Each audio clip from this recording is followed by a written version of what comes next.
Hello, hello.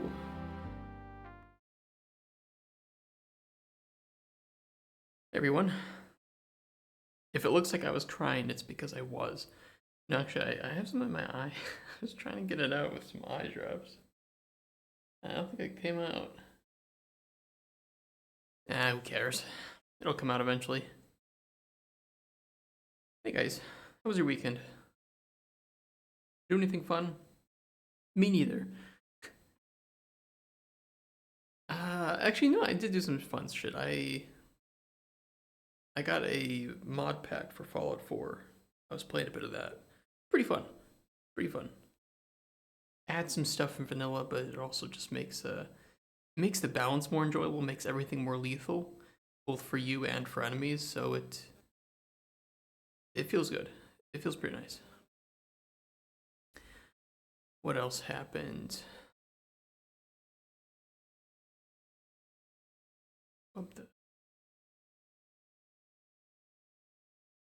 Oh yeah, so the day before came out.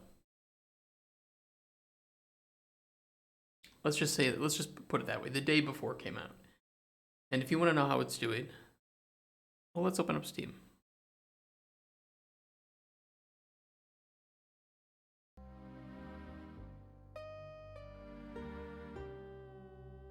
Yeah, that is about right. Jesus Christ, the fact that it still has 18,000. This just goes to show you that if you can make something look good and look real to players, a good number of them are going to think that it is real.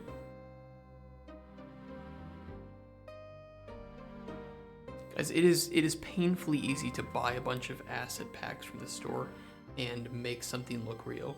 There is no proof that that is actually going to give you something that is good or possible. Like the bar has been lowered for entry-level developers to buy a lot of things that can work for the 10 to 15 seconds that you need it to work for a trailer. That's it.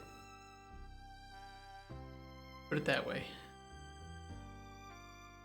So yeah, don't buy this game. Don't do it. Please don't do it. What else happened? Oh, I looked into the Game Awards a bit more because last week, you know, they happened while I was sleeping. I woke up and was like, okay, Baldur's Gate 3 won. Surprise, surprise. Let me go to work. They were really fucked up. And just like the number of ads, the amount of off-screen awards, the time that developers actually had to be on stage. Pathetic. Absolutely pathetic. I really hope they fix that for next year, but they probably won't because they make a lot of money from all the ads and shit, so yeah. Either way, let's get into things today. We have a very big week ahead of us. We need to make our public build this week. And in order to do that, we need to finish off commission system. So we had started to design some interesting potions we can make. Kind of a big text wall, but here are 4 positive, here are 2 negative. We want to have about 20 in total, roughly split between positive and negative. So we're just gonna dive into our game essentially at this point and see if we can figure out some more interesting things we can make. Which is essentially what we were doing Friday, right?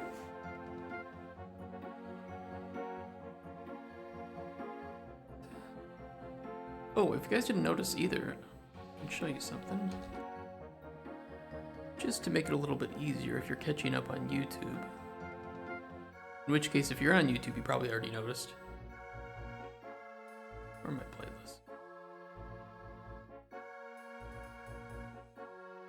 So I started to add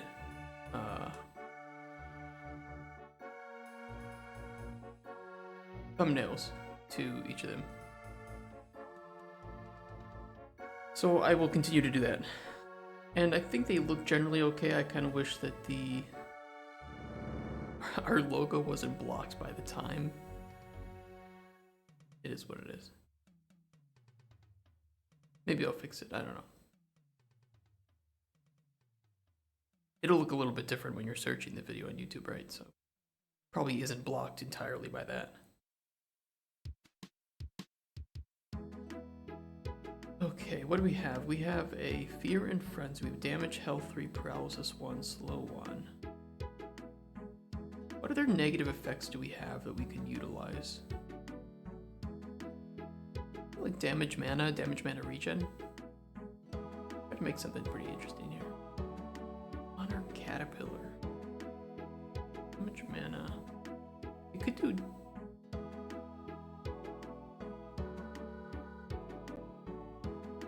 Okay.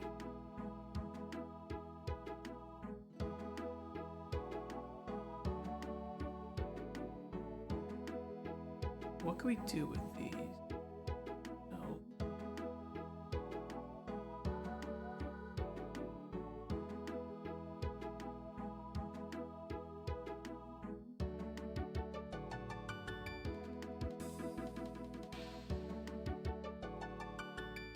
Do something simple with damage mana and mana regen.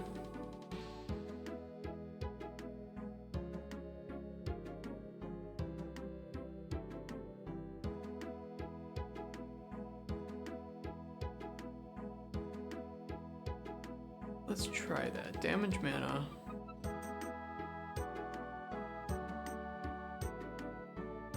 This has mana and mana regen.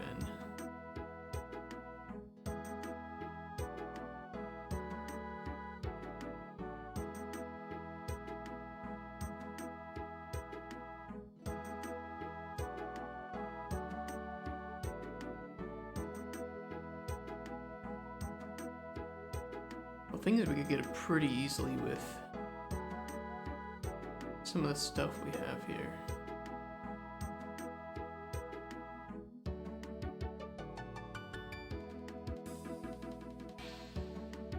What does show plus times 100?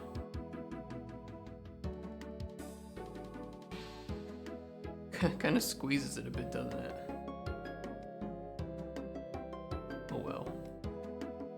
I'm thinking I might change some of our plans for the prototype build. Because I know like the original plan was to have 99 of everything, right? But then this doesn't really encourage processing. So what I might do is just give you 99 of everything normal, and the player will have to discover. But this will only work decently if we have the if we have this finished. So when holding ingredient on processing station, it'll highlight the viable processing boxes. Then it would be okay. So I think if we just add these two, we actually get damage mana and mana regen. It's really sour. Maybe we could require some flavor. Like, it's easy to get the effects. You may have a stream. Hey, Fraser, how you doing? We have a lurk emote, Fraser. You gotta get with the times.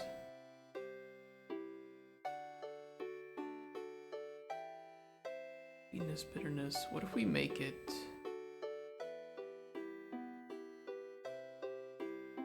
Maybe just require sourness below 0.2 or something? What can we add that just wouldn't have any sourness at all?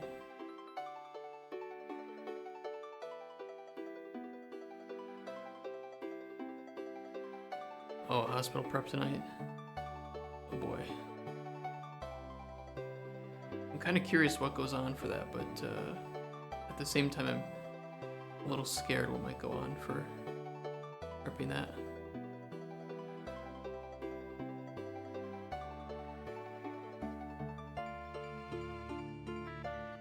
Because we usually require sweetness for our potions, don't we?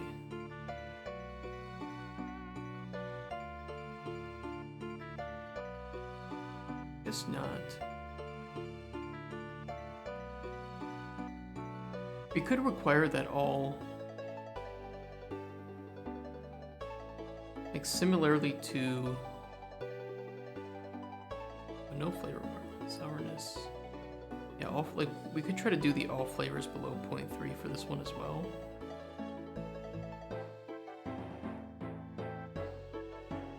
curious how he would get to that, though.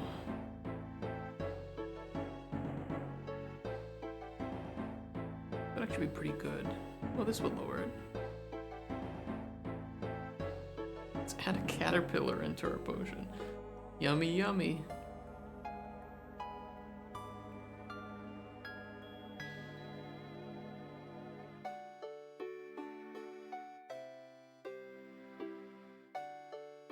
Caterpillar, maybe something else that's really sour.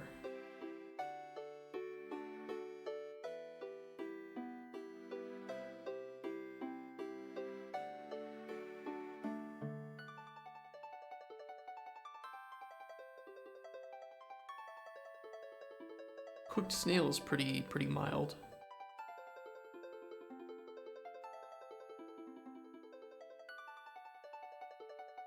Yeah, that would do it. Okay, yeah, that one works. So we want damage mana and damage mana regen 2. Damage mana regen.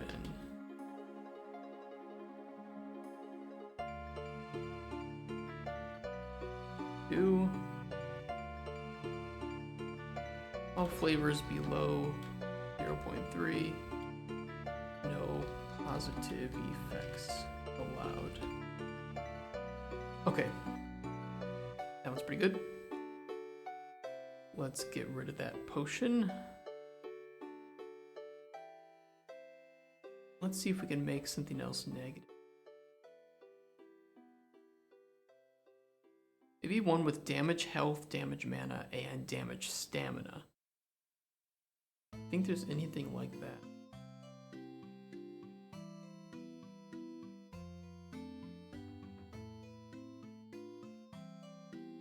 Damage health.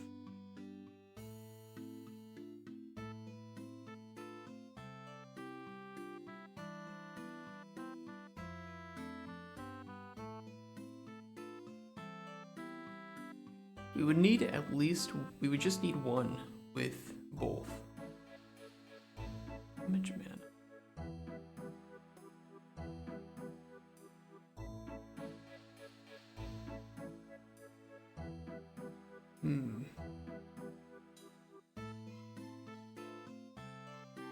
The Rowan would be really good. Damage mana and stamina. Okay. Damage stamina. Can we get anything with damage stamina? That's 3. What damage mana?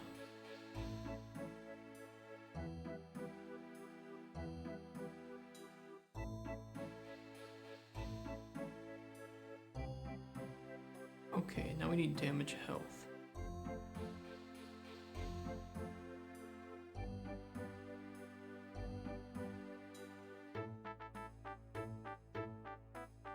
Damage health 4 on that. Be the Nightshade.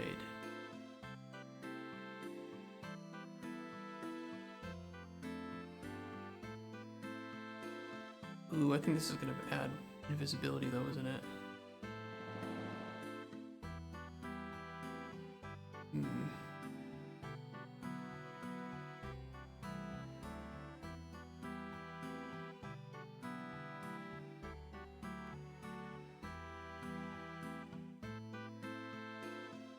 If we require just damage health 2, we could try to go with a better Chalkstalk front that doesn't have, yeah, like this. Perfect.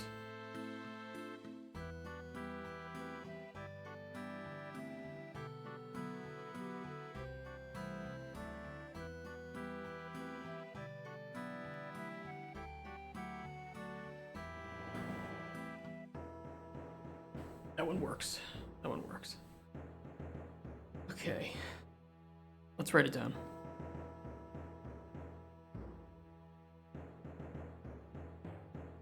Damage, health, stamina, mana, all at least 2. No flavor requirements, no positive effects allowed.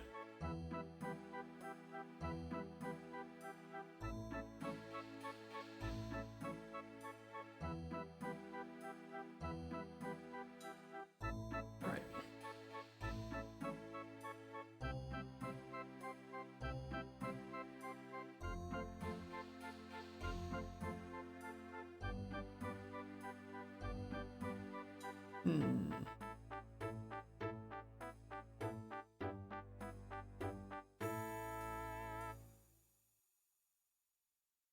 Okay, let's do weakness to magic.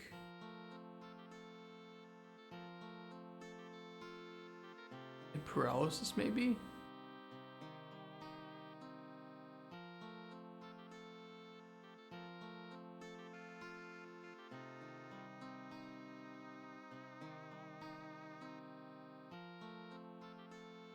Weakness to magic 3. What do we have? Let me open up my spreadsheet again.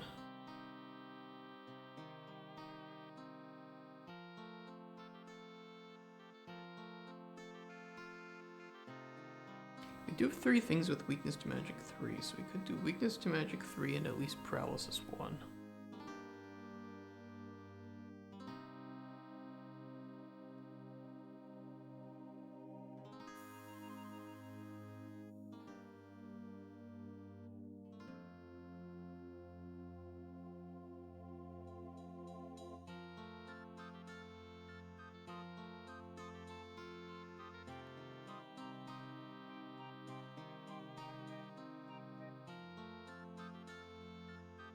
Alright, paralysis 1.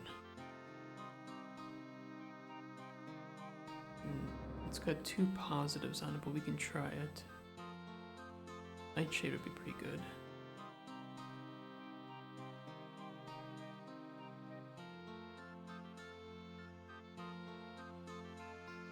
Ooh, that gives me regen health.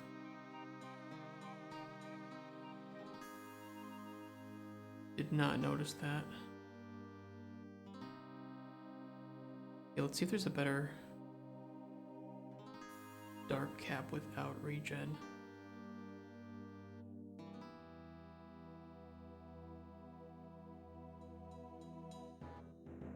Fermented.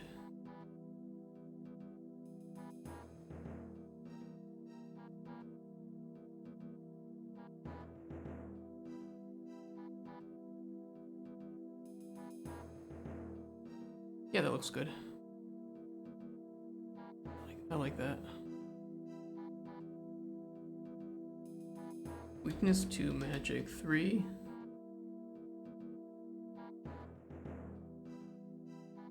Paralysis 1.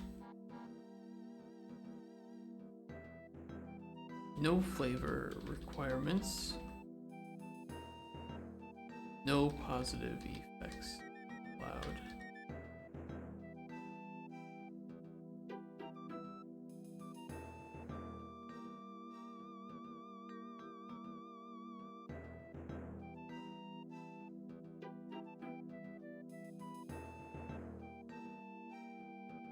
Alright, let's do something a little bit different. Let's try...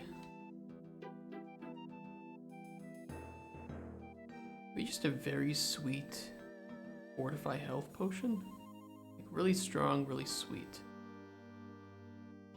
We have 2 occurrences of Fortify Health T4, but let's try to do at least tier 3.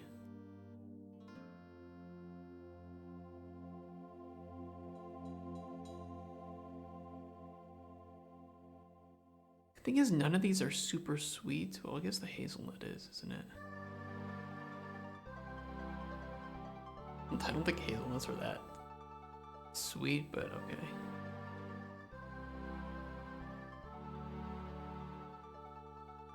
Fortify health, and let's try to get sweetness above 0.66 maybe. So we can add some like sugar.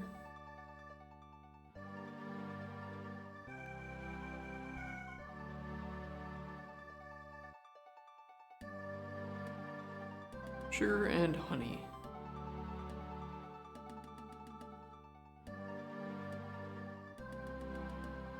Oh, that adds slow.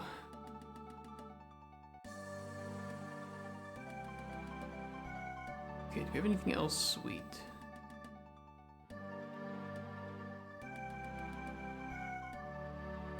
It's gonna be quite sweet. Or we can find something else with Fortify Health at least tier 3. What would be that thing? Back to Fortify Health. Okay, we did the hazelnut and walnut. Fortify Health 2, 1, 1.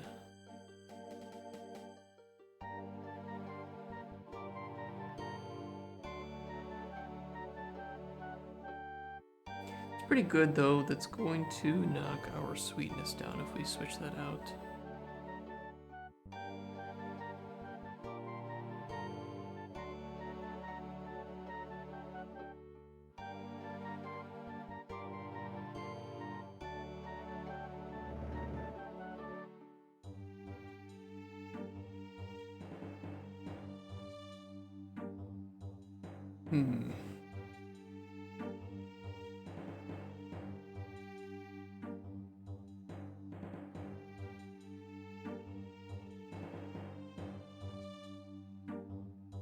I don't think we have anything else that's sweet enough to push that above.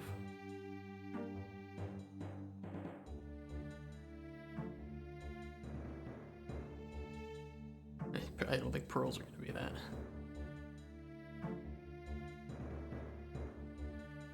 Let me consult the cheat sheet.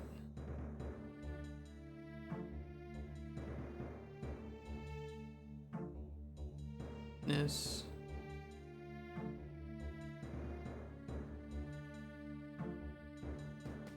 Cane sugar. Carrots are kind of sweet, but not sweet enough. Hazelnut, honey. Excuse me. No, we don't have anything above that. Okay.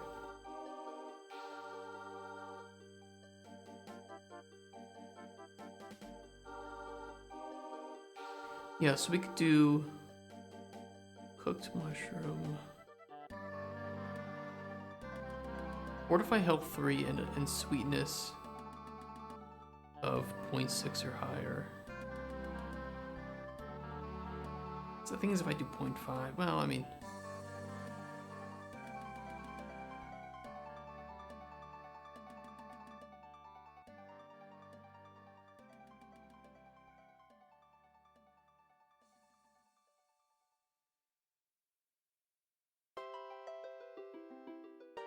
yeah, we could do it this way.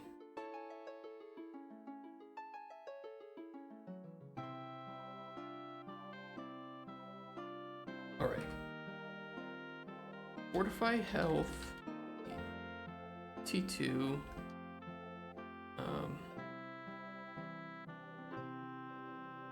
Sweetness greater than or equal to 0.5. No negative effects allowed. Okay, we have 5 of each. We can double that, we're good. I mean, it doesn't have to be 20. I think like 10 to 15 is actually pretty damn good. Just we do have these extra effects, and it'd be cool if we have a commission that targeted each of them, right? Like we have Fortify Block, Fortify Health. We don't really have Carry Weight, right? So maybe something with Carry Weight and Stamina. Be pretty nice. Let's try that. Let's get rid of this potion.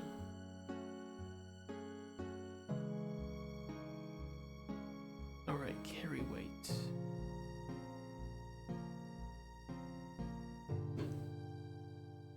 This has 3. 2. We could do it at tier 2.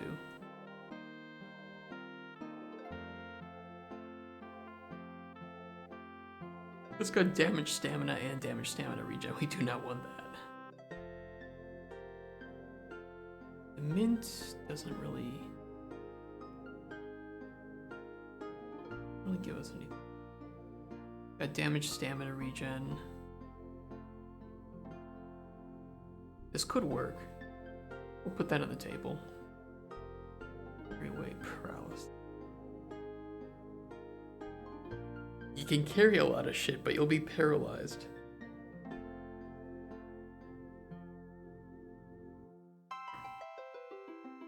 Why am I so tired? I slept for like... Again, I went to bed at like 8 p.m. I'm just like, fuck it. The weekend's over. I give up. It says regen stamina. Ooh, cooked, yeah. Cooked carrot might be pretty good, actually.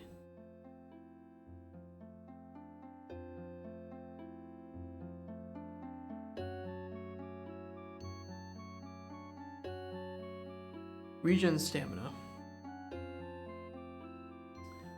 Throw these in first.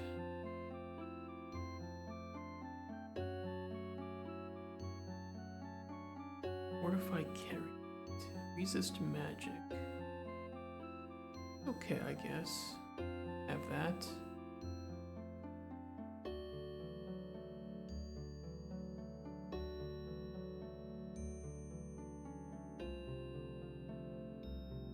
We do have regen stamina 1 from the carrot.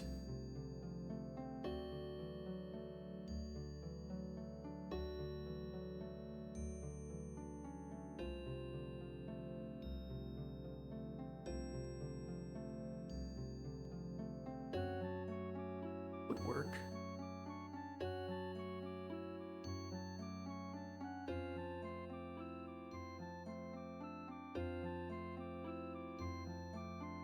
Maybe we could require a high bitterness value.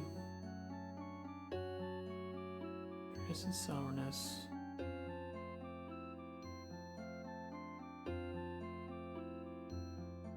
This is really bitter, I know for sure.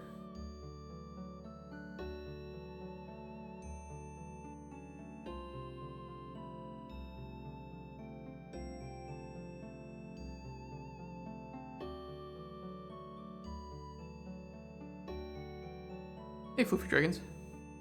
Where's that badge? Twitch Recap 2020. How do you get these weird badges?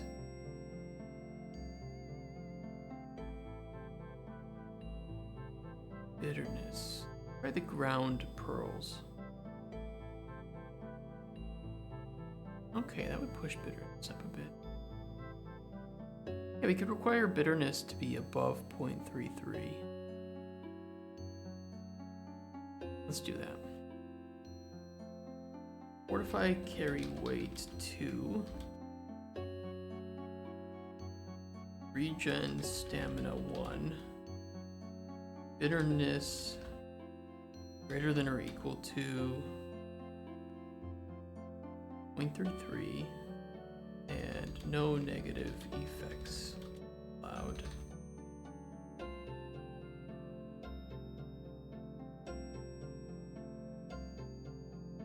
Okay, so I came into my room this morning here, and it was, the heat was on. Great. Wonderful. Finally, they listened. They put the heat on. And now the heat's off, and I'm cold again. Yes, of course, right?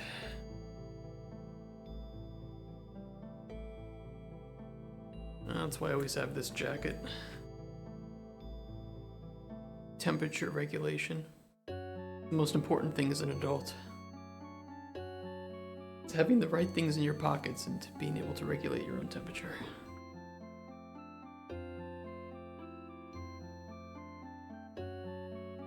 Okay.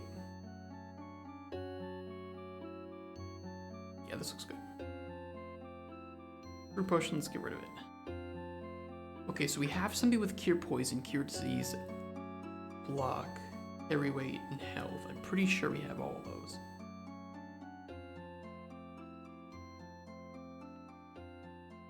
Yeah, cure disease and cure poison. Fortify health.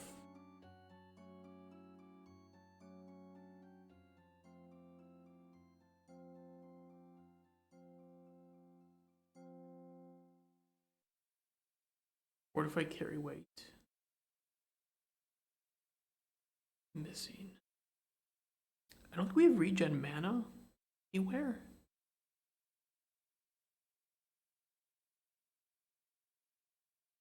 We could do something with regen mana. I don't think we have resist poison. Maybe like resist poison and restore health.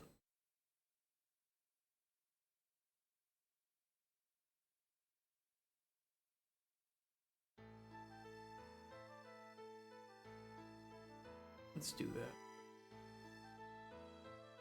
Resist poison and restore health. And we don't know anything past that, right? Let's do something with regen mana.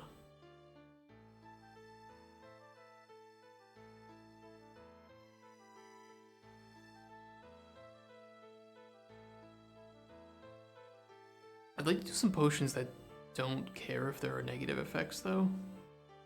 But at the same time, it feels too easy.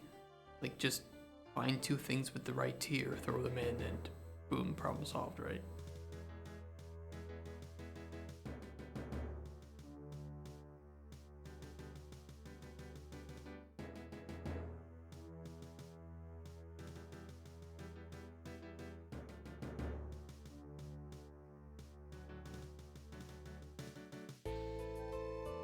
Yeah, maybe regen mana and resist magic. Regen mana and resist magic. Eek. And I think that would be pretty good for positive potions, because then we have, 1, 2, 3, 4, 5, 6, 7, 8. Unless somebody has an idea for something else that we could do. And what about for negative effects? We have Fear and Frenzy, Paralysis Slow. Oh, I think we have luck somewhere, don't we?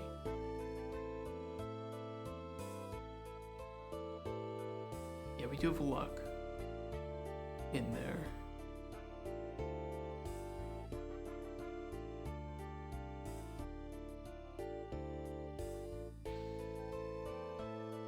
Damage, health, mana, mana regen, stamina regen.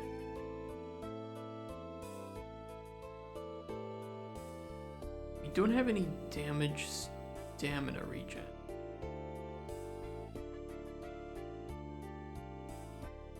Maybe some of the slow and damage, stamina regen.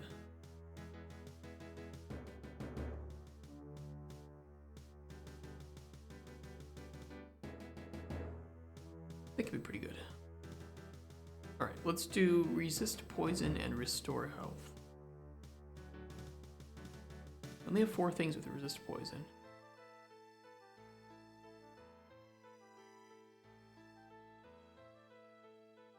Resist poison.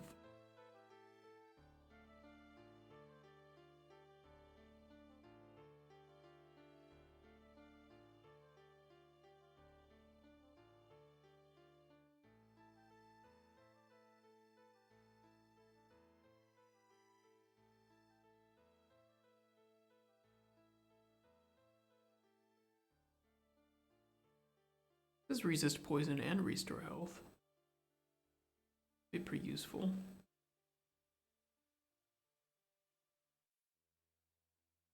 I like how we have restore health and regen health as if they're not exactly the same thing.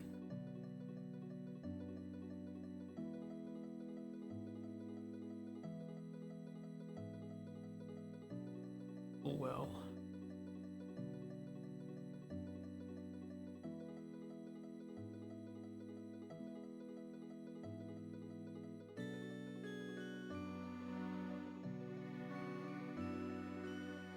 Yeah, that adds damage mana.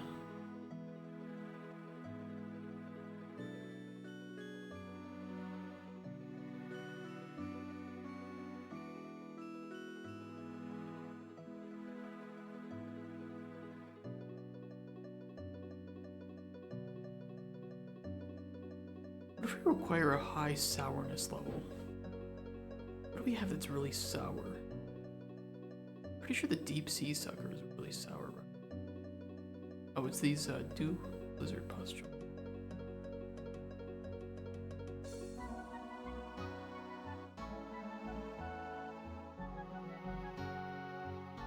That's cure poison.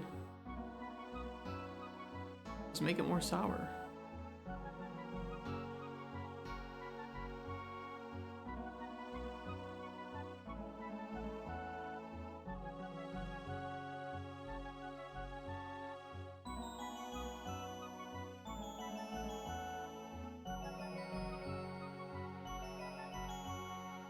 I get it any sour than that. Any more sour? Sourness. The dark cap is really sour as well. But I kind of worry that the dark cap is gonna add something negative. Oh no, it didn't.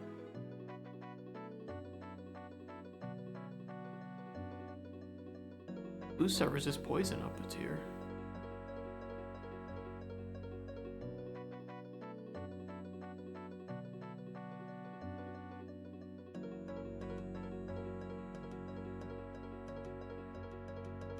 Alright, let's do it this way. Let's do resist poison and restore health. 1. Sourness.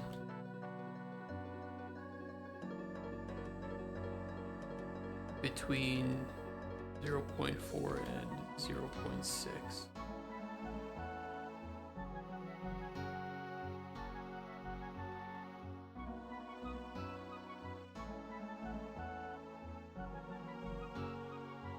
Sweetness and bitterness.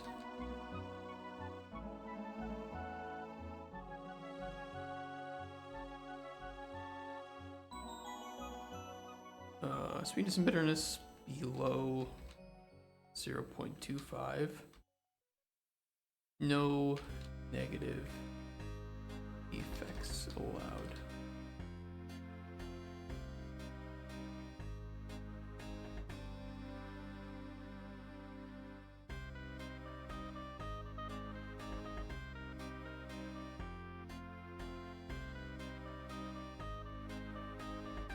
And we'll see how players respond to that.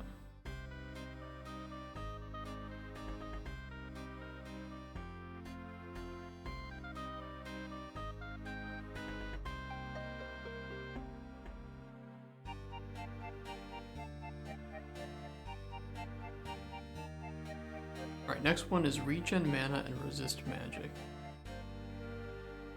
Regen mana. Let's see what we have for different tiers. Then we only have that going up to tier 2, so we could require tier 2. And resist magic is, let's do tier 1. It should be pretty easy to make. Regen mana to resist magic 1. Regen mana 1. It's 2. Honey works.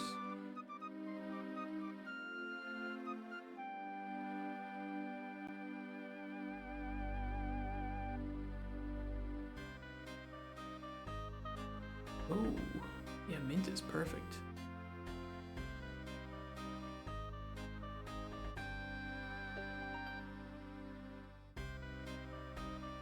It's got them both.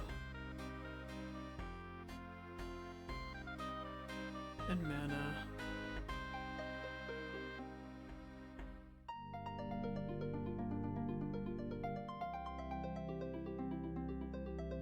Okay, resist magic.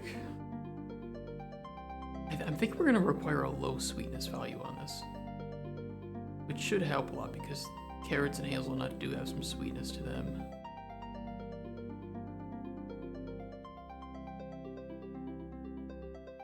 Now let's see what this creates. Honey's redundant.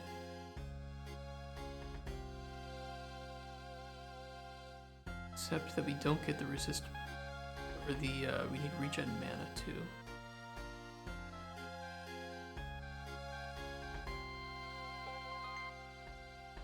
Shit.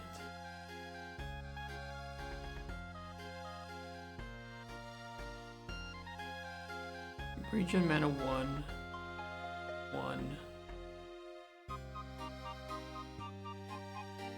That's 2.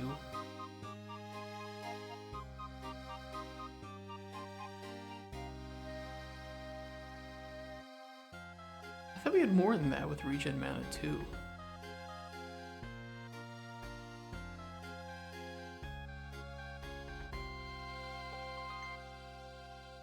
Well, I'm a little confused. 10 mana. It says we have 4 things with regen mana to tier 2. Am I just missing them? Regen mana 1. Yeah, there's 2 occurrences.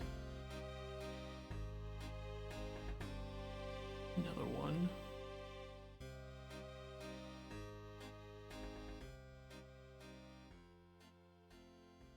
No, it's the Nightshade. Okay, so the Nightshade, the mint, and 2 honey. Yeah.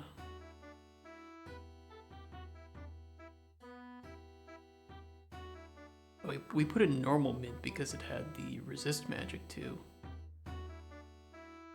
In reality, we only need resist magic 1, so we could trade these out.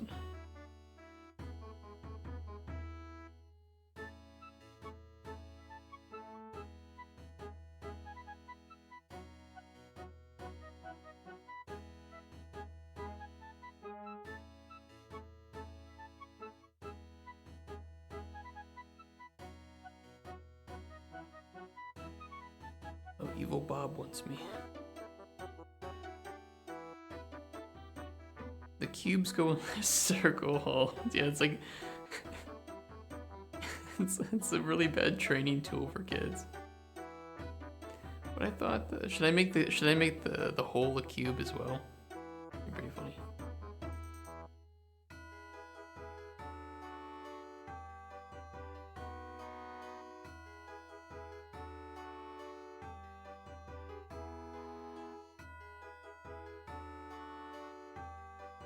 I'm doing a random event. I'm uncooking a fish for an evil cat.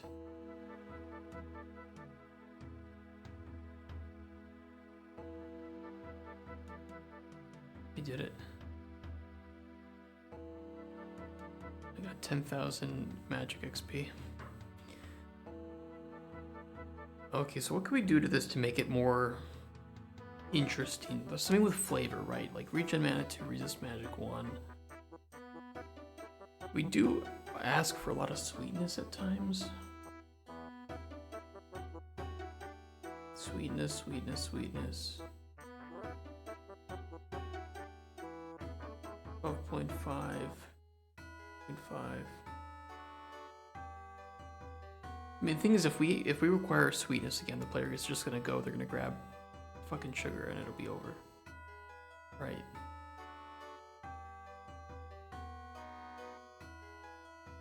Actually, even that doesn't push sweetness above 0.5.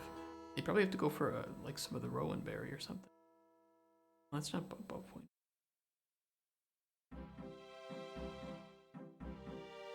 What is above 0.5? Hazelnut, probably, right?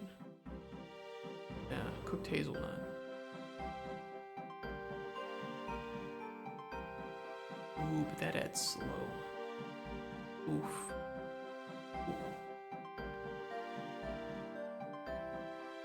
I think it's too specific at that point, right? If the player has to get that, there's only really one pathway towards success. And I already feel like we kind of do that a bit too much.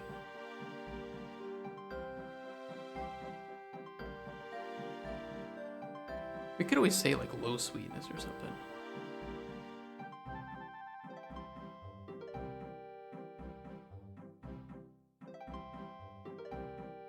Nah, we just won't put any flavor requirements on. Get to where you need to go. No flavor requirements. No negative effects allowed.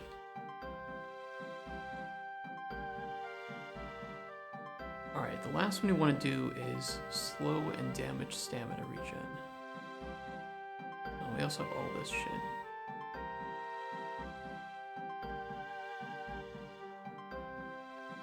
Slow and damage stamina regen. We have 4 things with slow. We have snail, hazelnut, honey, fern. Damage stamina regen. We have no overlaps. So we're gonna need at least 4 ingredients here.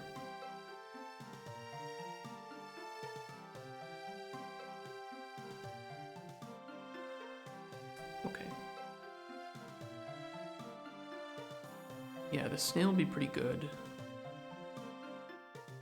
Slow 3.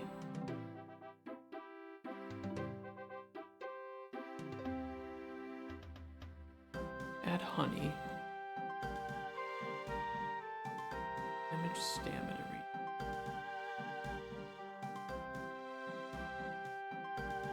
Cut caterpillar. The fermented rowan. Try these.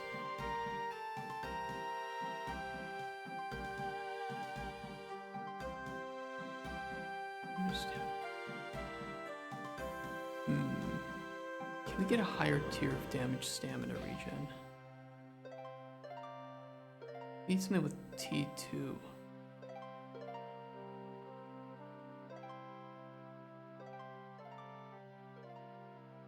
Ooh, that's a pretty good. It's a pretty negative potion. Jesus Christ.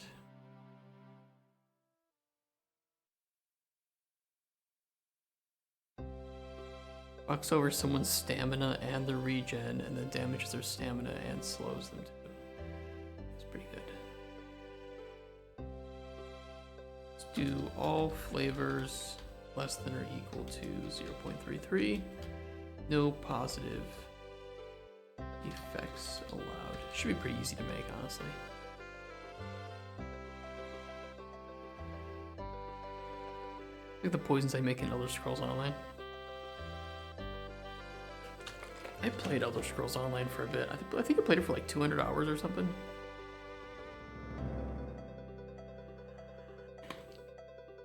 Oh, so you guys like my Chungus drink? Look at this. This is 1.75 liters of lemon lime drink.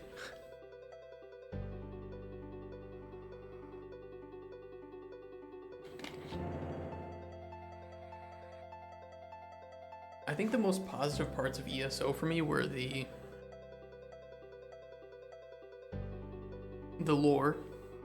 I enjoyed the questing. I enjoyed the NPCs that I would meet. My issue with it is it's not something that could be easily... Okay, apart from the combat, which I think everybody who plays ESO kind of agrees is pretty shit. The one thing that makes ESO so great, the fact that you can go to any of the places and just enjoy the region, enjoy the quest line of that region, and doing what you want in that region, right? It also means that pretty much every single region feels the same in terms of gameplay, and enemy scaling just there's nothing interesting because everything is about as easy as anything else. Like it absolutely kills the feeling of progression. And then you end up farming some boss that only spawns once an hour, a billion times for you to get the right gear set. I don't know. It was like it did some things so well and other things felt way too MMO-like that it was just frustrating to play.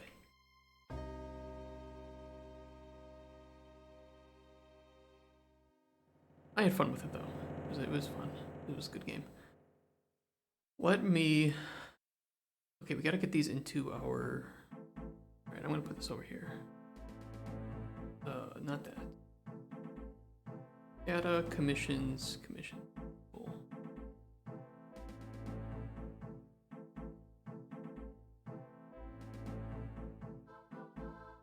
Sweet invisibility, health potion 2.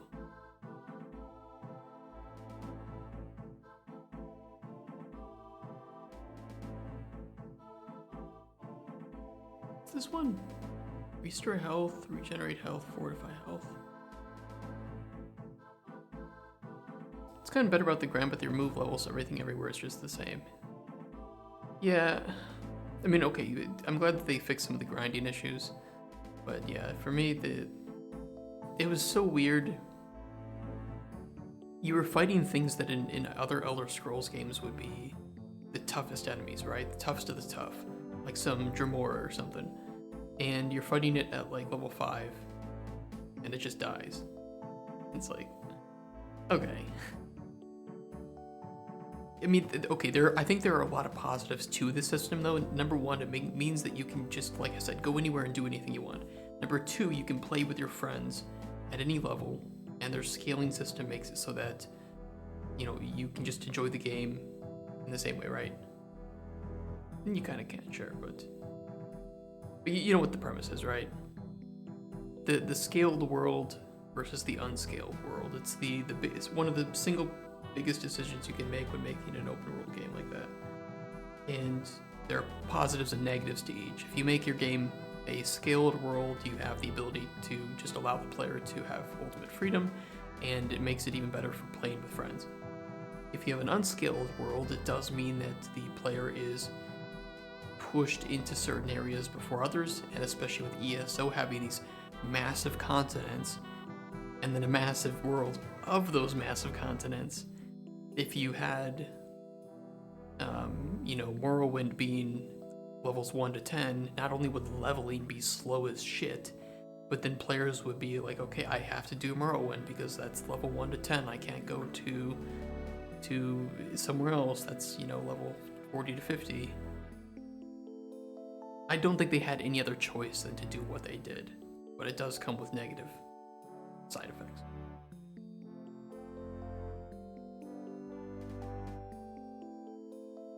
Lloyd, I do wish that it was sometimes really annoying to grind a certain place with some other people that were grinding the same area. And, you know, you get kill steals, right? You have that issue. Very, very annoying. One of the things I hate about MMO games.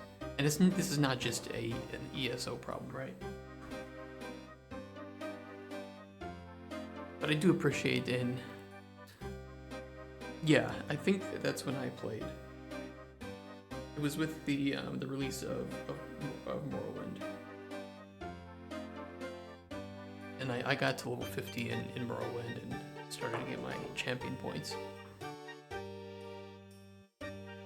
I do like that those carry across characters too.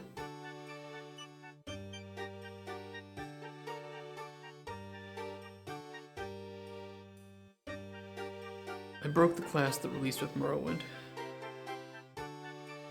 I forget what class I played. I think it was like Thief. I don't know. I was dual wielding, stamina based, I think. I don't remember. Stamina rate.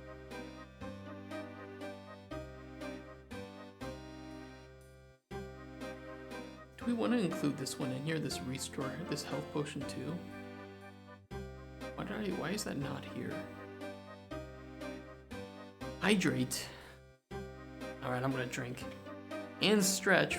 Oh, posture check. Jesus Christ, I have to do it fucking everything.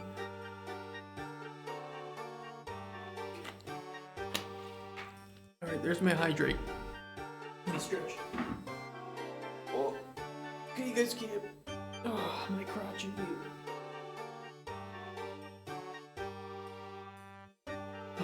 Okay, that felt good. That felt good. I have to... I can't say that word. Okay, let me read what Luffy Dragon said and try not to say a word. I had infinite stamina and could cast heal skill without draining, letting my party skip entire dungeon mechanics in vet dungeons. That's pretty nice. I wouldn't mind going back to Elder Scrolls Online sometime, but I'm not sure.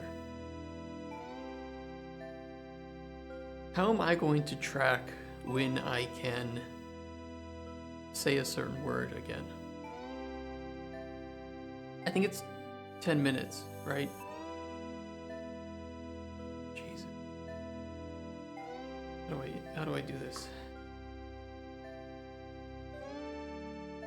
Now I can't work because I'm so focused on not saying a certain word.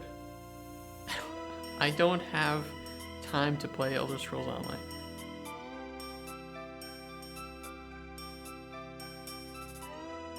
You play Final Fantasy 14. That's true. You can really only pick one MMO to play, right? Everybody has their game.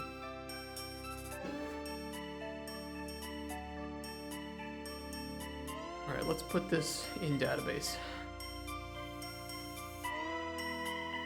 One MMO takes enough of my time already. Stopped playing it because no friends to play with and random people were really bad at game. I do think ESO attracts, I guess you could say, a more casual player base. It's a good entry-level MMO. I'll put it that way. It's a good entry-level MMO.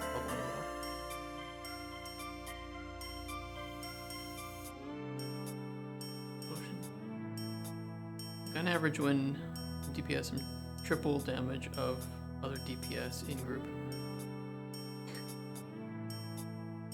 My character was supposed to be DPS, and I don't know, I was like, alright. Pretty divided content. Hard content is actually hard. I have heard that.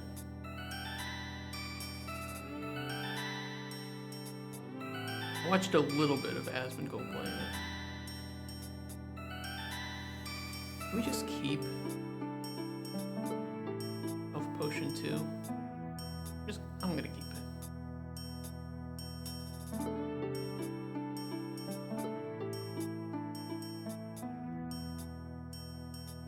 Normal content is really good to do for casuals.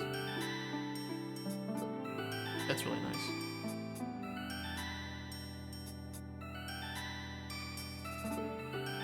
Invis T2.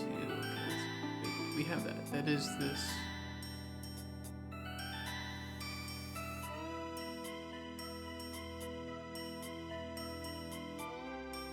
Sweetness above 0.5. Bitterness and sourness below 0.4. Okay, yeah, we have these two.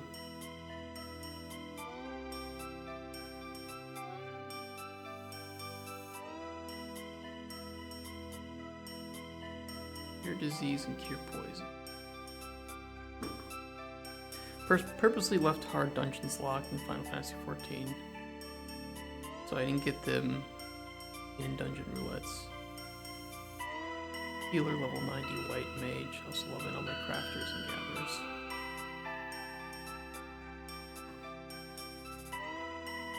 I haven't even maxed in old school RuneScape, so.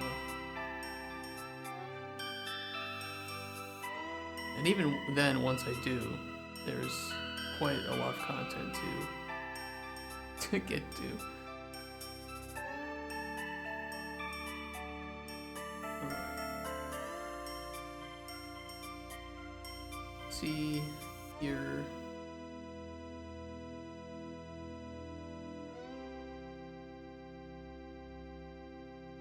One. I put it over here. I'll just make it a little bit easier for me.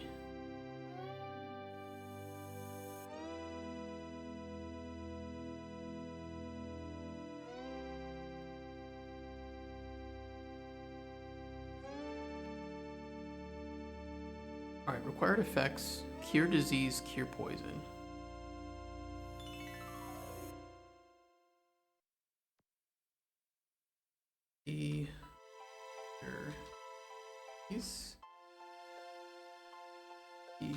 Cure poison.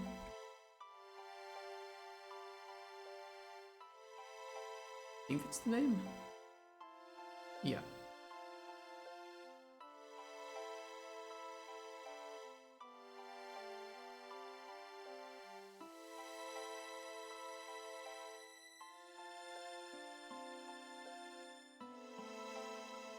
All flavors.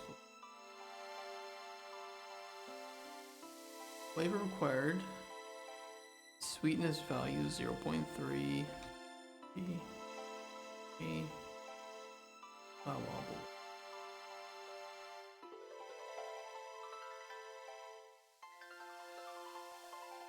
No negative effects.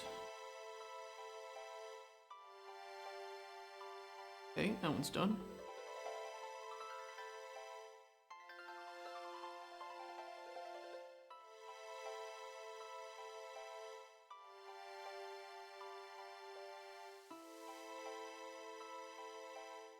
Yeah.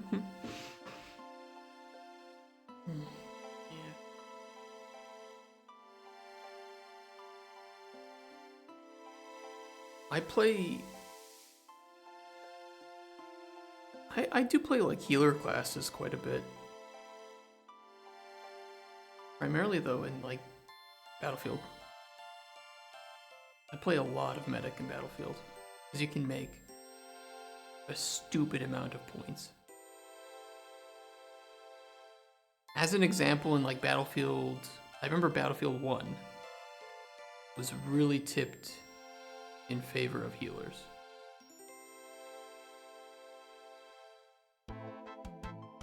I could make more points getting far fewer number of kills than individuals who would kill over 100 enemies.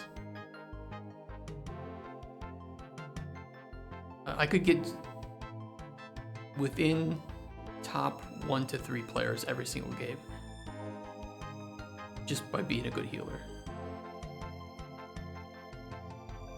We're almost done with this ban, word ban. Oh my god.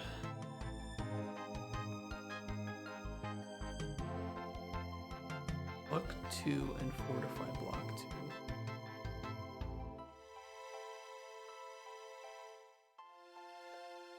The fuck.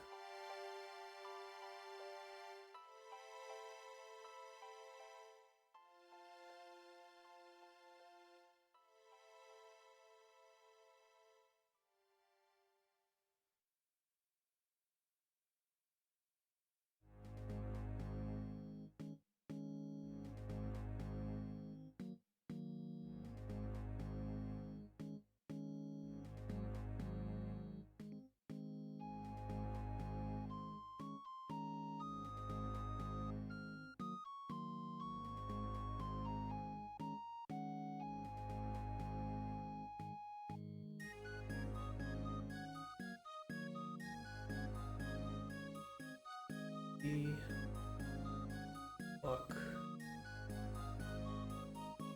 2, flavor required, yes. Penalty effect types, any negative.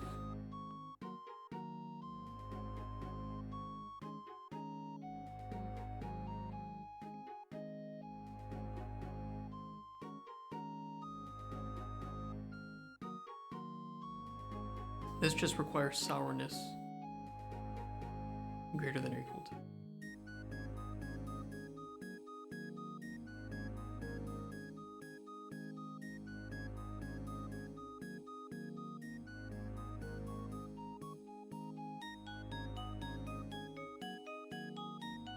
Alright, the IRL word ban has been lifted.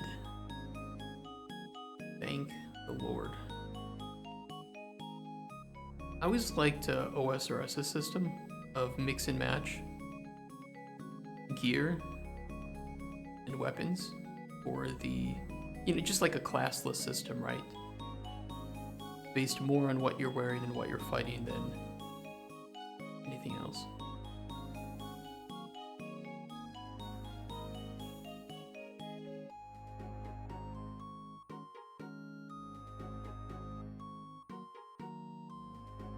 Fortify health 2.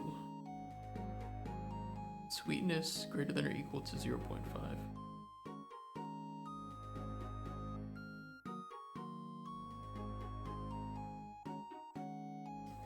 What did I ask? Did I ask something? Call me Raptor. I guess you guys don't know my name, wait, do I put my name? I think I put my name below the Twitch stream, don't I? In like the About Me section or something?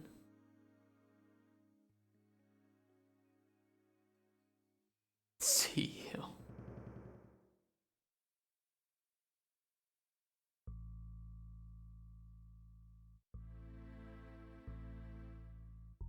When I go to like conferences and stuff, I put CEO. Well, I don't want to put CEO necessarily because it seems really pretentious, but I have to put it so that people know that if they want to do business, I'm the person to talk to, right?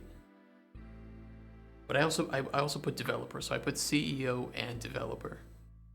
Because I want to remind people that, hey, I'm not just here for the business, I'm also here because I make games. Hi. It's me.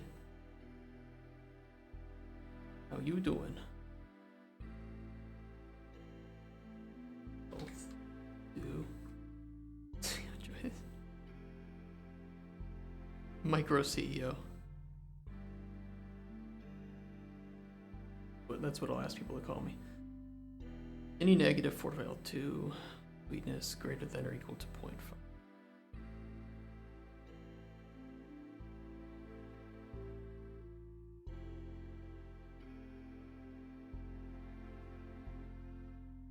Micro CEO Joey the Raptor.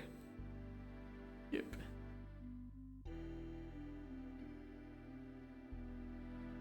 No, I don't have a micro penis. I have a micro CEO, okay?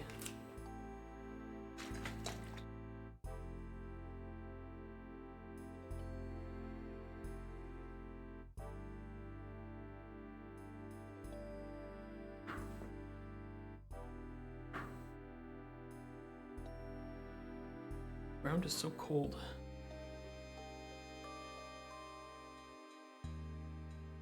Bonus effect types. Any positive. I guess we don't need to put that because we don't show it anywhere, but do it anyway. Micro, not the penis CEO. Okay, that's pretty funny. Pretty good shit.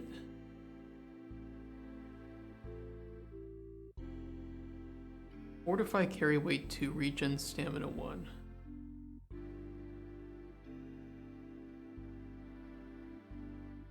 Fortify.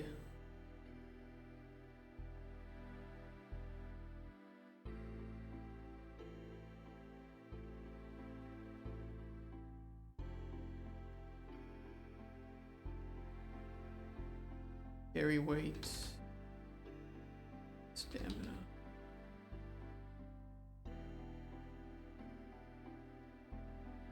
We have to think about schedule this week.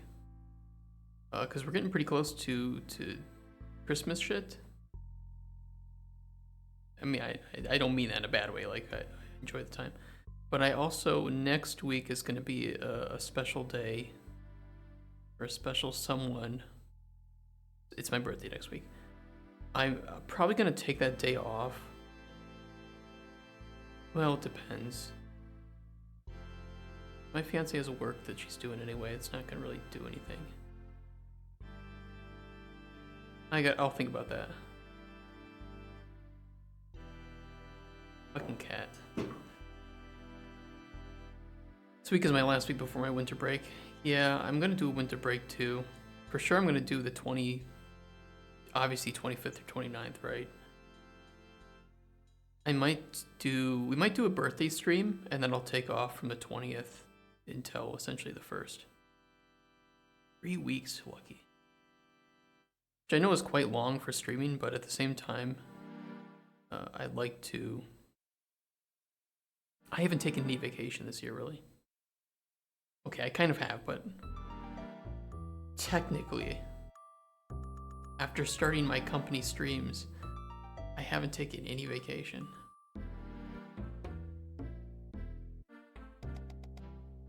Artifacts, fortify carry weight, 2 regen stamina.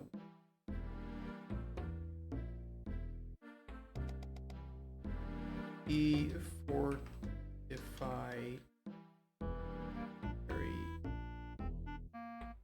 What do I call that? Okay, it is carry. 2 regen stamina 1. Doing that. Next week will be a lot of game dev to get version 0.5 out.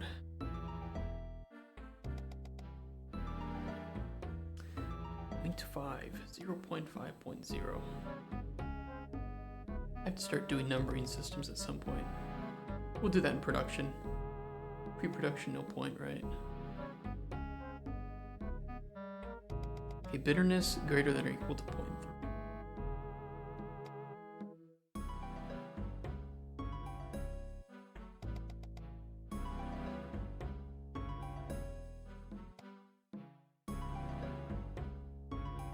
Alright, looks good.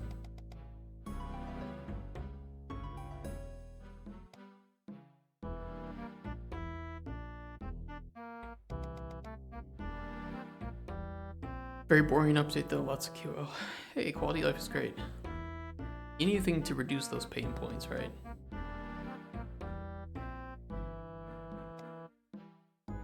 You can tell that there are a lot of developers that don't focus, sometimes at all, on reducing pain points and user experience.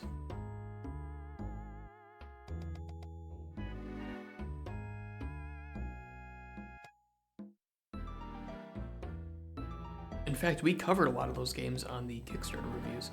I was also wondering if you guys want to do Kickstarter reviews this month, or if we should try to do it early January. Because if we do it too soon, we're gonna get a lot of the stuff that we already went over last time. Just kind of an awkward time of year for it, right? But folks, the last half year are mostly just QL. Yeah, we're gonna do something similar with Cauldron Chronicles. We're gonna have what we call a production buffer zone, and that will be 3 months that we allot time for extensions of development, and any time left over then we can polish. An MMO that only just got one like 13 years after release. MMOs are notorious for having bad quality of life or new player experience. Because new player experience and quality of life it doesn't create income. Only new content is what keeps people playing the game and bringing in money. And the whales are usually the veteran players. Sadly.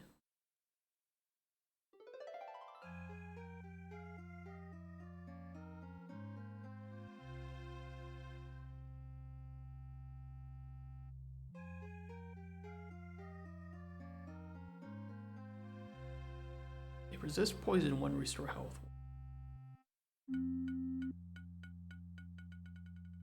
Resist poison, 1 restore 1. Any positive, any negative, and then flavor required sourness between 0.4 and 0.6. 0.5, threshold is 1. Sweetness and bitterness below 0.2.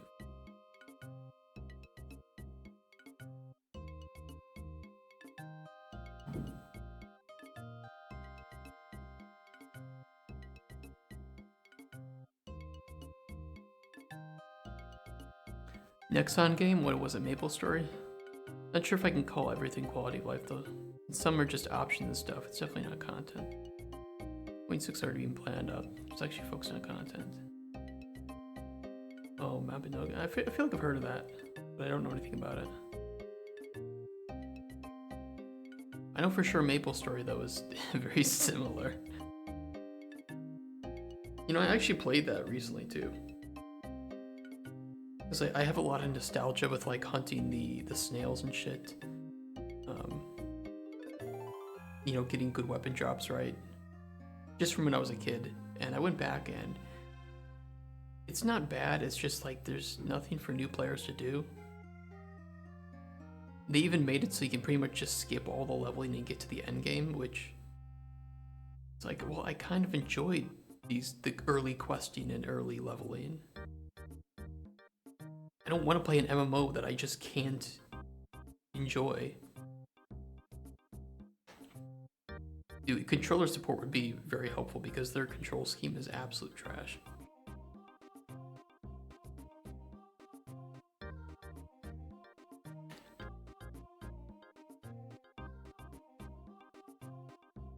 Like, I couldn't even find the early game quests that used to exist in MapleStory.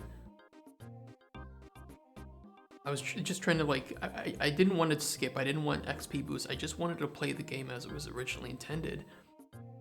And even that was a pain to do. And then I couldn't find any beginner quests to, like, unlock things. It's, I don't know. MapleStory fell off hard, though. Put it that way.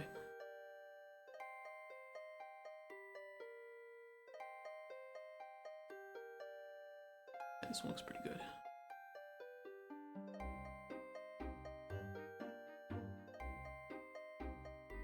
Okay, last positive one is regen mana to resist magic 1.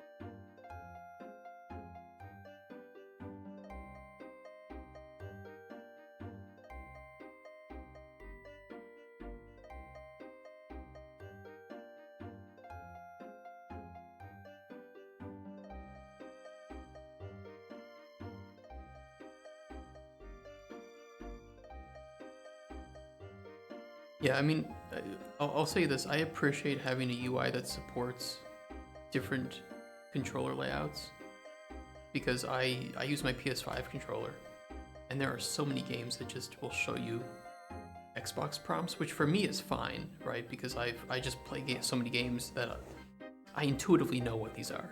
It would just still make it easier to have, and certainly easier for if I get my, like, fiance to try something. And she sees, you know, some Xbox prompt on the screen, but doesn't see it on the controller. No, it's annoying.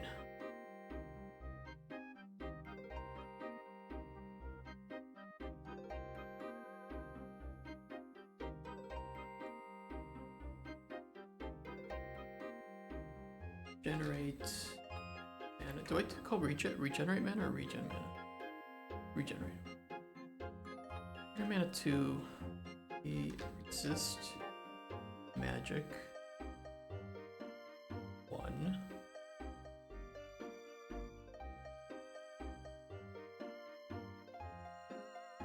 We have to change it within the settings though. That's no problem. What I'm probably going to do with Cauldron Chronicles will absolutely have controller support. I think it's necessary for the market. And I also just think it's that kind of casual of a game that it'll be much better with a controller. What I'll probably do is make it so that if it detects different input, it can switch on the fly.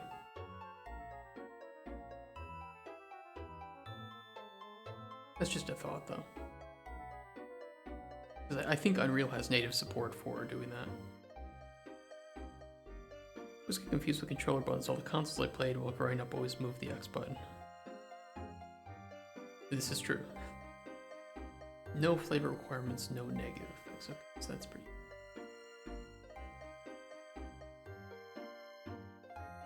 Alright, now the negative potions. The Fear Frenzy.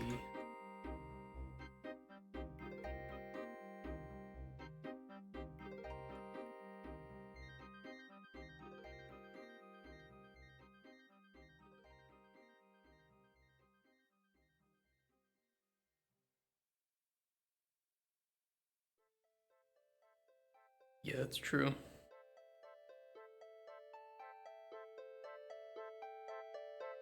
Why can't we play it without a controller? It's because it's a Pokemon game. The market has always played those games with a controller. So, yeah, it's about familiarity.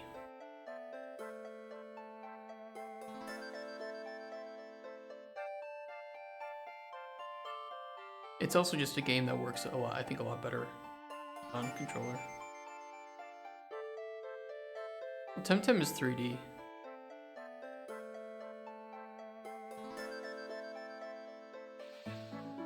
I think if you're making something 2D, it would be really awkward without controller. Bonus effects types, any negative, no positive effects. It's also 3D. I think if you have a 3D, it would be, it depends. Like third person, I think is easier with controller for a lot of people, but first person with controller can be a little bit daunting. Then again, it depends on how it's built.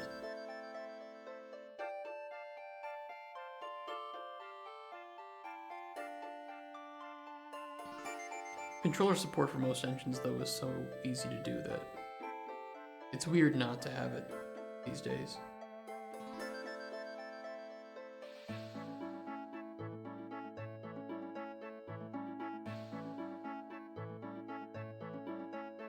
Damage, health 3, paralysis 1, slow 1, that's a lot.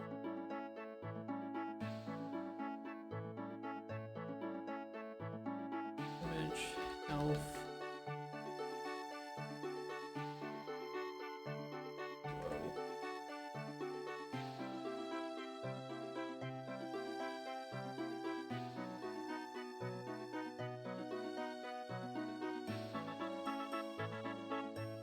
Keep doing that. I put the tier next to it. I don't know why. Something in my mind just makes me want to do it. Alice. Yeah. Damn, you make me proud. Joker XG, thank you for the follow. Welcome. If you are a lurker, feel free to use our lurk emote.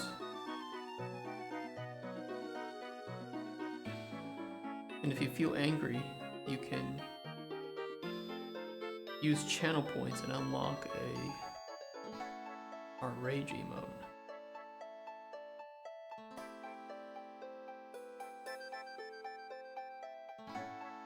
Oh, welcome. I think I have to increase the volume of that sound alert, don't I?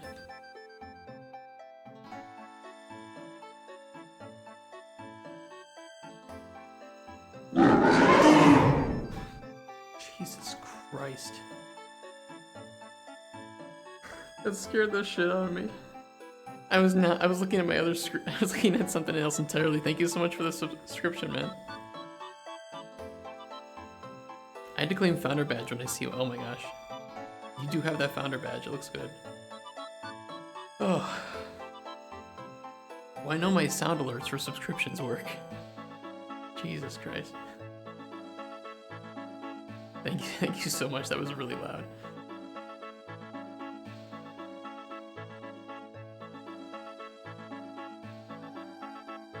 We do have below the stream too. If you use bits, I don't know if anybody uses bits anymore, but there's a pretty loud gunshot noise that you guys can surprise me with. Ignore this if you don't want to read. Why would I ignore it? Shift, you just subscribed.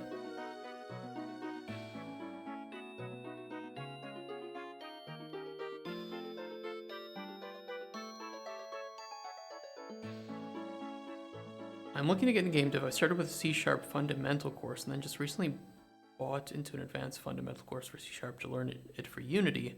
Although I feel like the stuff I'm learning is not related to game development. I feel like the course is teaching me how to code for a generic business. Any advice on where I should go from here? Ooh, Kotzbert, are you busy? Are you available? We have an actual programmer in chat. And I think he would probably be able to give some better advice than me on programming specifically. But he might be busy.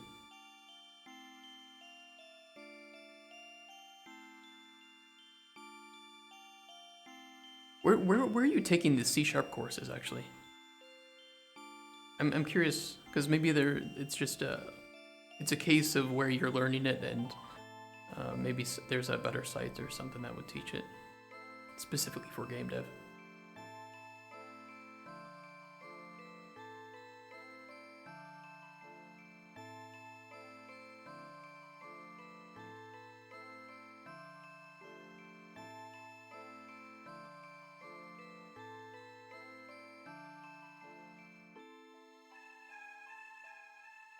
I'll let you type.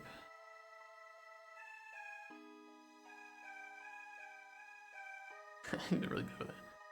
The fundamental course on free code camp, then bought a C# course on Udemy.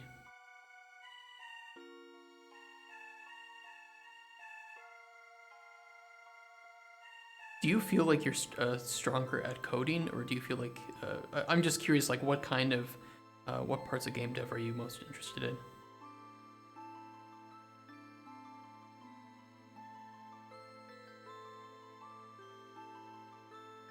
There's a weird part of me, and this is just me. Keep in mind, this is not at all everybody. That Unity is actually kind of bad for new game devs, depending on what aspects of game dev they want to do.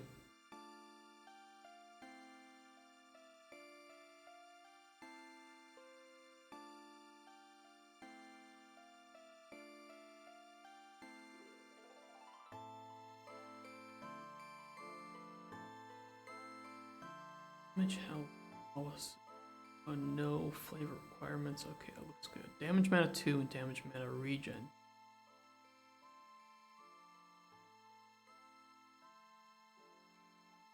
And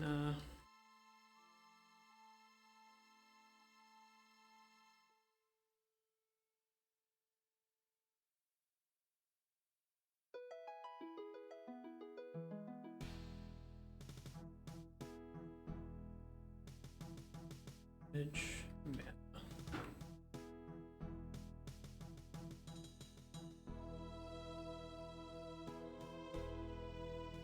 What would I call it? Damage mana regen. Yeah.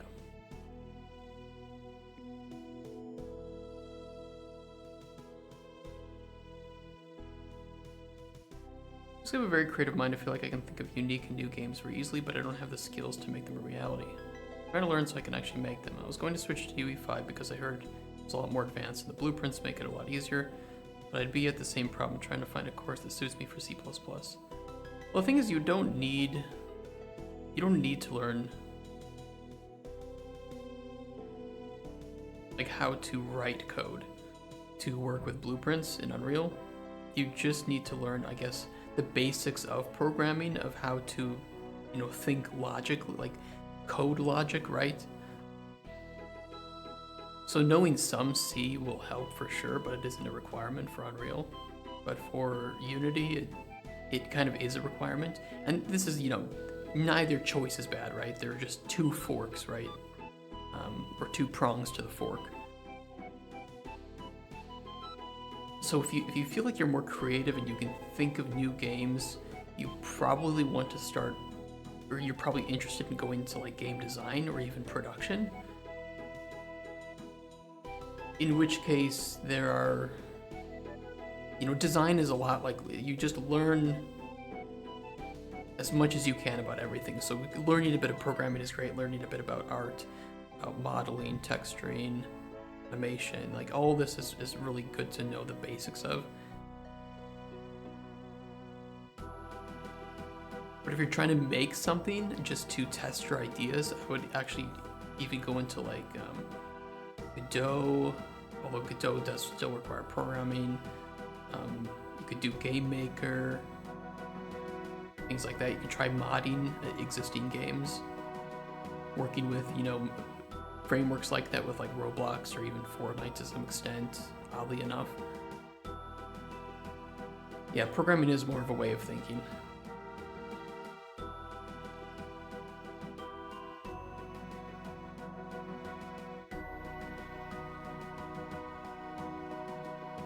That's a good way of putting it.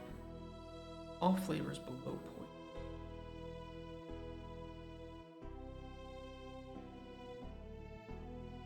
Zero.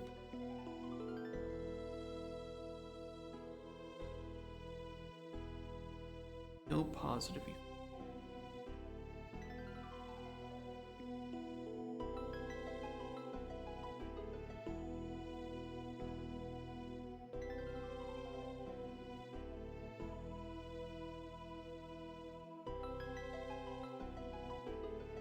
Damage, health, stamina, mana, all at least 2. Big damage.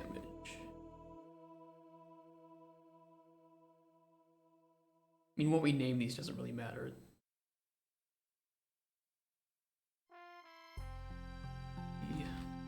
Damage, health, damage. damage, mana. Damage, mina. When I try to learn the Roblox editors, I feel like if I was working with something that is easier, I would learn more. I feel like if I have no task, I won't learn if you get what I'm saying. There's like a middle point, right? So maybe I can make an NFT of this. A joke, by the way, we don't like NFTs. Like you have on the bottom, you have like your challenge.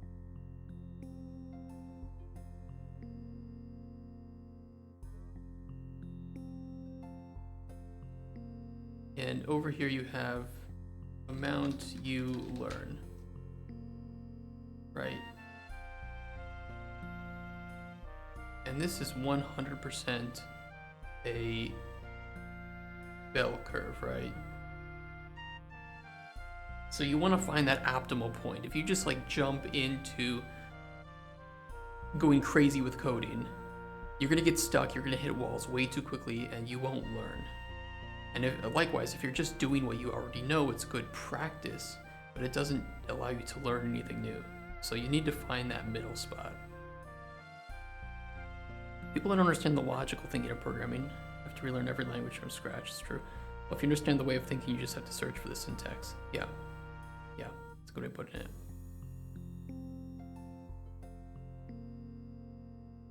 Yeah. What do you want to make? What is the goal? My goal is to eventually make indie development a career. Indie development, this is again just my opinion, it's easier if you have full-blown development experience, because indie development requires you to wear as many hats as you can, right? The more hats you can wear, the better, the more likely you are to succeed. And if you're just kind of like forcing yourself into one pigeonhole of, I'm a designer, I'm a coder, I'm an artist, you kind of get into a bad spot.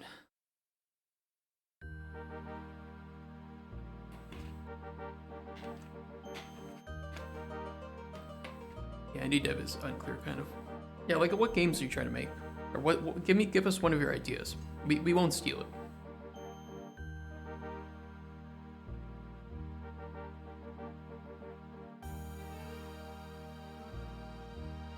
Or you don't have to like go too specific with it, right? But give us the elevator pitch.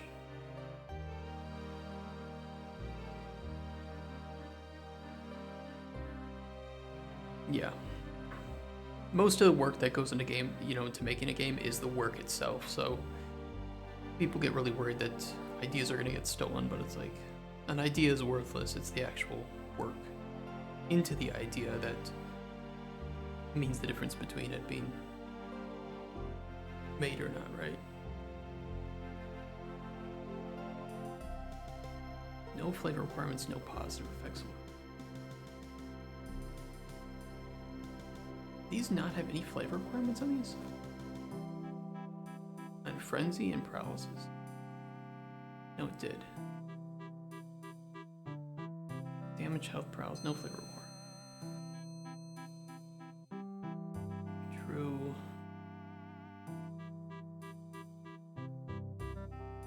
That looks good. I have a dock the game I had thoughts of the other day, but it's mainly just random thoughts of like, oh, this would be really fun to play as a streamer, this would be a good game with friends.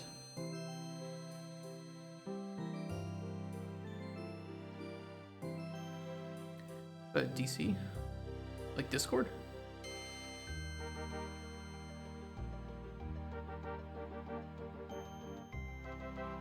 Yeah, we have a Discord. It's get it in that stream for you.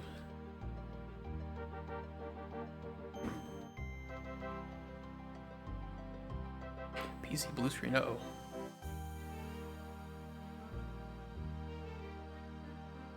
Yeah, the notes are great. This is very much the ideation phase, right, of the game, right? It's just putting down things that you think are cool. There's no limits to this phase of development. But the biggest trouble that I'm Maestro Silvio, so that's our bot. But you can just put it in. We have a development. Let me open up Discord.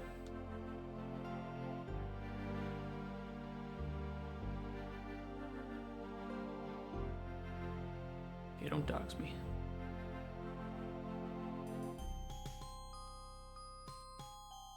Okay, so you can throw it in. We have a developer general chat, or you can even throw it in the dev forums. You can make a new forum post,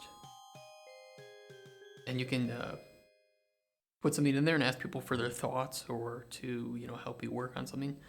To go for it. Can I open this with Word? I probably can.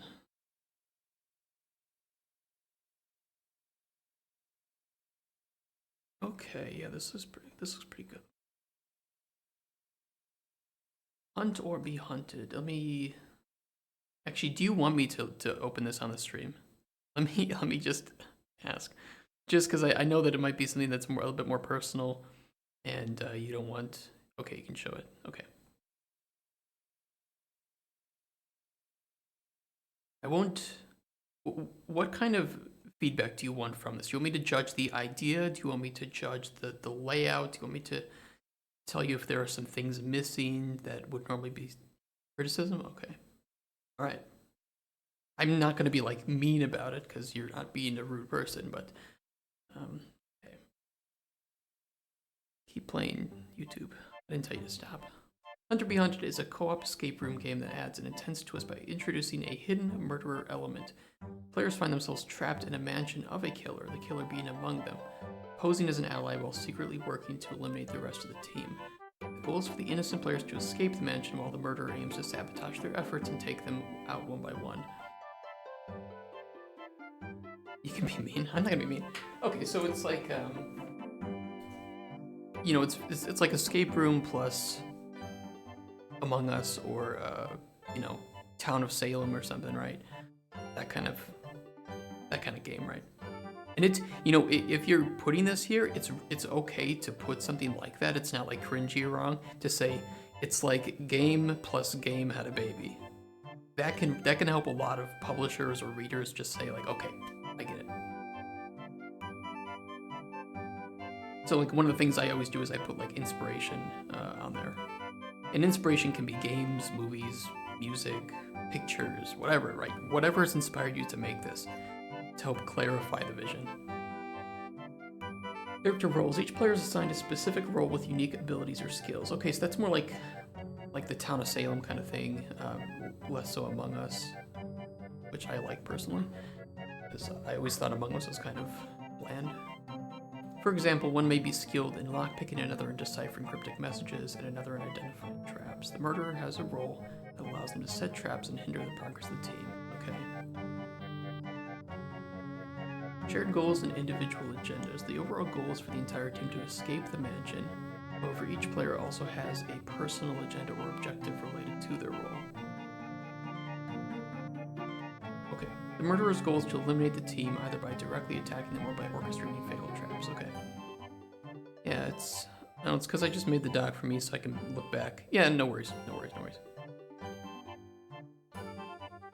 That isn't a criticism at all, right? Some docs are just for you, some are for other people. Yeah. Okay, communication and trust. Players must communicate in void proximity and collaborate to solve puzzles and unlock doors. But they must also be cautious about revealing too much information. The murderer is among them.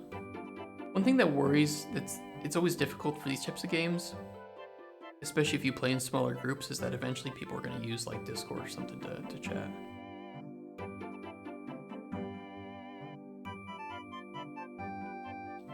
Trust is crucial and players may choose to share information selectively or avoid aiding the murderer. Okay.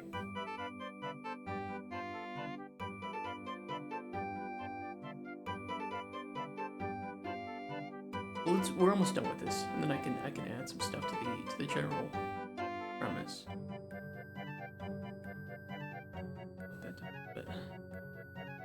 Hidden identities. The murderer conceals their identity and must act inconspicuously while subtly working against the team.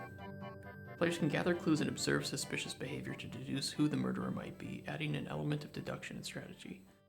Traps and obstacles. The murderer has access to a variety of traps and obstacles that they can strategically place throughout the mansion. Traps can range from hidden tripwires and collapsing floors to secret doors leading.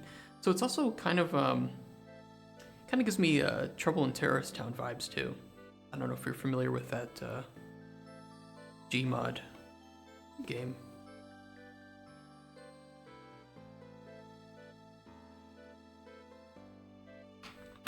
Gives me vibes of that too. Good game. Very good inspiration.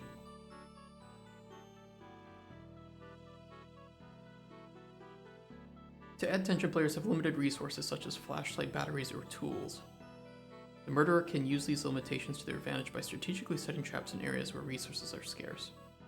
Good point. Yeah, werewolves, yeah. Lockpicking idea I had from Dark and Darker, if you know that. Yeah, I do know that. Yeah, Town of Salem. I like Town of Salem. I think Town of Salem was a really good idea that they should have polished into a game with a bit better user experience. And that's basically what Among Us did, right? Is they polished that similar concept into a simple, easy to play, easy to understand game, but I feel like it actually isn't as good as like Town of Salem or something. That's my hot take. Dynamic puzzles. Puzzles within the escape rooms should be dynamic, with multiple solutions or variations. This allows the murderer to subtly influence puzzle outcomes to their advantage. Okay. Time pressure. There's a time limit for escaping the mansion, and the murderer can exploit this by stalling progress or creating situations that force players to rush and make mistakes. Endgame scenarios. The game can have different endgame scenarios based on whether the players successfully escape or if the murderer eliminates them all. The murderer might have an escape route or unique victory condition, adding replayability. Okay, this is a pretty good high-level document, actually.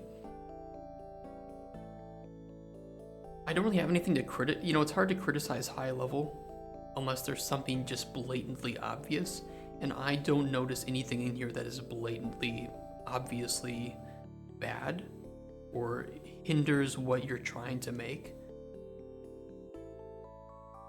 What I do think is that this is a very difficult game to make, even for somebody experienced with game development, and if you're new to game development,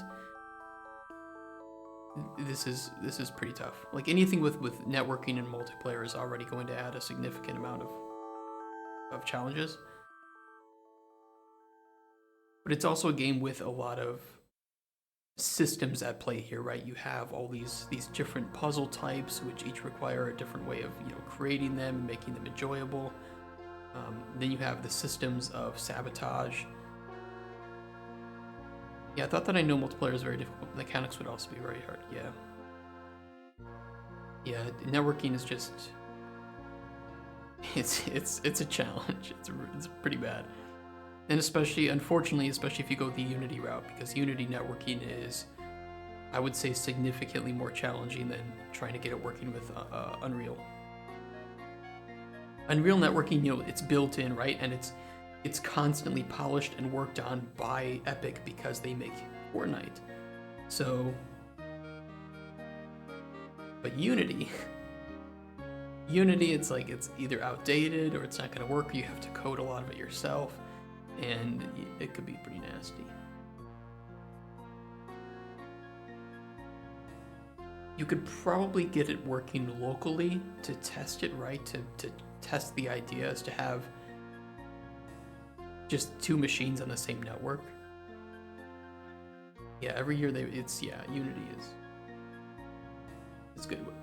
Look, you sound to me like you're interested in game design and you don't know where to start.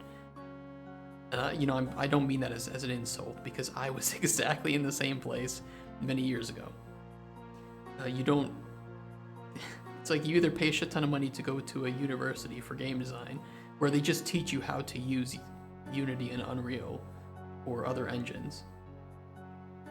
And that's about it. And it's like, okay, I can just learn this on my own. A lot of inspiration for the game that would probably be a long project once I'm deep into game development.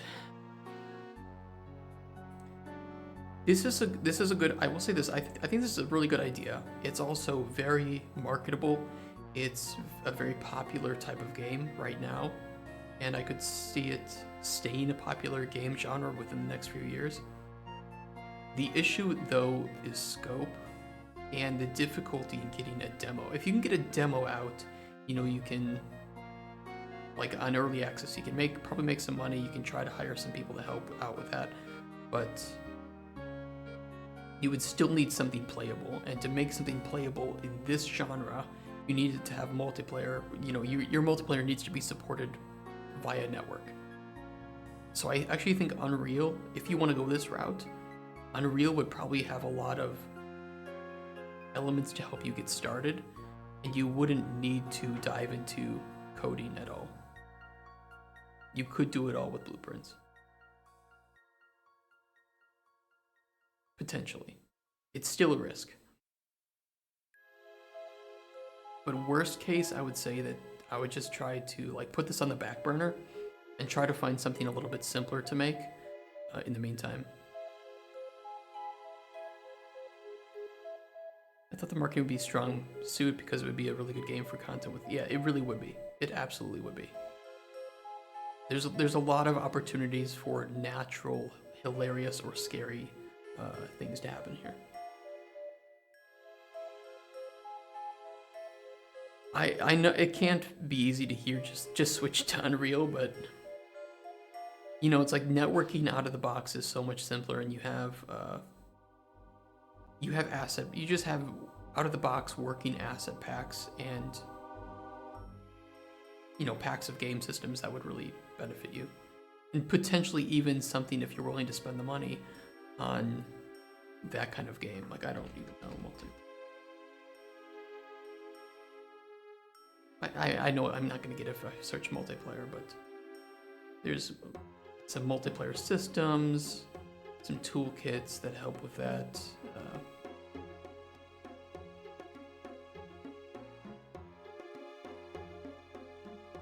There's a bunch of asset packs that you could maybe use for horror, abandoned horror mansion. Good stuff there. Just this month free, you have stylized packs, procedural NPC crowds, combo buffering like this modular Victorian house with interior and exterior.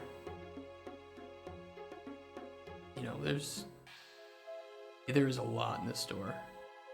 Yeah. I mean, this is free this month. Completely free. You can use it in your game. For free. This has a lot of assets in it. This is really nice. Jesus Christ. Yeah, that's really nice. That's perfect too. Yeah.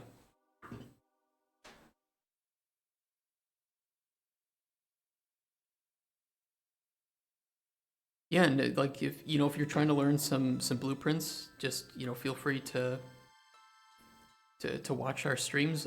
I'm doing everything in blueprints right now, and if you ever need to just get some info or get some help, I'm always willing to do that. We also have on our YouTube. You might be interested, considering that you're trying to get into indie dev. Let me show you my channel playlists. We have a couple of educational videos. So I went over what's called a known unknown matrix, and I went over production phases, all from the idea conceptualization phase all the way to release and post-release, and kind of explain what each of these phases look like. So that might be helpful as well to check out. I think I will watch a lot more. I feel like you have helped me a lot more than anyone else I asked. Most people just say start with Python. I mean, okay, Python is really easy to start with, I agree, but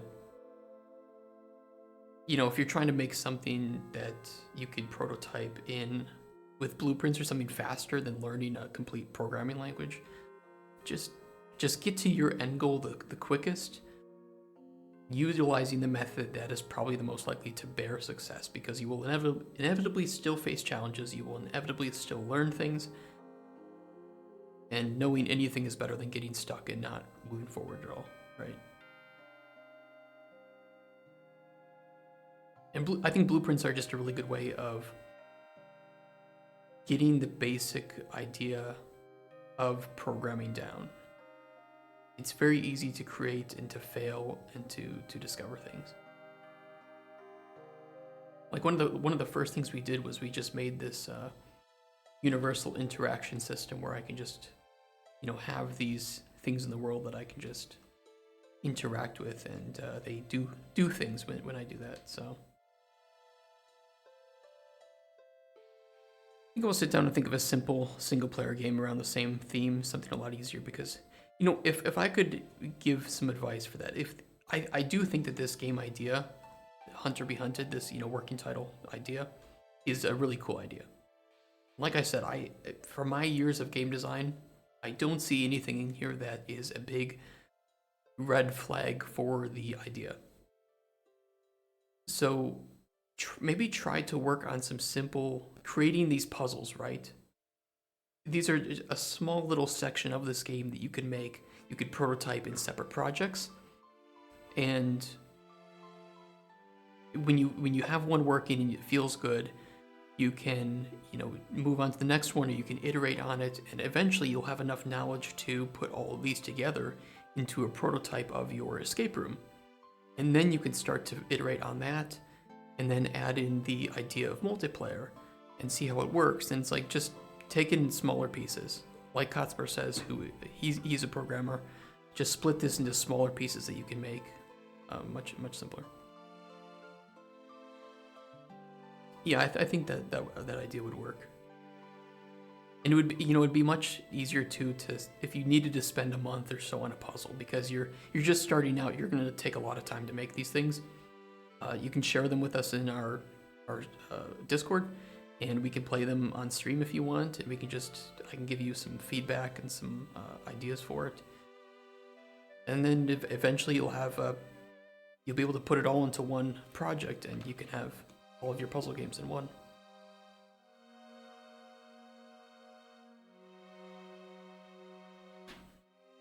Unreal has some incredible asset packs for free. You can extract parts of logic for instance, single player game, and create an investigation toolkit. Yep.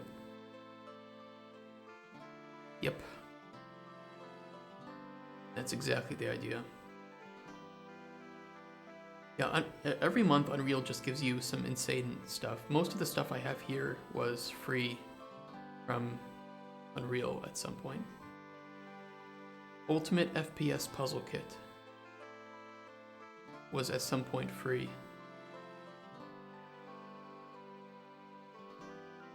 Is it working with Unreal 5? Yeah, it is. So it's really easy to get started. Wow, why was I not on Unreal? Because this is, again, my opinion, you have a lot of people recommending Unity. I'm not saying it's bad. I'm just saying there are positives and negatives to each, right? But I think if you're a designer and you just want to start out prototyping, even people in Unity might use Unreal for prototyping because they can quickly throw things together, even if they prefer the flexibility of Unity.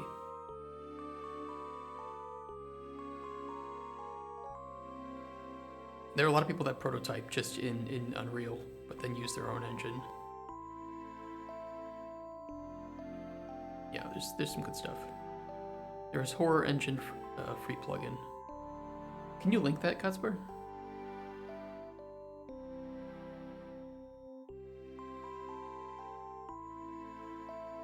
This is good though. You should make a forum post in our Discord, and you can keep it updated with changes and stuff.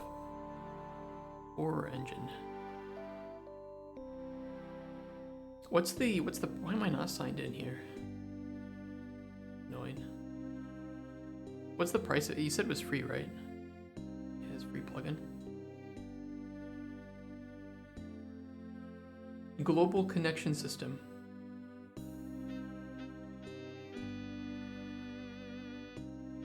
Actors to interact, the interaction type. Repeat. Delay before interaction, delay before each repeat. Jesus Christ. It's hard for you guys to see, but it, like, lock, unlock, Flicker, unflicker, take, read, put back. Alarm, explode, teleport, Jesus. You can achieve the same result in both engines, just some tasks take more time in first. Yeah, exactly that. 100%.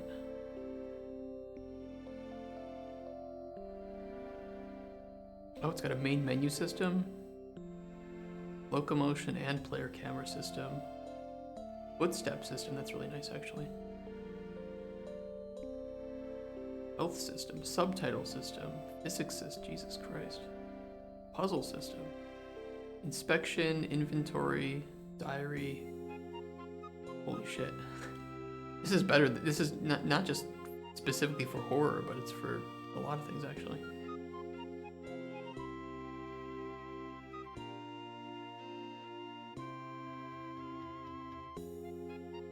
In the single player mode, I could add some sort of AI which acts as the house owner / murderer, which tries to find you and catch you entering home rooms. When you hear footsteps and stuff, you have to hide.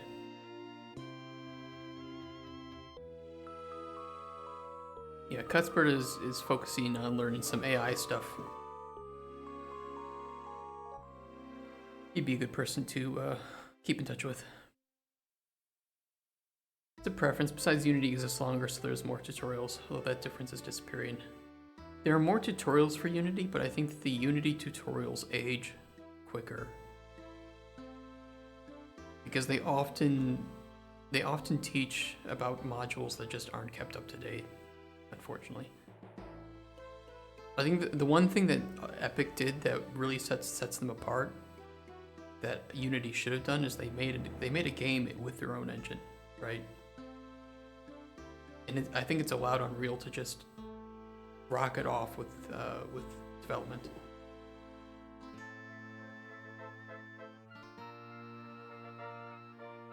Look at that versus. Yeah. The game dev community is sometimes hard to crack. Like, it's hard egg to crack, but if you can crack into it, you'll find that people are really open about sharing things. But it depends. It depends. There's a lot of money in it too, so of course it does attract people who aren't the most friendly with that sort of thing.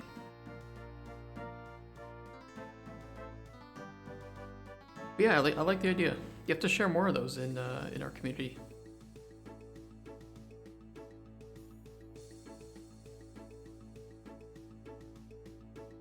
I guess you do have some soft skills that are really good at filtering info and quickly apply the info. Sometimes forget that's not always for granted. Yeah, I have a pretty good intuition, but really bad, and I'm really bad at other things. Like I when I was born, all my skill points went to intuition, but then everything else was just absolute shit. Anger management, 0.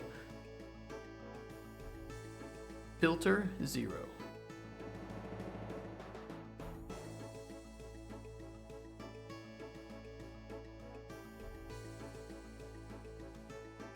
See, what is this? Weakness, magic paralysis. Magic weakness.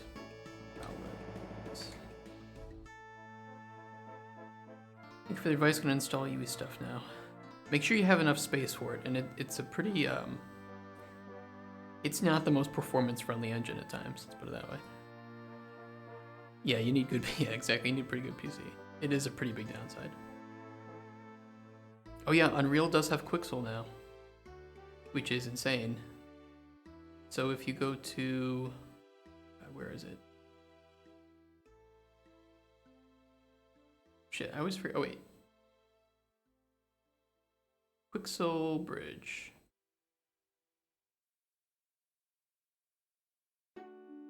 Okay, so the Quixel Bridge is awesome. It's basically this massive.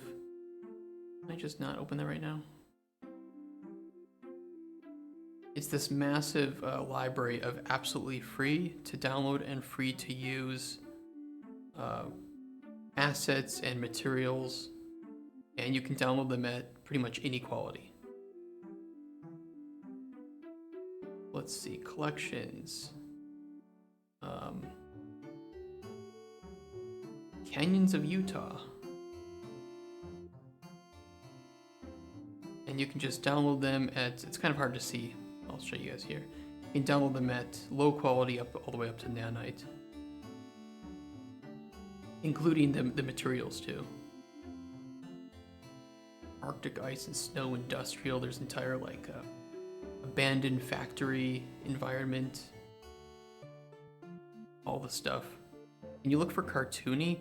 From what I understand, most of the stuff in Quixel Bridge aren't cartoony, sadly. They're usually scans. I can look, but I don't even know where I would look. No. There's some vegetation, but again, most of it's like realistic quality. However, free this month actually is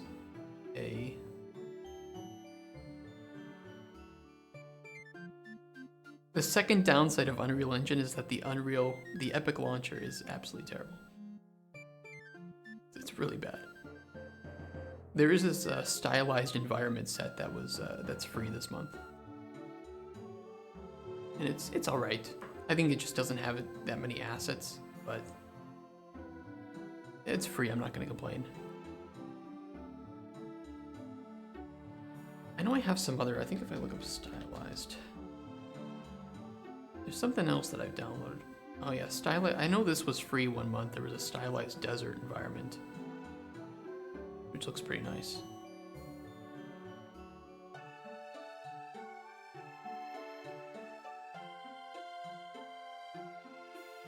This one was free last month, I believe. Yeah, this was available last month, which I'm probably going to use this one for some of Cauldron Chronicles prototyping.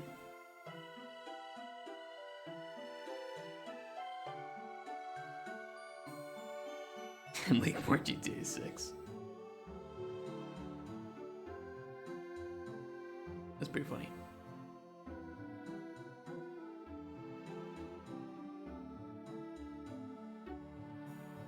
Yeah, the leaking sucks. Like, it's really one of the most enjoyable parts, I think, of working on a game is that first release that you can do, showing the game off. You know, it's like a big milestone, right? So, yeah, spoiling that just kind of ruins the fun, but I'm glad at what happened originally with the leaks. Hey, Crossroads, how you doing? Yeah, that in full release is just a massive high. Weakness to magic prowess. I'm getting really sidetracked.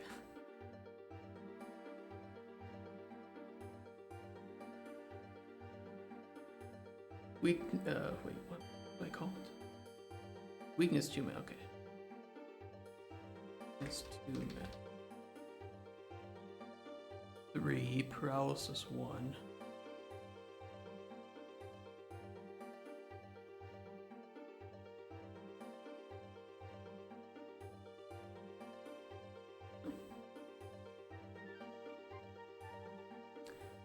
Yeah, I mean, especially with how much money they put behind games,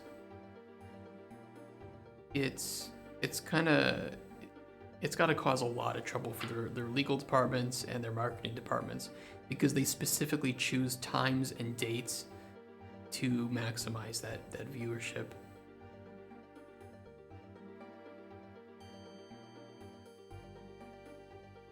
You're doing okay? Well, hopefully we can make things a little bit better with all of our lovely emotes made by Crossroads of Fate in chat. Send her some love for the absolute wonderful job she did. Jesus Christ, 8% drop. I don't know why. I don't understand sometimes the drop in. It's like, why? The game looks good. People are hyped as shit. They have the highest 24-hour viewership of YouTube views in all time, right? Crazy. Really, that makes more sense. because they're not going to expect that that profit in a specific quarter. No flavor requirements here either. Okay, no positive. That one's good. All right, last one. Then we can. I'm going to test each of these, I think.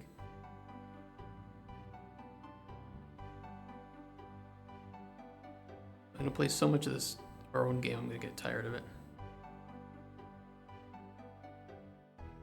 Most liked entertainment video in 3 hours. Jesus Christ. It was 2025 year release date when investors count some profit in. Yeah, they do.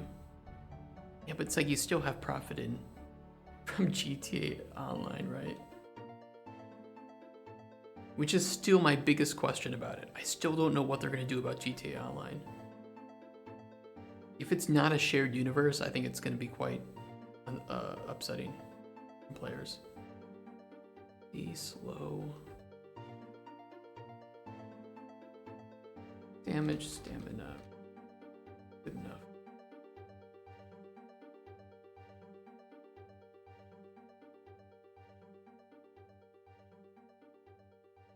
Okay, slow. 1.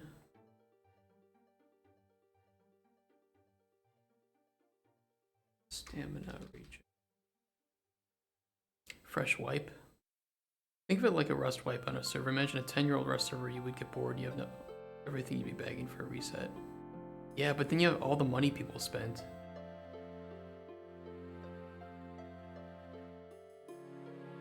I mean, I think that would be really bad for them from a standpoint. I'm wondering if they're going to do if you have both games installed, you can, it's like the same kind of top level, you can jump between each one, but you have different characters on each one.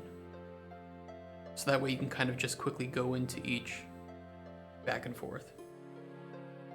Or if certain things will carry over, like your cars, your customization, potentially things like that. I don't know.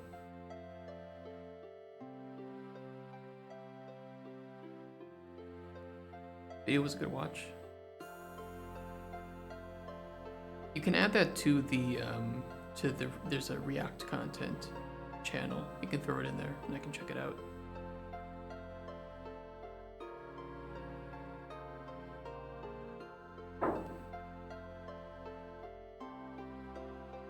Maybe. I mean, with how much money people have put into shark cards though, I don't know.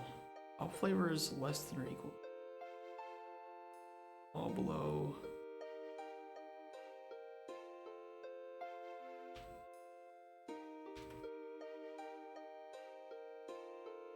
All right, let me add these strings into our string database.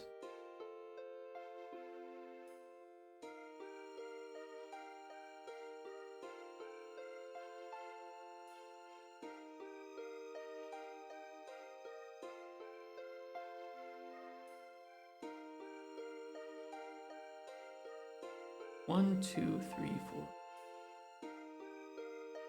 12. 1, 2, 3, 4, 5, 6. All right.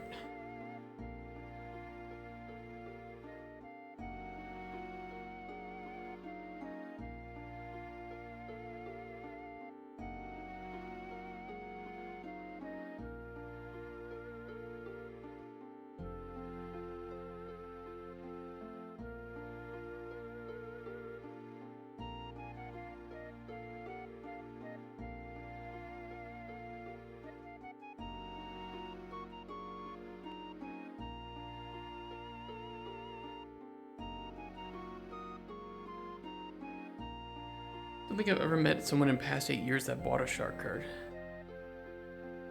You say that, except the amount of money that they've made, the revenue, is absurd. They've generated close to $8 billion, with hundreds of millions in annual revenue from subscriptions and in-game purchases.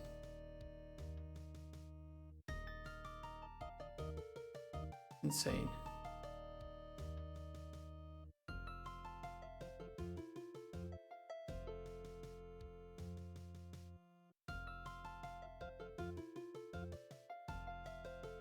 Makes $500 million a year, pretty much. Yeah, it's absurd.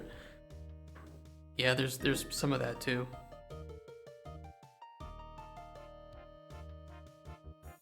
I don't know what percentage comes from which. Potion of curing, call that one. One is what? Fortify. Okay, luck. Lucky block potion.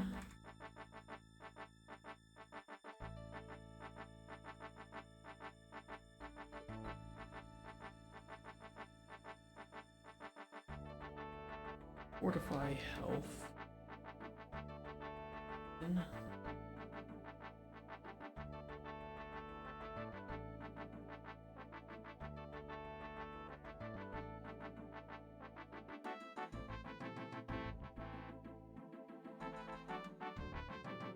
Stamina and carry weight.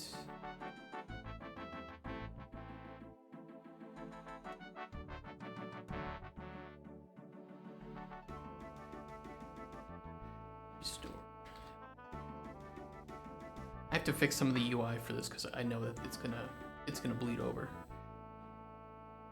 I haven't actually asked what you were making at the moment, Alchemist. So we're working on one system of a larger game called Cauldron Chronicles, and it is a open world stylized alchemy game. We're set in a fantasy world where you help NPCs to fulfill their commissions for potions, and then explore the open world, of course, for ingredients, to solve puzzles, discover things, do some combat, but with potions, not with weapons.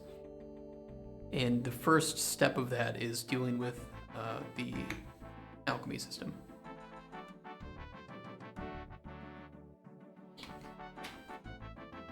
Thank you. I hope it ends up being good. It's going to be a massive undertaking. It's going to take a long time, but we are just focused on. Let me see if I can find them. Desktop, Cauldron Chronicles, Pillars.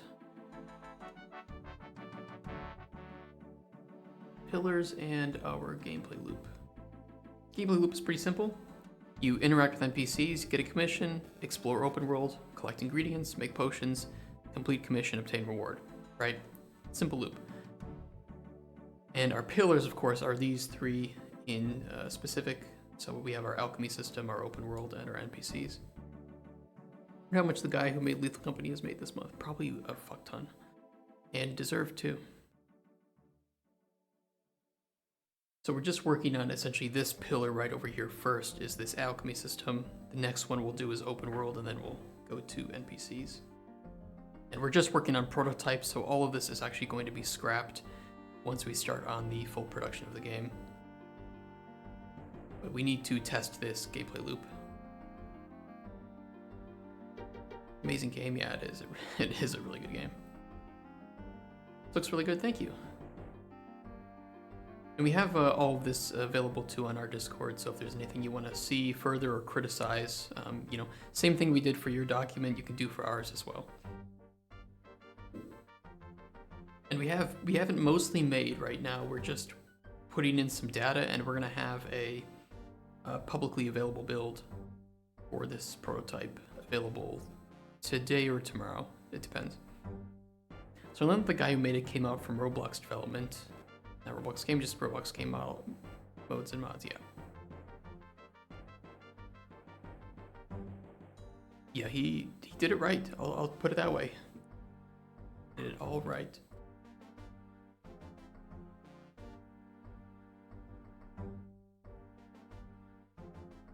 Craft. Resist magic and regen mana.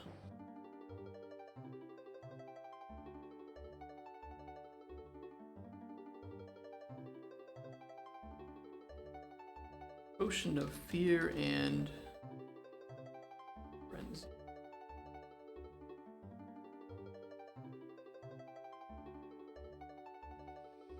Poison of damage, health, paralysis, and slow.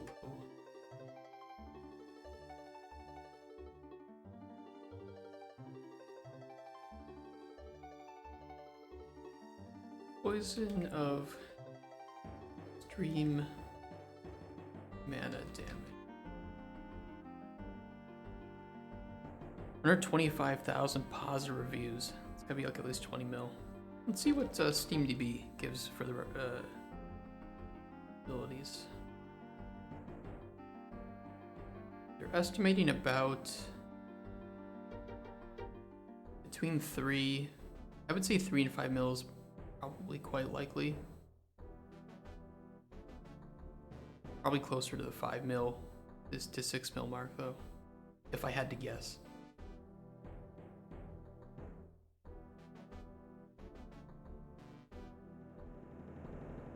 It is very insane.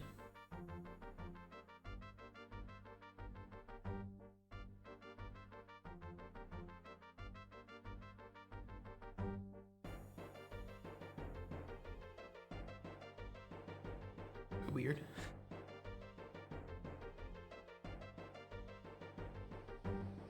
Oh, 4.7 million. Crazy.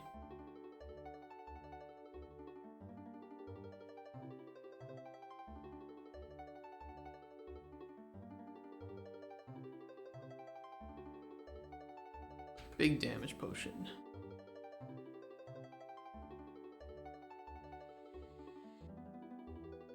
Is to magic and paralysis.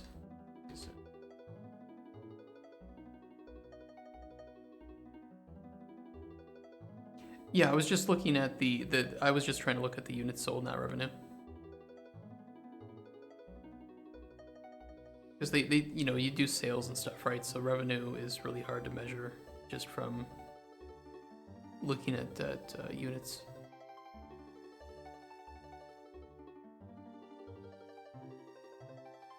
I mean, revenue is always going to be questionable because then you have Steam and you have taxes and shit, so. I care primarily more about like units sold because for me it's just a better indicator when a game pops off like this. Especially if it's not free to play. Free to play, of course, you can't really judge anything, right? Yeah, it's gotta be at least that.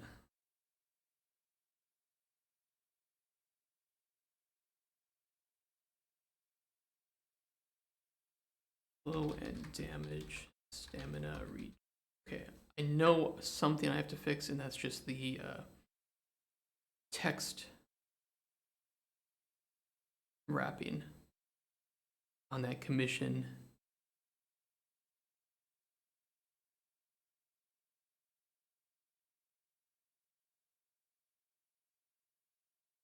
Okay, yeah, I do have a size box on this, so if I just auto wrap the text here, it should be fine.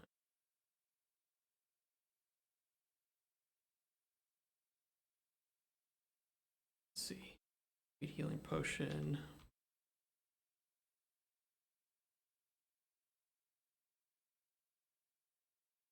I don't like that.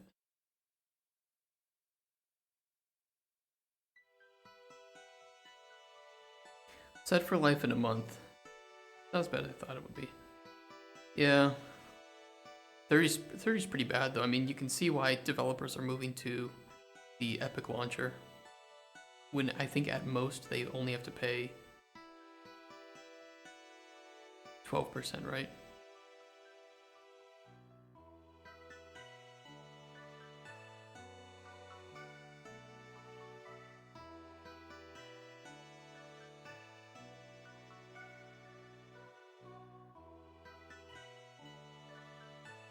Grab text out my size box here.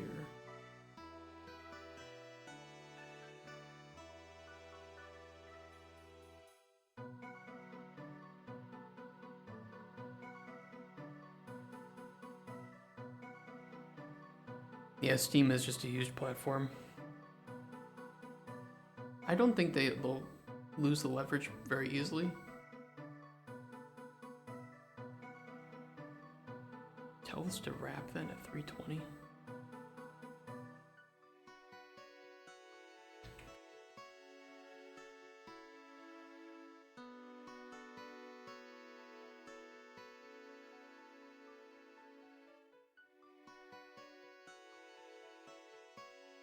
It's so weird. It shouldn't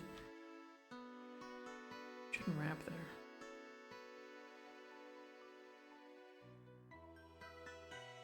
Yeah, it's better.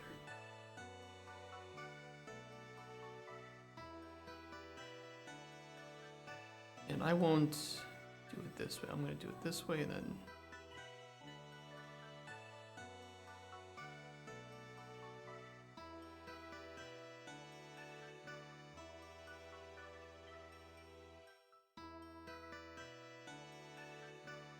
Yeah, that's a bit better.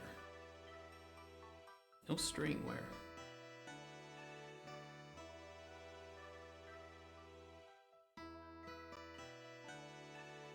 Oh, and the stamina. I think I know why.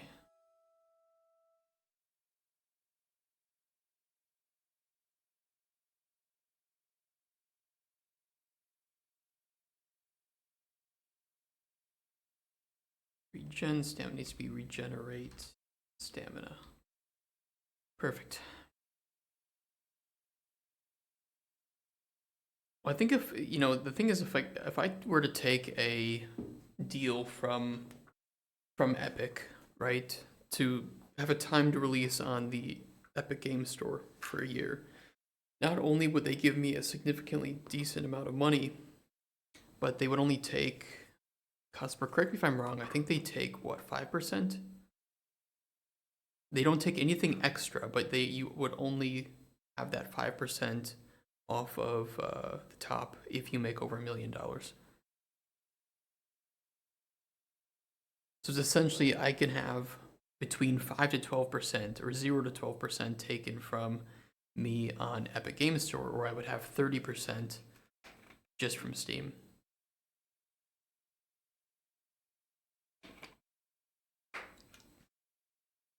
The thing is that it does hurt revenue, and it hurts your image with players because the game isn't on Steam. But the problem is that it's the only way that some games will have... It's the only way that some games will get funded is because it's just such... It's such easy money just sitting there.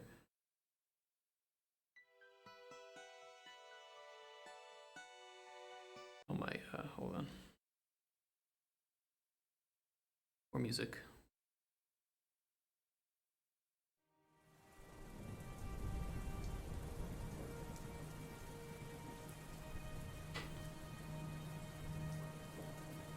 Alright, as long as there aren't any broken strings, I can give this a try.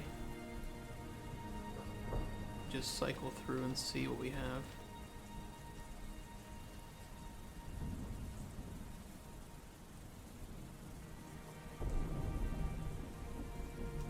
Yeah, it looks good. A little bit of bad readability, but... Do you sign contracts with Steam, or could Epic or someone else just buy out your game and give you a contract to put it on theirs? You don't sign a contract with Steam, but if you do take the Epic money, they would require exclusivity for from what I understand, it's like 1 year. But Steam will just allow it anytime as long as, you know, as long as you want to.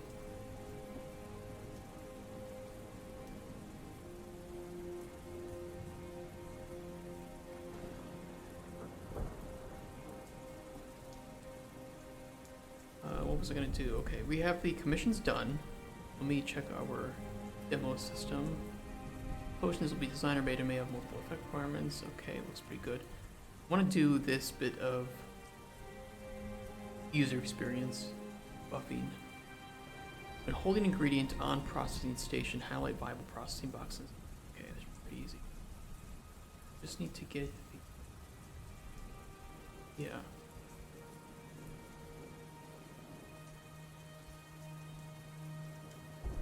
We're essentially gonna get the tick trace and the current station that the player's on, and if both of those are workable, we can send some message to the processing boxes to do something. They have a lot of money.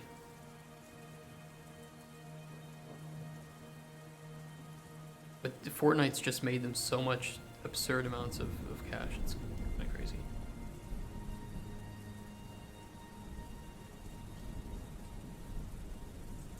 Okay, what can we do to this that would... I've heard really good things about Lego Fortnite. Like, really good things. Can't, like, change the color of this in any way, can I?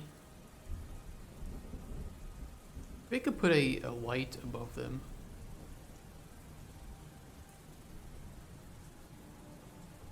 What would that look like? We do like a spotlight.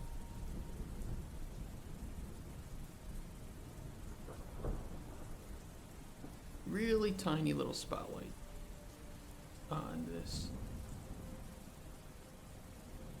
The attenuation radius.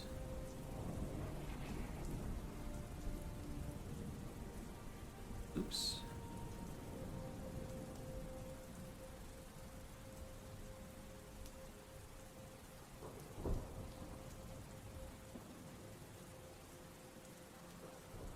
You know, like Fortnite has more players than zero, still the normal BR combined.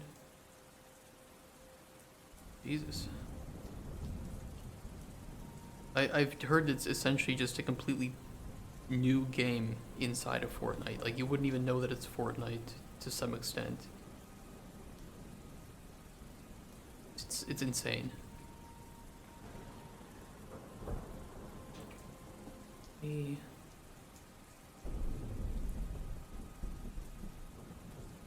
Make this green.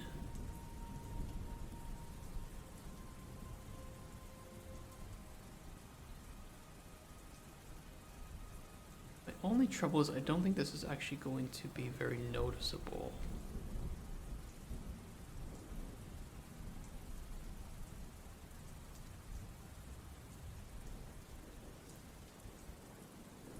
Actually, I think it's okay.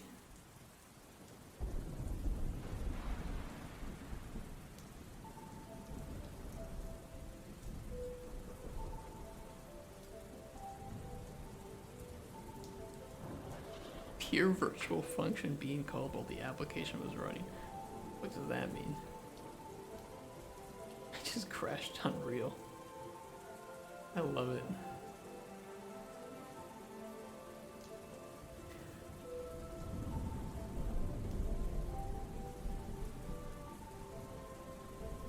Oh, really?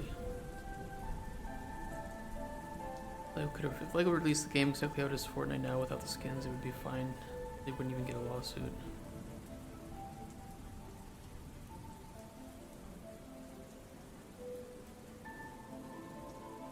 They're pushing for, yeah.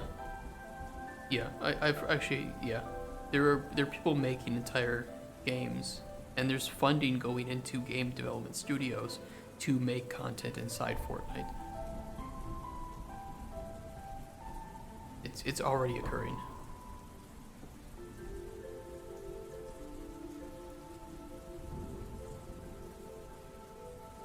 If you know Valentin Cuthbert, he got a job offer to do level design for a studio that was just making content at Fortnite, and they were paying quite a lot. Yeah, it's insane.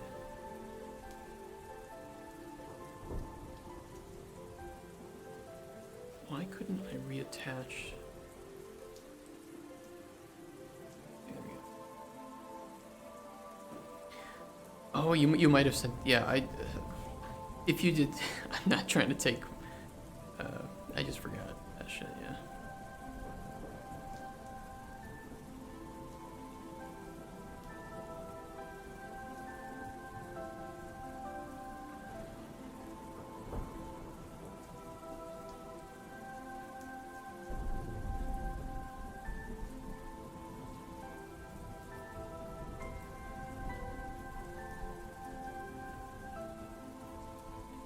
Weird messages.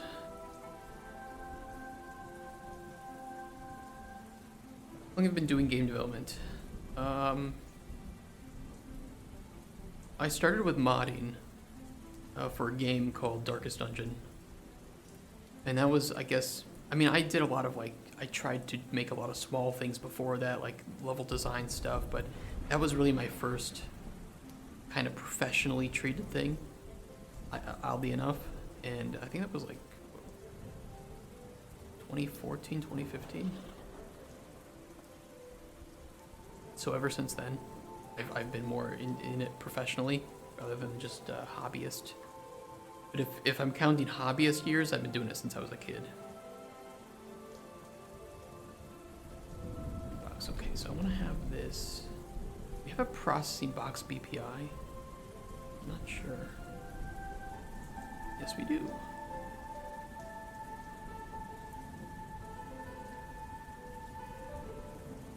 You have a job at like a studio, or are you independent? I have worked at a couple studios, at 4 of them, but now I've started my own company, that's Microraptor Games, right? So we're working on Cauldron Chronicles to get it out into the open and get it funded.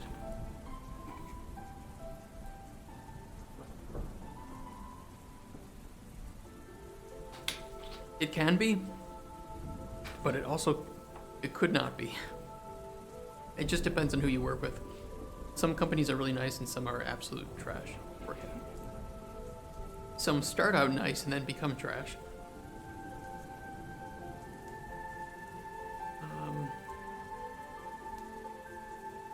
Do spotlight on.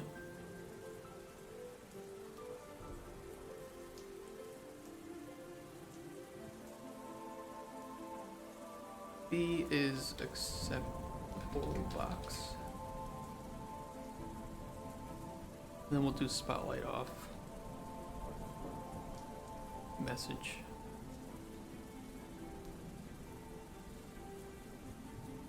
Hey Bartosz, how you doing? Guys just at work. How's work going? Any good QA drama going on? Yeah, we do have a lot of developers in chat, some indies, some working at studios. Every day. You excited to start testing Cauldron Chronicles?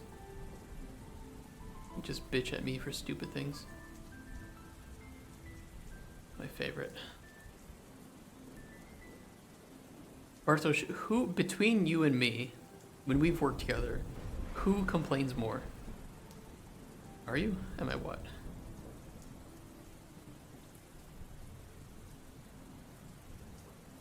Let's see. Interfaces, spotlight on, spotlight off. Acceptable box. Ready for results? Pretty soon actually.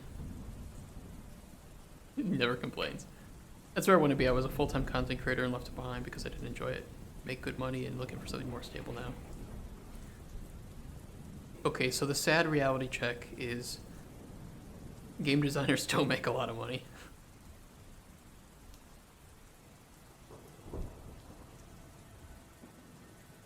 And I wouldn't, unfortunately, game dev is not the most stable. It depends where you work, like, right? If you work at like Ubisoft or EA on their sports games, you'll probably be just fine. But if the more creative and outlandish you're working on something, I guess the more volatile it could be. Just like something's more stable, doing something I enjoy. Yeah, I get that. I complain more, but you do more drama. Fair. Fair. I do like the drama sometimes. It's really fun to. Shouldn't say that. It's really fun to act like something is a big deal, and then watch everyone treat it like a big deal. Maybe I shouldn't admit that. Usually the things I complain about are a big deal though, right? I mean, okay. Do you remember the honest and transparent stuff, Bartosz? And this is going to be kind of an inside joke. I apologize for other people. That was a big deal. Yes, and also watching people saying it's not a big deal. I mean, okay, some things weren't a big deal, and I thought that they were. I recall indie game devs belong to a category of people that live below minimal budget most of the time, because most needs to be reinvested, yeah. It's absolutely true. Like, you just, if you're going to work on your own games, you need to accept that you're not going to make money. And if you do make money, that it's a rarity, it's an exception to the rule, not the rule. And it's only your personal opinion. Yeah. I was gaslit quite a bit, wasn't I? Okay, let's get this spotlight. Nice, been spotlight on.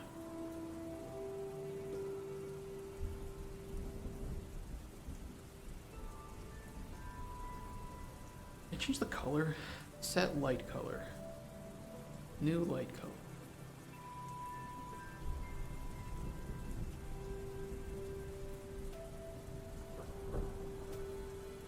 Use acceptable box. This needs to be the green. And then if unacceptable, we go to red. Stretch. Okay, let me stretch. That's a good idea. That'll help me stay awake. Okay.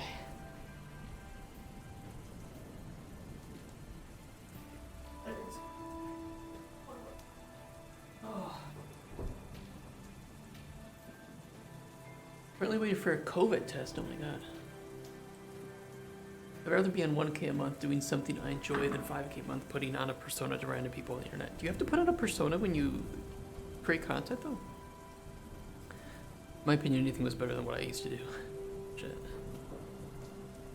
I was full-time streaming before I got into modding as well, which is kind of funny. Oh, because of the community you were in? You can always spend 5 years of development to be most hated game on Steam. Talk about I mentioned the day before a little bit. I mean, weren't you and I talking so much about that before, about whether it was a scam or not, and that we were like, yeah, this is totally a scam. And that was like a year before it came out. I was in Minecraft. Oh god, yeah. Sick last week, and 2 colleagues were tested positive. Oh shit.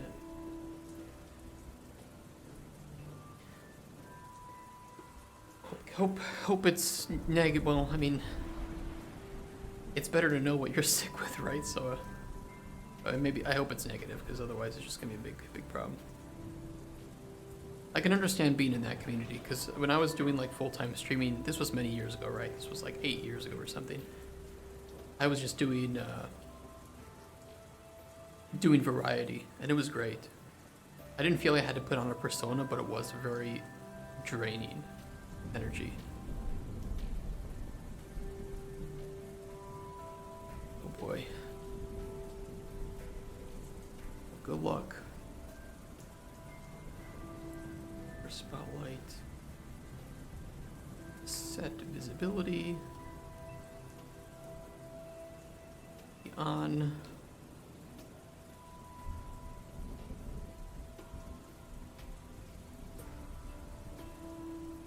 And spotlight off, simply just set visibility view.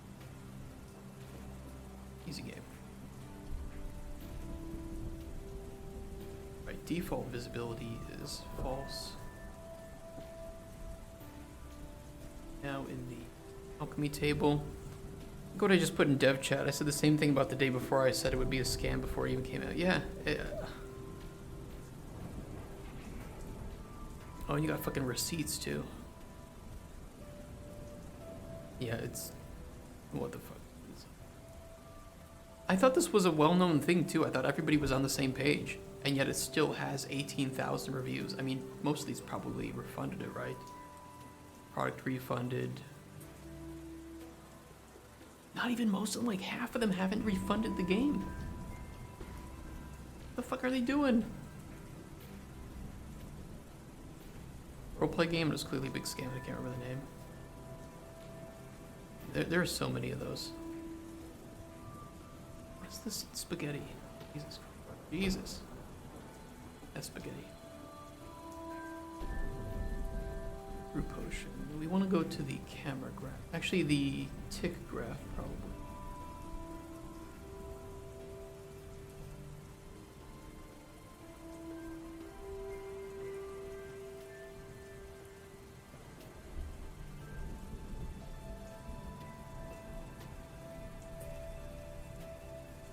No input actions. Alchemy zoom, main alchemy click and drag. Okay, here we. Wherever we set dragging ingredient, we then want to. What do we want to set up the logic for this?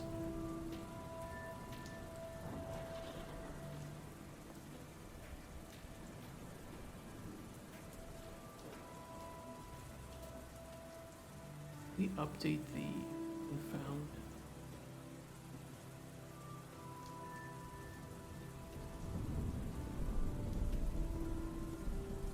Yeah, it's for this ingredient found.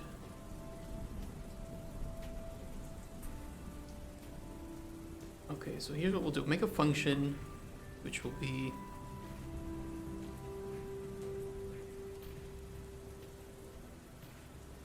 toggle viable processing boxes.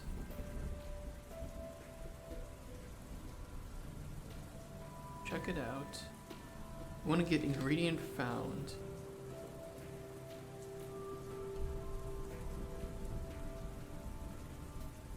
Get ingredient ID.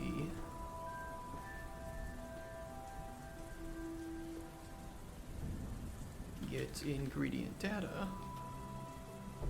Where's my ingredient data? That's right.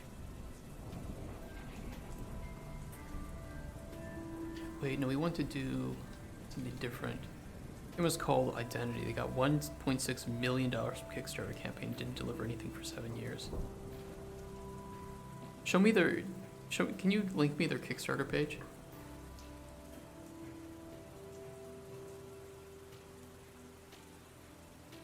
Would have to.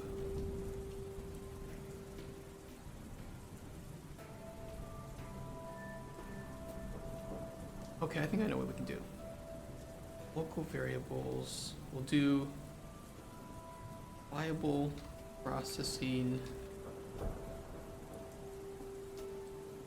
IDs. This will be an array of F names.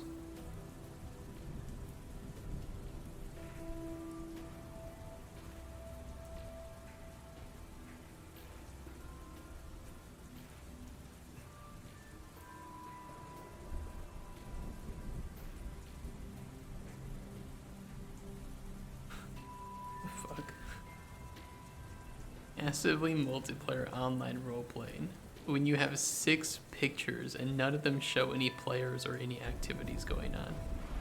Yeah, that's a great first step. Okay, I'll show you guys. Look, first off, any MMO that you're going to kickstart is probably a scam. That's just lesson number 1. Okay? Especially if there's nothing playable. And I mean kickstarting specifically.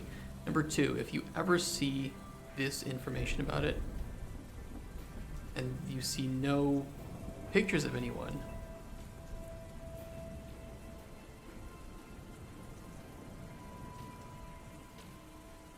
oh no, I can't say a word for 10 minutes? Oh shit.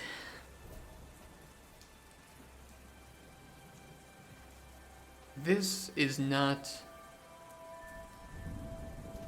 what happens when a company has money or an individual has money and they spend this money on assets. And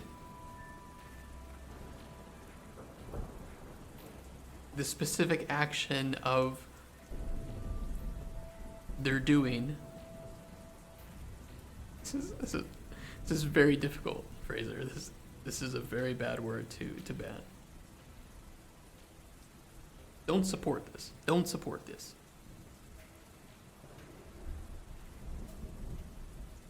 Yeah. Damn, you make me cry. Ecto Lounge, thank you for the follow. Thanks so much. Are there any consequences if you say the banned word?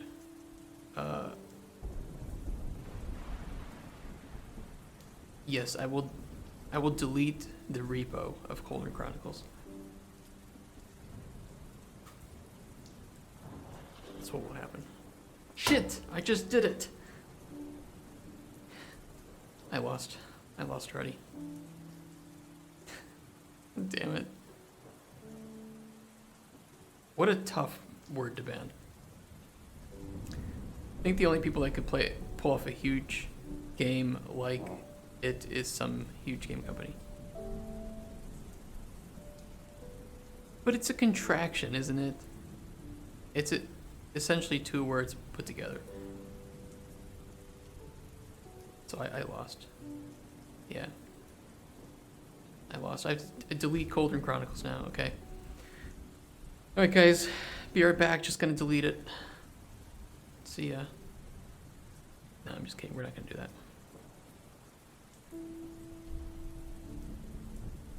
I will say, that was a very difficult word to ban.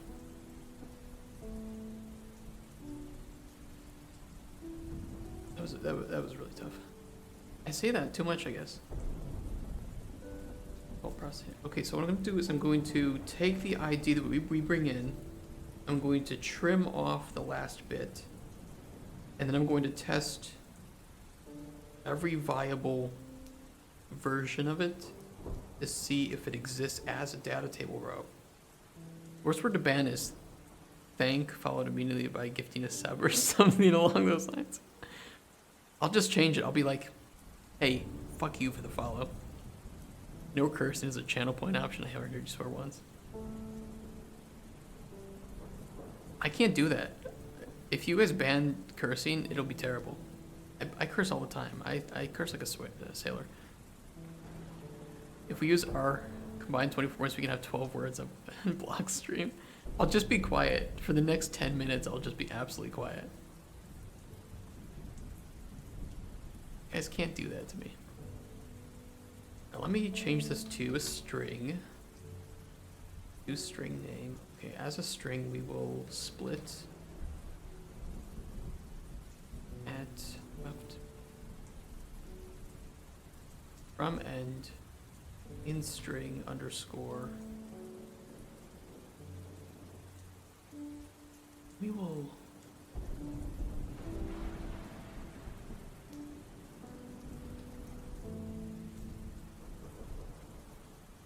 Joker XT, thank you so much for gifting a sub to Fraser.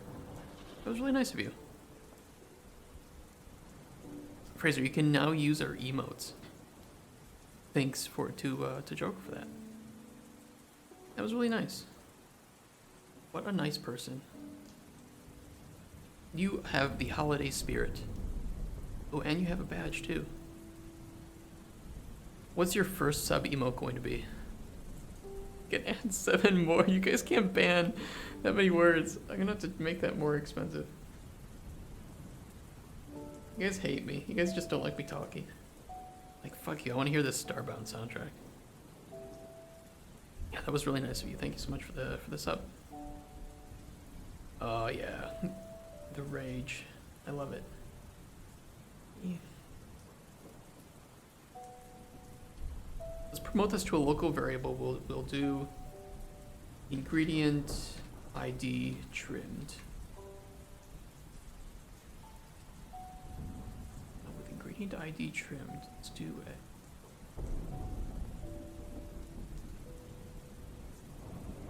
states. Gifted another sub to Crossroads. You are amazing. Thank you so much for these. Now, Crossroads, you can use your own emotes in this channel. Wait, I get 600 channel points for gifting a sub. I want to ban a word. Can't I give? If you didn't get the points, I can give you the points. How do I do this? Channel, wait, points. Can I give you points?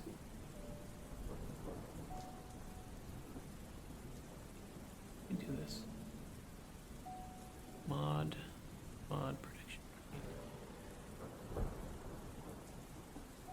Twitch. I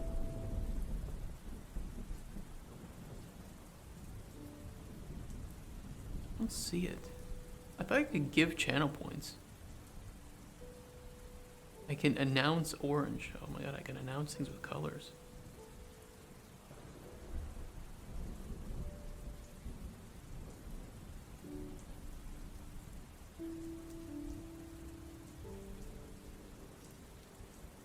How am I supposed to do this? What I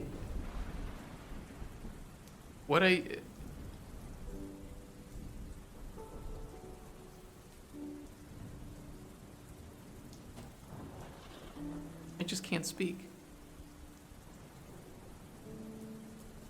I just have to be quiet.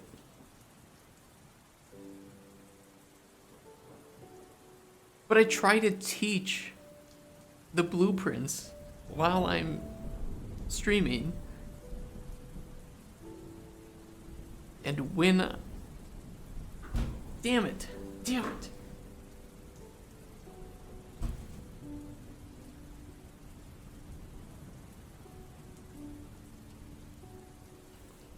Okay.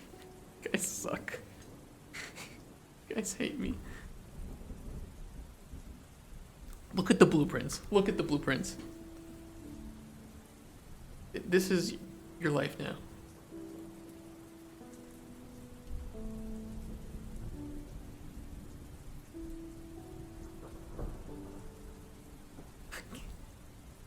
I can't. You guys are the worst.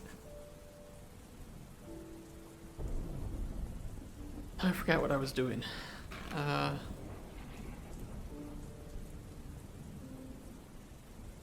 Oh yeah, ingredient states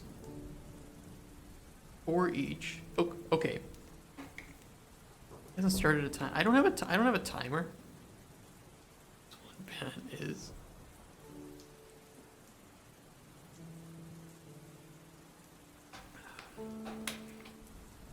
I do have a timer. It's an external application. Should be fine. Just a drink of water. Just. I mean, I have to make this more expensive. You guys are killing me. Ooh, ooh, ooh, ooh, ooh, ooh, ooh, ooh. I know what to do.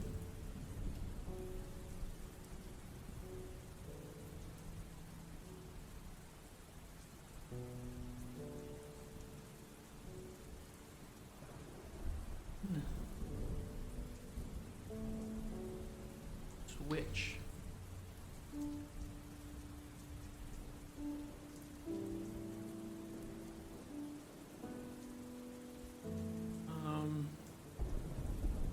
No, no, no, no, no. No, no. No. No.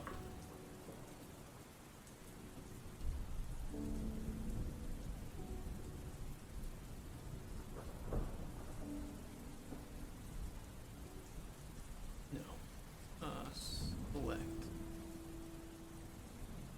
We can.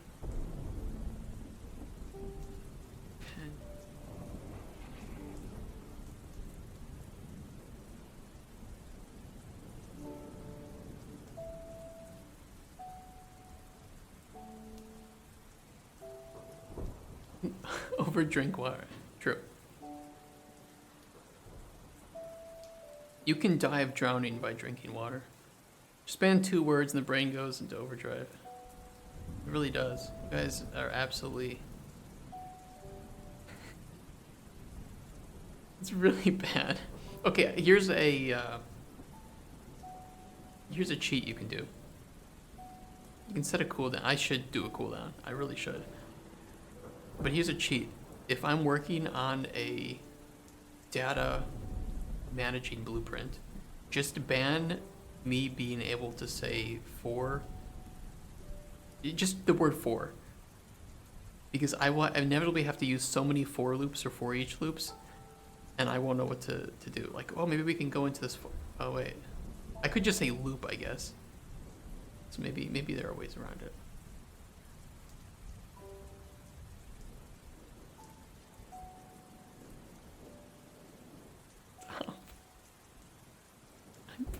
I'm putting a cooldown on this. Don't you do it. Aha, wait, I know a way. I will call them feature.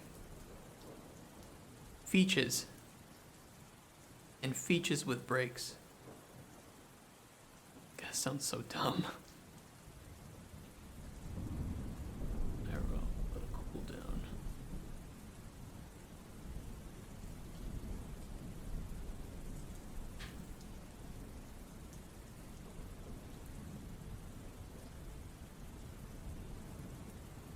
There you go.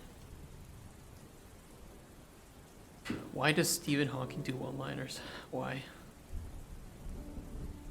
I say put a cooldown, but make a second one at a higher cost.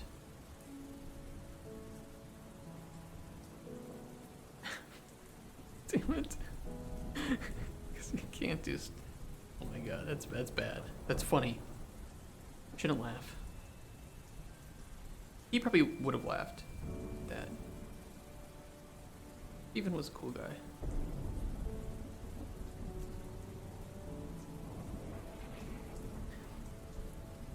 C G F C O D I. All right, next step is to name data table row ingredient. We actually don't need the data from this at all. Daddy passed away, yeah. 5 years? It's been that long? Holy.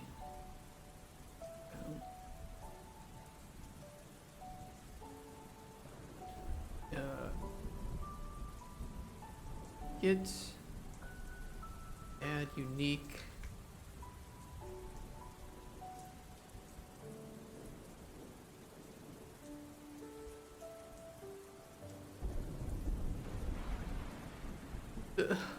Liren, 110 viewers. What? What were you doing? Did you pull on your pants on stream or something? Like, oh. Hello, people. God. Darkest Dungeon 2. Oh my gosh. Archmage Fox. Hello. How you doing? Reborn, nice to see you. Having fun making Minecraft games not be able to say... Yeah, they're banning words. Archmage Fox, thank you so much for the follow. Make games. Make games. I'm making games. I'm trying to make games. They keep banning words I can't say, and I have to like sit here and try to work. Alright, the ban is lifted temporarily. Hello everybody, thank you so much for coming here. I hope Darkest Dungeon 2 was really fun. If you don't know me, I worked on the first game, actually, on Darkest Dungeon 1, and I'm working on my own game and studio currently. So hello. Was hello a banned word? No, it wasn't. I put a cooldown on that, okay? That's 1 hour now. You guys are going in timeout for that. Make games, play games, hate games, circle of life. That's pretty much true. Add unique. Okay, once we're done adding the unique, we can... Actually, shouldn't we add a... I think I know a better way. Instead of adding a unique ID, what we'll do is add the enum value to an array, and then we can for loop through the processing boxes. We started with that, and then we had if and. Yeah, you guys are just banning crazy words.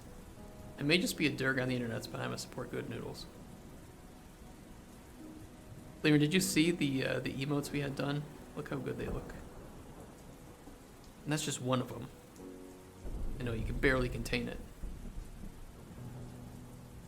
You did see them. You might. I know. I might have forgotten that you saw them. So yeah, thank you so much for that. She really is, absolutely incredible. Yeah, they've been banning just the craziest words. I can't keep up with it. They're breaking my mind.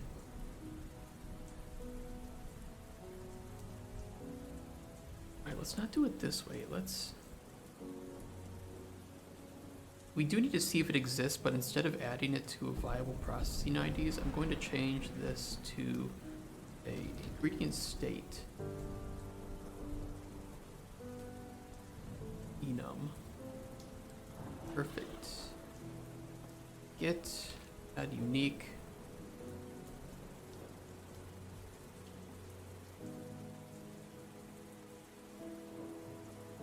Oh, monsters. They are.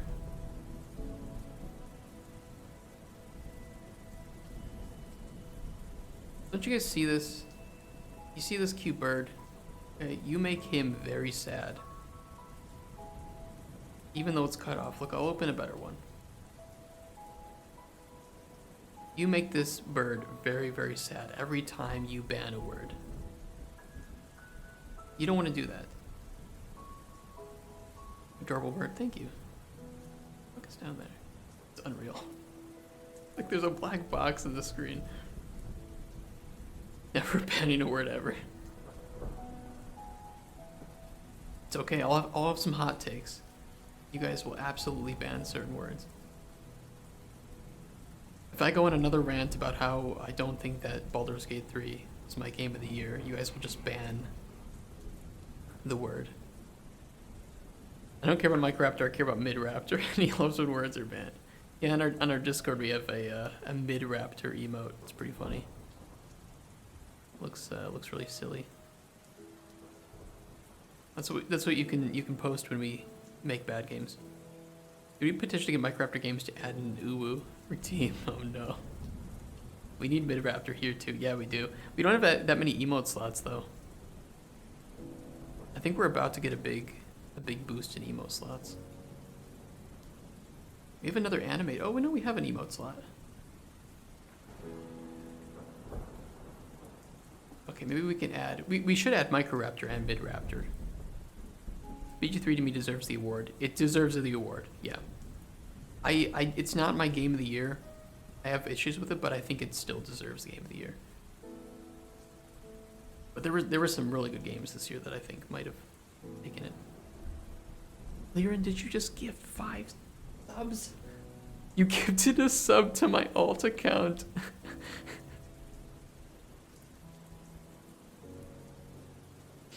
You just gifted a sub to my alt account. I can't believe it. If anyone doesn't know, Maester Silvio is my alt. Hello. How did you manage to give that? That's so funny. That is so fucking funny. I'm not in my own stream right now. I can prove it to you guys. Well, no, I can't because there are 75 people here. Jesus. If you're lurking, we actually do have our lurk emote is available to followers. So if you want to give us a follow, you can get access to 2 of our emotes free. Our hi and lurk emotes.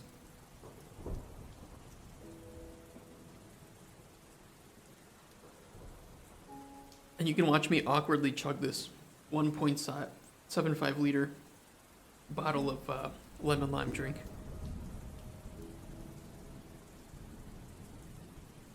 Alright, I need to get all actors of class. Okay, how do we do this? We need to...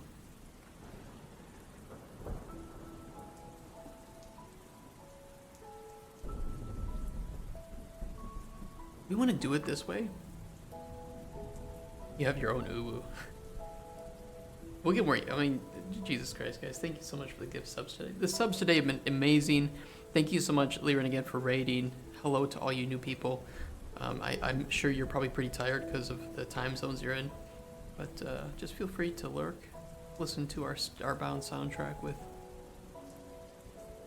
Might have gotten a new emote. I think you did just give us a new emote slot.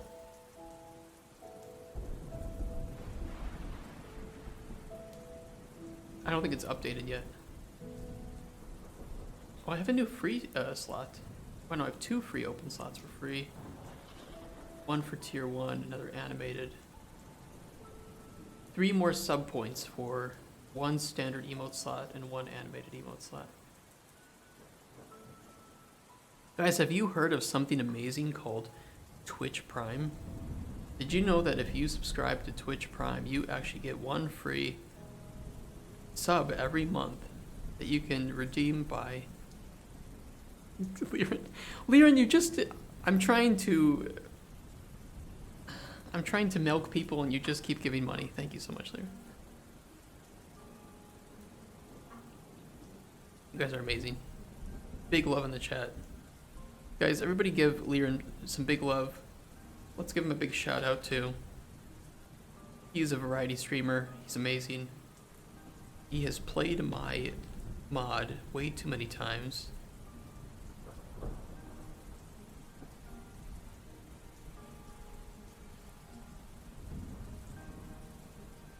There we go. Thank you so much, Liren. Also, Fraser, unfortunately it's that time of night. Gotta be up before him to finish off his hate. Good luck, man. Good luck. Take care. Please try to find some time to sleep. Thanks for all the awesome work you've done on that game. That has helped make me the streamer that I am today. No, you're kidding. Oh, not without you in your mind. Cut it. Guys, I'm gonna cry. You're amazing. I loved watching your PBD streams. It's a bit harder to do now with my schedule, but yeah, it was amazing to watch those. I'm completely lost now. What is? Okay, so we need to get all of the actors. We need to get all the processing boxes. We need to go through each of them. We need to find out. I know exactly what we do. Okay, so we do a for each with all the processing boxes. Easy game. Before each loop.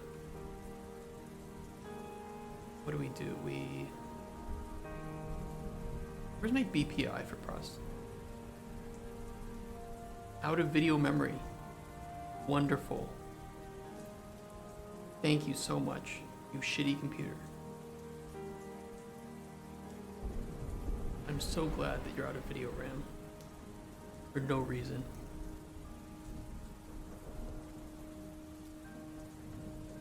It really shouldn't be. I don't know why the computer does that.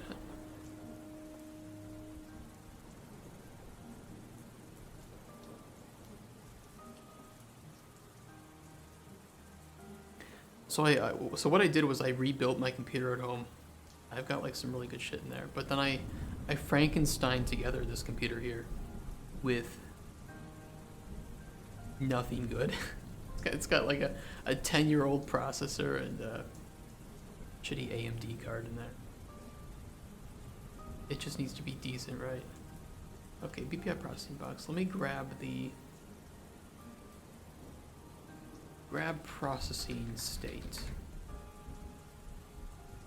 And we will have an output of ingredient state.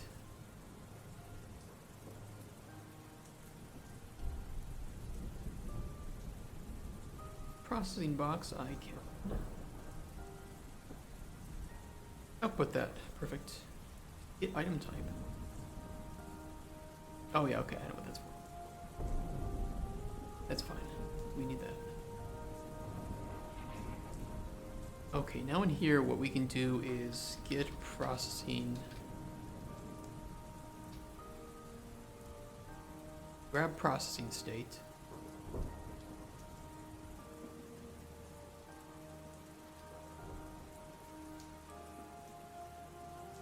And we can check if an item exists in this array. Does, wait, item, find item, contains item.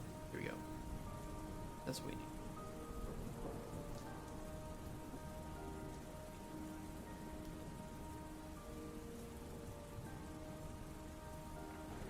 Okay, perfect.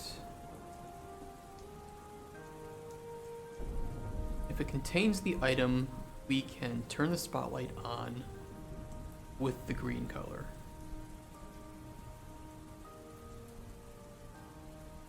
We need the element. We need spotlight on, message,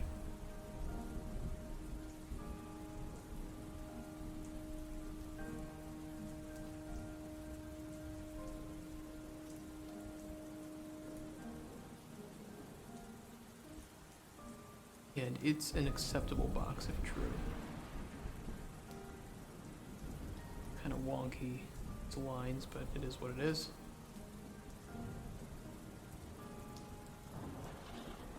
Have it. Okay, and I think that's it.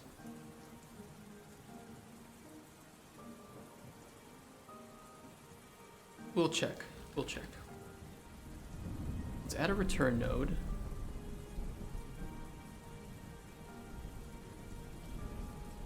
This is on the input. Yeah, we need to add it here.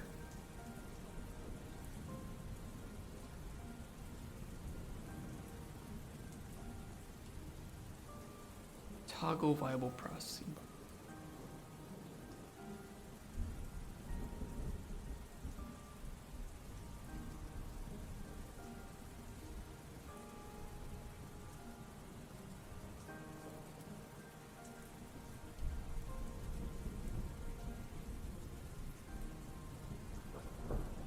Thank you guys so much for all the follows and love today.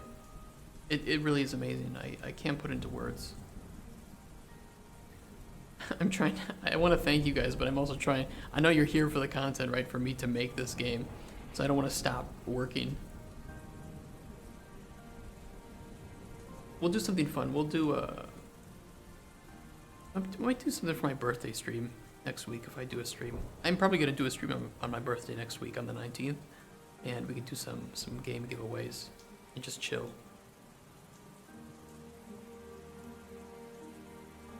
We still have alcohol too. I can drink some of that. I got that half a bottle. I was gonna save it for our next Kickstarter review stream, but I might just do it for birthday. Ooh, it smells good.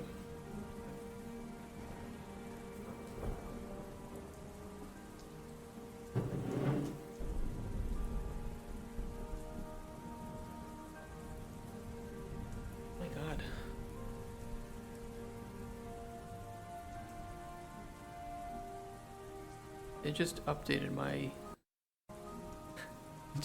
my chat like randomly. You guys were typing for a long time there. So glad to chill in a cozy stream given the high intensity achievement I got. Yeah, what did you get? Grand Slam. Yeah, what is that achievement?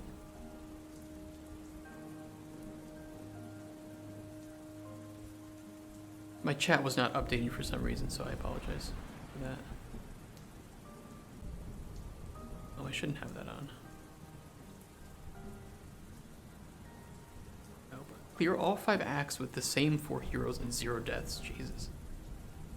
That doesn't sound easy. Toggle viable processing box. We need to toggle all of them off. Can I'm going to rename this to turn on all viable. Turn on. And now we need to turn. It's working. Phone.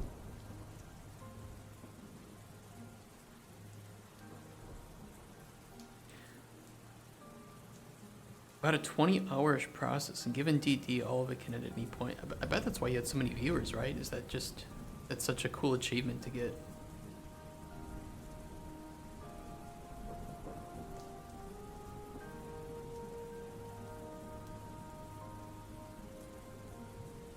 Maybe for my birthday stream, what I can do is the new Twitch meta. I can get shirtless and just have the camera right above my nips and bounce up and down a little bit. Would you guys like that? Turn off viable. Turn off processing. You would? Well, with all the support you've been giving this channel today, I think that we should do that.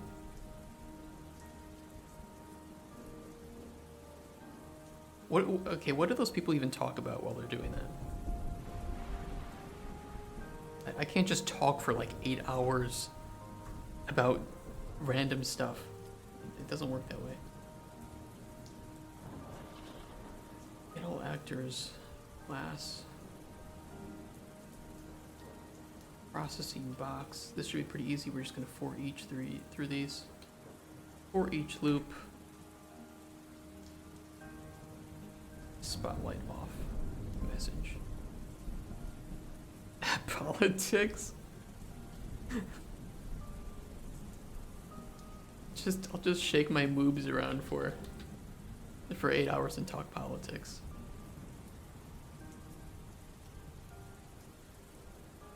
I think we would lose a lot of followers if I did that. The serious stream still, of course.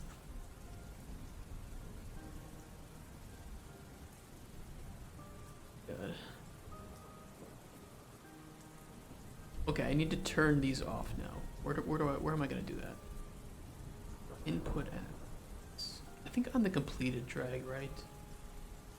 That after being found, we'll just do turn off processing. Oh, we actually need to. We need to get the station that the player's currently at. Hold on.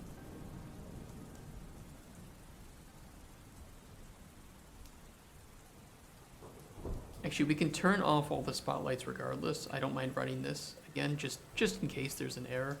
But I only want to turn on the spotlights if the player is at the right station. So we just need to do a quick branch. Alchemy station. No. Generic. Current station. It equal to processing branch. Back, you ordered some Subway. I'm really jealous. Now with that nightmare fuel image in my head, that's time for bed. Liren, thank you so much for all this, and just for everything that you've done for me in the past too. Giving us all amazing entertainment for Darkest Dungeon and Darkest Dungeon 2. And beyond. And again, thank you for the gift subs today. Really. Yeah, I need to buy... Where do you live, Liren? I need to buy you a beer or something. Do you drink? 70-cent viewers, what happened when I was gone? We had a raid from another great content creator. Maybe I shouldn't say another great content creator. I should just say a great content creator. Acting all high and mighty. Dragon King Game, I don't know, I just got here through who knows how many raids. Glad to see some game dev.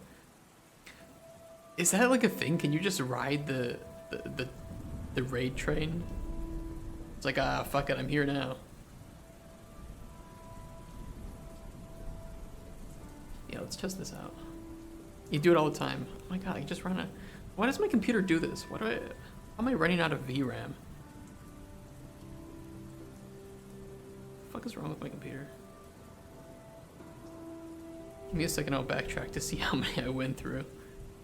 That's crazy. I'd never heard of somebody doing that.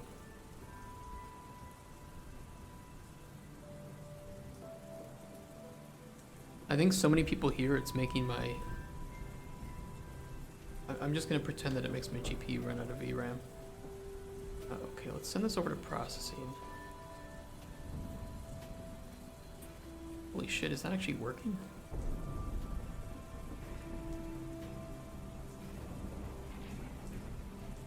Oh, dude, that helps a ton. Do this. Go to sleep watching a small streamer, 20-30 viewers, and wake up in the morning and see who you are watching. We have to raid somebody today. I'm really bad about remembering raids.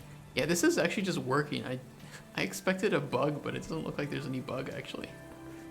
It's just kind of functioning. I'm just testing it now. Oh, wait, hold on. Let me... We do have... I think we will have one bug. We will have one bug, but I can fix it. So if we process this, it's still going to show this. We actually need to not show anything once it's processed. Okay.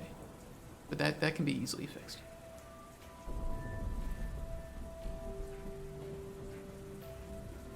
Okay, get ingredient ID. Ingredient ID trimmed. We need to... Okay. Here. If right is equal to case insensitive underscore n,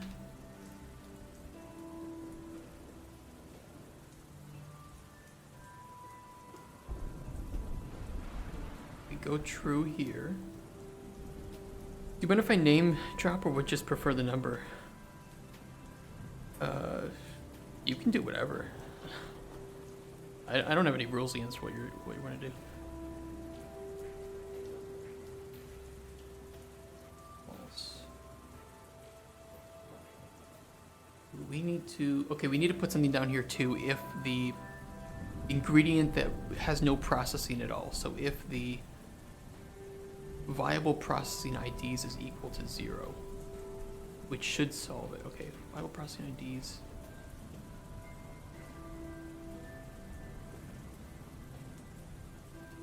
Index is valid index.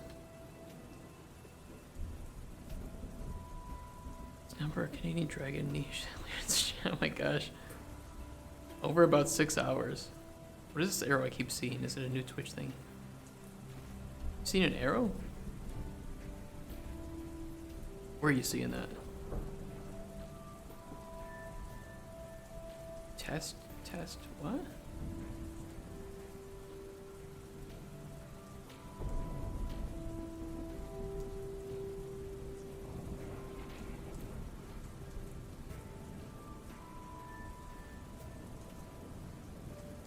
Oh, that, okay, I see in the chat. I was like, I thought you were seeing it on my stream or something. I'm like, what? I have a broken overlay? Okay, completed if valid index true. Go here. Otherwise,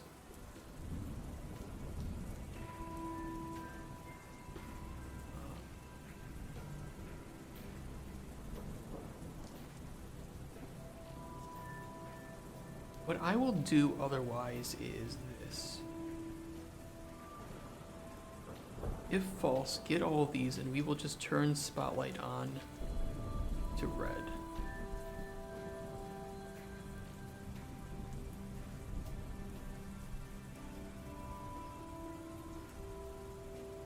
I think that'll be better for the player experience, just to know that they can't process that further.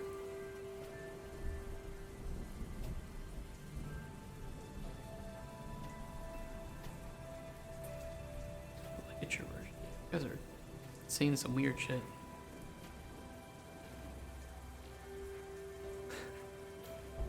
Not in a bad way. Alright, and if it's not equal to _n, that means that it's a processed ingredient, which means we just want to show red either way. Okay, so we should have fixed 2 bugs with that. Why do you run out of VRAM? What am I doing? Apart from playing a game on the other screen, okay? But I'm not closing that down. I need to make my gains. Time to upgrade. It's really weird too. It's not using that much.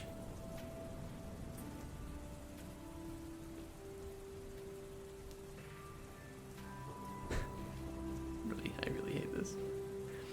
Alright, fine. I'm gonna quit. Okay.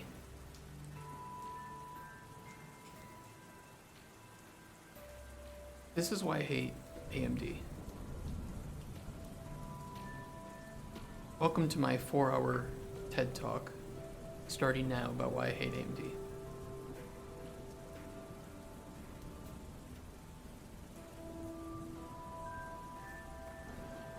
Oh, you love AMD, I know. It's time to unsub. Send to processing. Yeah, let me clarify. AMD GPUs, or AMD CPUs, AMD GPUs. Oh, that's not working. Wait, which am I testing? Yeah, I agree. Their CPUs are great, their GPUs are absolute trash.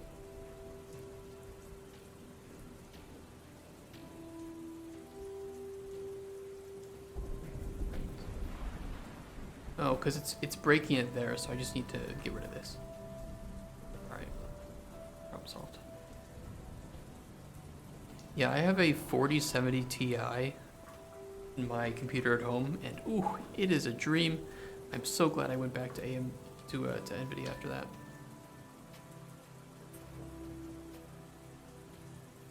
Alright, cool. This is working. Let me move this carrot over, because, well, actually we can't. Processed ingredient. Perfect, beautiful. Right, yeah, that is fantastic quality of life, honestly.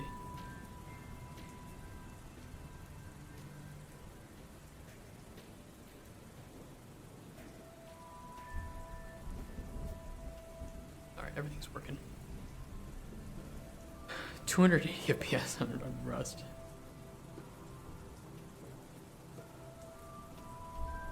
I got a new PC as well. I upgraded to a 13900K, an i9, and a 4070 Ti. Okay, so I had to replace the motherboard, right? The motherboard was getting shit, and if I'm replacing the motherboard, I might as well replace CPU.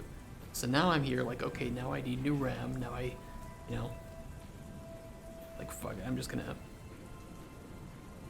we're gonna prepare this thing for the next 10 years. Okay, this looks great. This is a really good quality of life. We've gotten these two things done today. We have one more thing to do. Although there's one more thing I want to add to this, and we can absolutely finish this today, and I think we can have the build available on Discord today if possible. I'm going to add in context sensitive. I don't know why that looked weird to me. Context sensitive, like control scheme in corner of screen. I think that would be pretty good. About to build one with the R7 7800 X3D. That is way too many numbers and letters. AMD. Or 7800 X3D. Alright guys, give me a second. I'm gonna pop to the bathroom. I've been drinking way too much of this. And I will be right back. 2 minutes. 3 minutes. Okay, maybe 4 minutes. Potentially 5. Just give me a few minutes.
Alright, chat.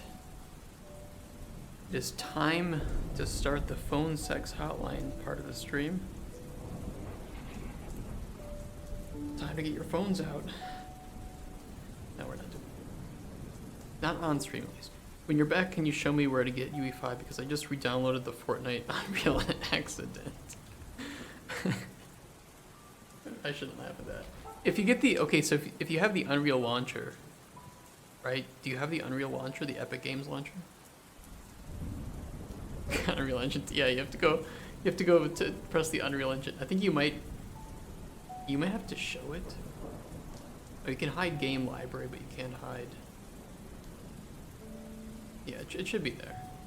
And then you go here first, and then you go up to library, and you can add engine version, and it should be the latest. Oh yeah, I'm in that now. And one thing I would highly recommend. Big Blind, it does say that. I don't know if you see it or not, but there's something called content examples. It might be on the marketplace. Let me check.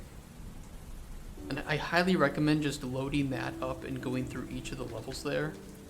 It's really awesome and kind of gives you not only a... Yeah, so if you look up content examples in the marketplace, download this, create a project for it. And this just has everything, like everything the engine can do, and then you can just look at the blueprints or the code in some cases. That it's really great. If you ever are needing to know how to do something, usually the content examples project has an example of it.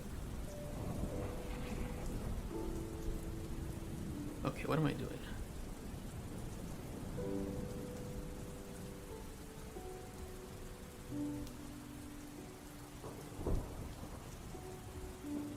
Startup widget. We'll do the startup widget. It's only 15 meg. Shit. Yeah, it's fast. Startup widget. I want to do the context sensitive. So basically, can we not? How? Okay, guys. Give me a sec. The good thing is we're using a 2 PC setup, okay? So I'm going to get my Twitch open on my phone. Accept cookies. I'm going to load up my stream. Chat only, perfectly. You guys can type to me. And I'm going to restart. I'm just going to restart it. I fucking can't with this.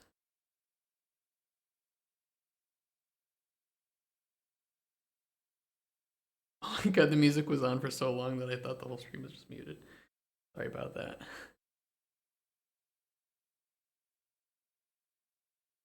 I'm just gonna switch it to our BRB scene while I log in. Thank God for a 2 PC setup, right?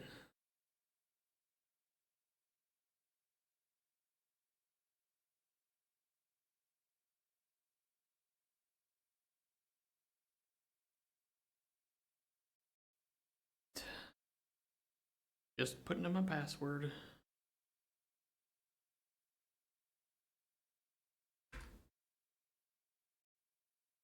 Alright, we're good. I gotta load up the Twitch dashboard.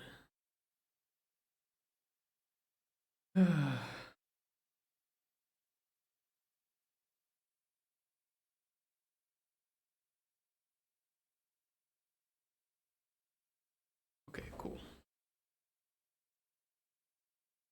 I really don't know why it screws up like that sometimes.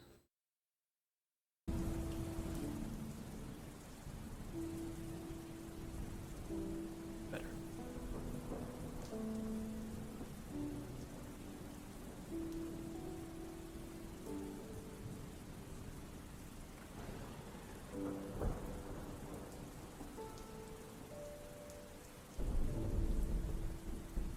Something must be chewing the VRAM up, and I don't really know what it is. Because I used to use this GPU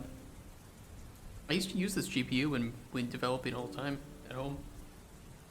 It was actually the exact same GPU and CPU setup that I have now. Because I just took out the motherboard from my old computer and replaced everything in it. So I don't know what it would be.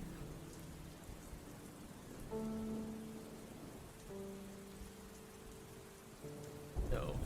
Okay, so the idea was to, when you're playing, just have something in like the corner of the screen that at all times would tell you, you know, press this button to go back or to switch stations like I'm doing now.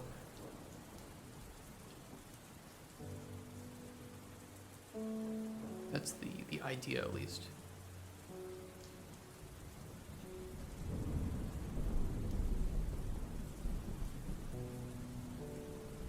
Which I think would be pretty easy to do.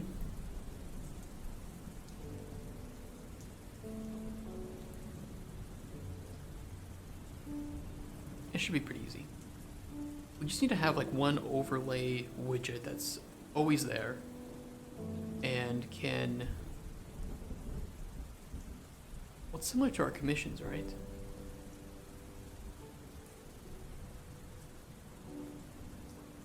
It's similar, but we need a new one.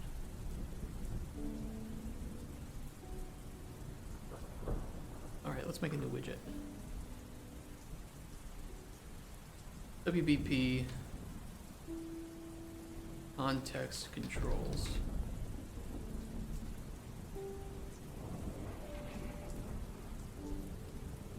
I'm just gonna make this text like nothing else. Just text in the bottom of the corner of the screen. Wrap that. Canvas panel.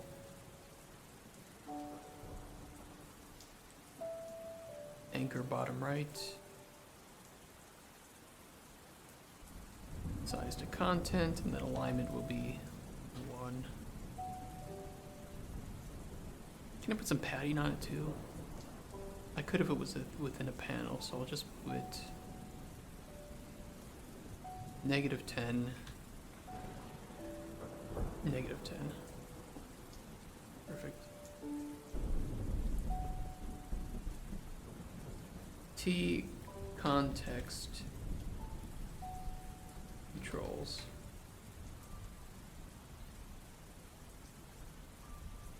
Now we should be able to, whenever we're at the alchemy station, this should be pretty easy to do because we have different states for not only which station the player is at, so there's 3 stations here, the shelf, or the ingredient shelf, the alchemy station, and the processing station. We then have different states for what the camera is doing. Can't see bottom right. Oh, is it because my chat overlay?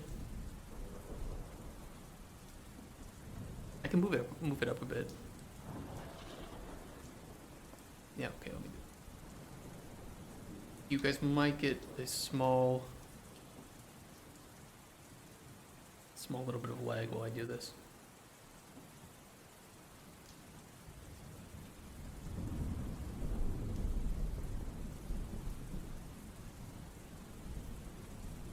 Okay, that might be better. We'll see how that looks.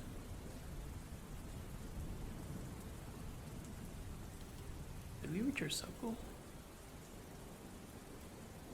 I have to update that goal, don't I? Oopsie. I'll do that later. Hopefully you'll be able to see it. I can add it to the screen.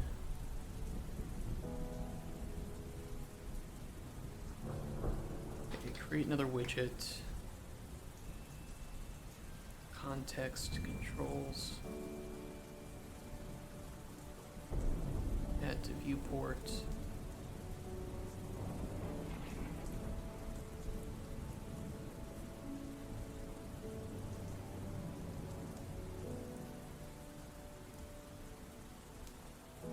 Alright, it could be pushed maybe a little bit further off the edge, but I think for the most part it looks good. I think the size is decent, but yeah, let's push it like that.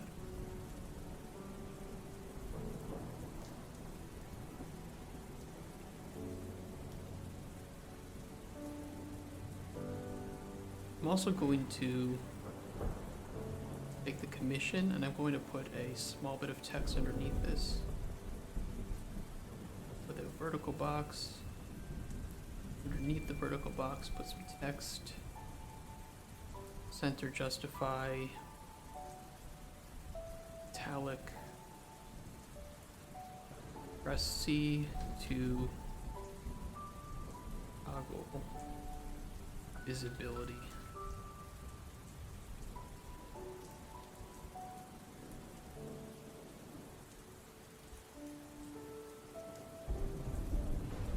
I'm gonna make that black.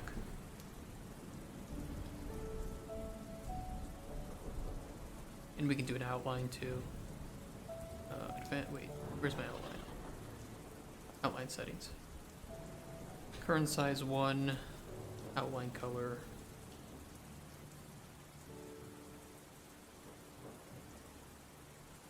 That is very big. Can't do. So it's a really thick outline.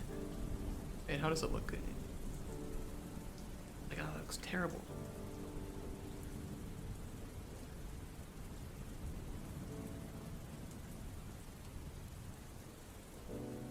Okay, no outline.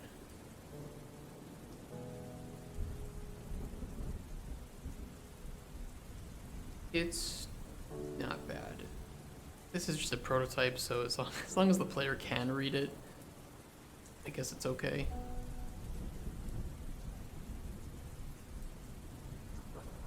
Maybe make it a little bit bigger.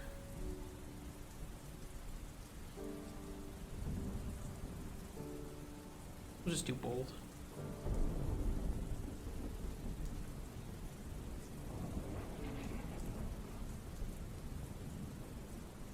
Okay, this needs to be a variable. Perfect. We can update it. We can make a function to update the text. Things I want to, we need to input the right data into it. Any stuff, talk to you later. Hey, thank you so much, man. Thank you for coming, for following, for subbing, for gifting subs. You were awesome. I hope to see you around.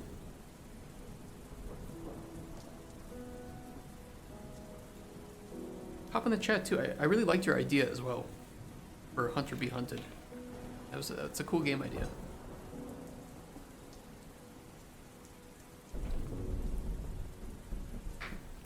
If you need any help at all for, you know, just some of the, like, the blueprint hurdles, right? Figuring out how you can do something or if you can do something, just make a post in our Discord, and me or somebody else from like the Microraptor team can try to get back to you. We're all game devs. We're all in the same business.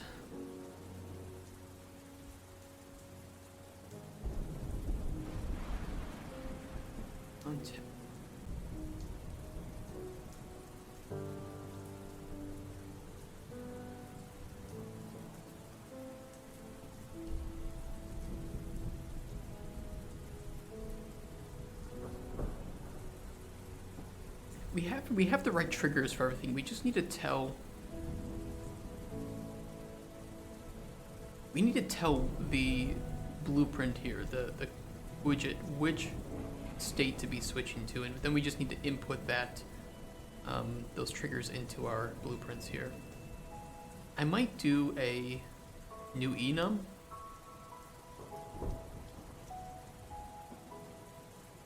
For like E context control state.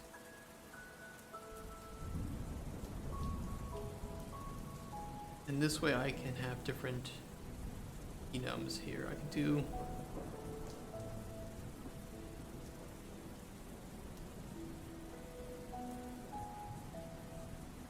walking,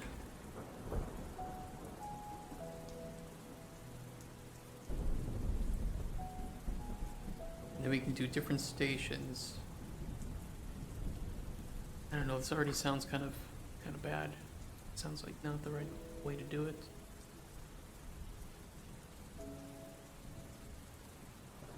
We already have the data. We have the data within We could change it on tick, but that would be kind of dumb. Where do I inject? Sorry if you heard, I was playing with the bottle. Sorry about that. Yeah, you know, like with the input actions here, we have input to switch between all these states, all these cameras. It's all working just fine. Same with the camera graph. We have all the blueprints working for switching camera station and what that entails.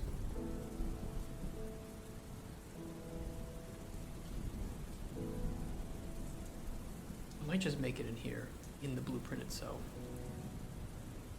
An update context function.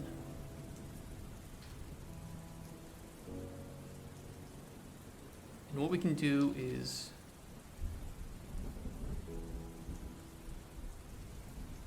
on construct get actor of class alchemy table, promote it to variable alchemy table F.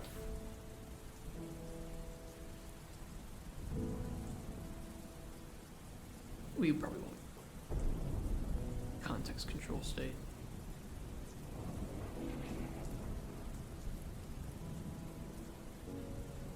Okay, and then in update context, we will grab the alchemy table.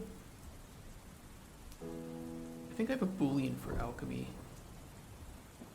being started or not, right? Or is at table.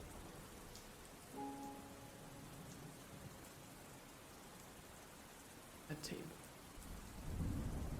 Now the good thing is if the player's not at the table,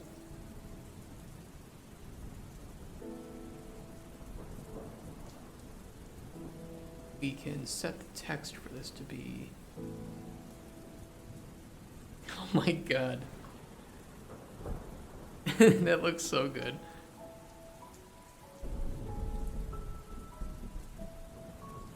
The glasses worked so well on that. That's so funny. I absolutely love it. Oh, it's the only one? That's a shame. We'll have more emotes in the future, more opportunities. Mom spaghetti.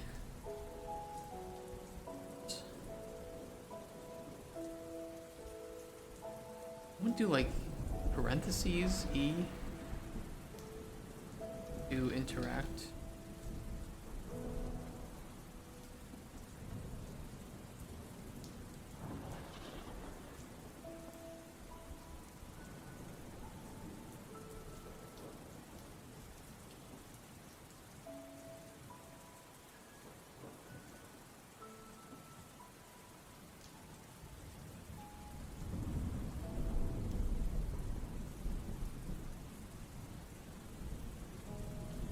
What would happen if we put this on tick?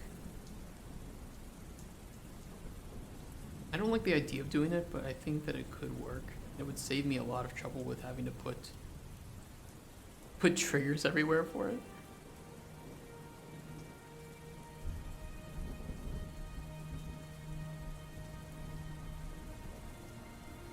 I'm gonna try it on tick. It is a prototype. I need to not be so stingy about performance. This is not going to impact. It's changing text on one widget. I think it's okay if we put this like this. If we do it like this. We need to get alchemy station. Get alchemy station. Should be an enum. Oh, I think we get its current station. That's what we call it. Get current station. Switch on current station.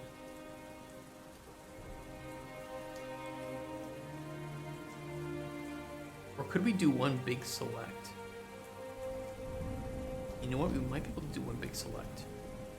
It's gonna look really, really weird. But I'm gonna do it. Just do it. Okay, so yeah, it's gonna be really awkward. Okay, this the first select has to be like this. And then we need to do another select on each of these.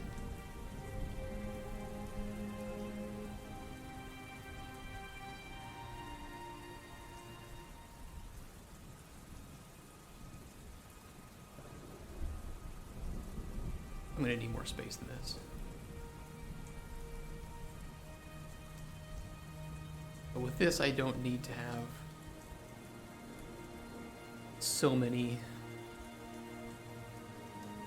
An alchemy station camera state. It is this, right? Alchemy station camera. Yes. Gradient station. Oops. Gradient station camera state.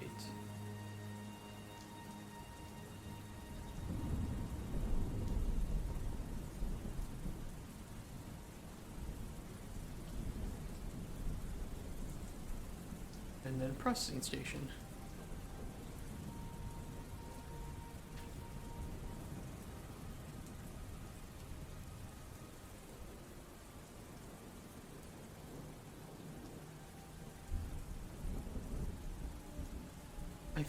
I think this will work. We're gonna try it.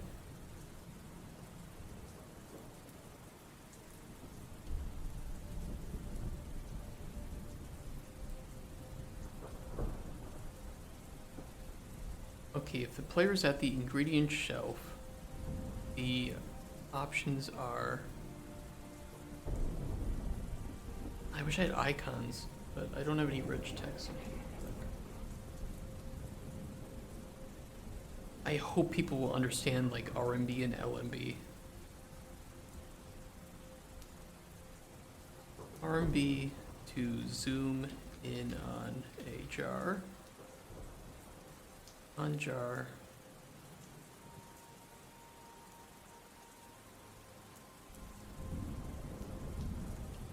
Press the X in the...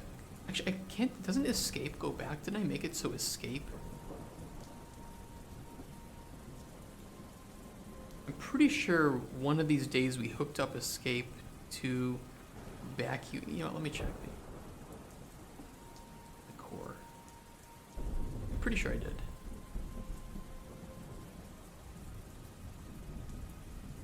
Yeah, IA escape. Oh yeah, we can test it with numpad minus. Okay. Don't let me forget that. That's how we can test.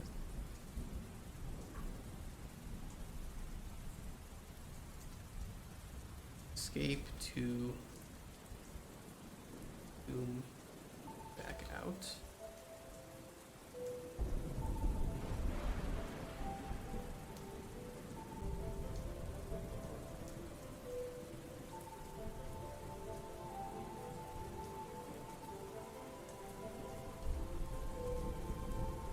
And Q and E to switch stations.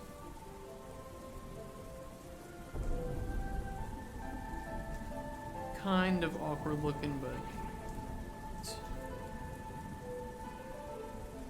okay, alchemy station camera state. Win normal, pretty much the same as this actually. Zoom in on ingredient or cauldron. We need to switch stations. Technically the player can switch stations from anywhere.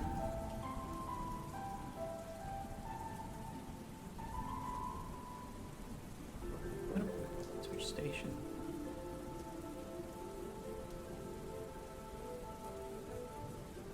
Okay, when they're on an ingredient, it'll be escape to zoom back out, Q and E to switch stations, and same for cauldron.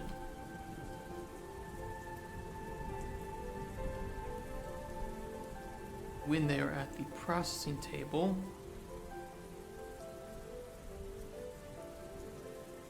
sorry.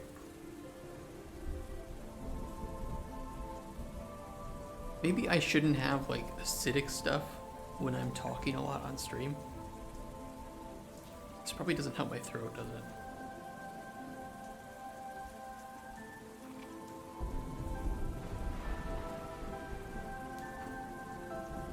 Sensation. State. Same as this, except it'll be zoom in on ingredient or processing box.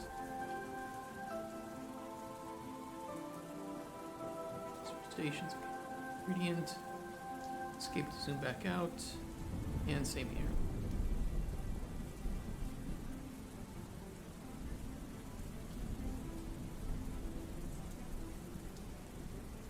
See how this looks.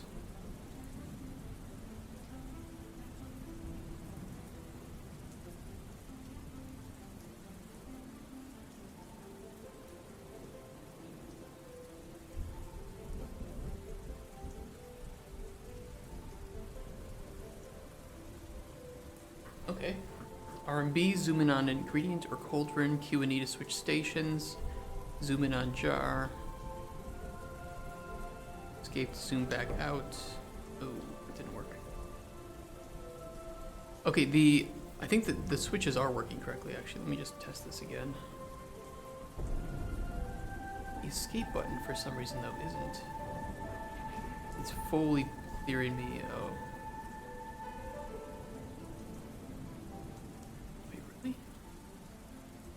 Does this put me back into this? It's a bug.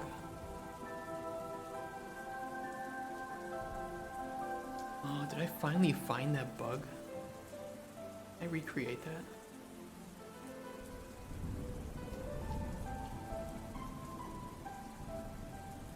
I finally found that bug, and it's with the escape menu.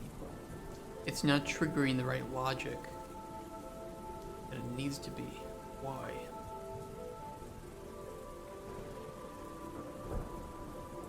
Man, I'm so glad we finally found that, though.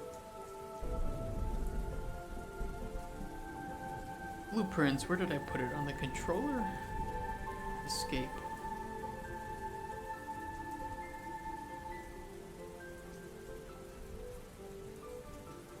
It says to end alchemy.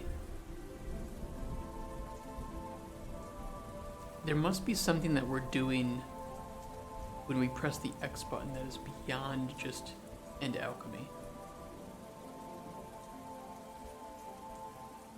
Let's try to find it.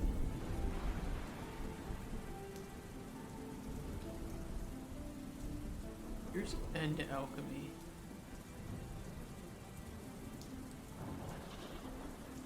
Current station.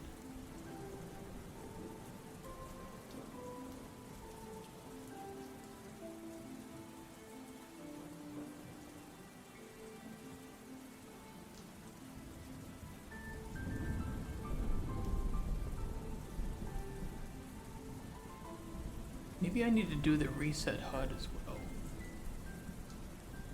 But destroy widget.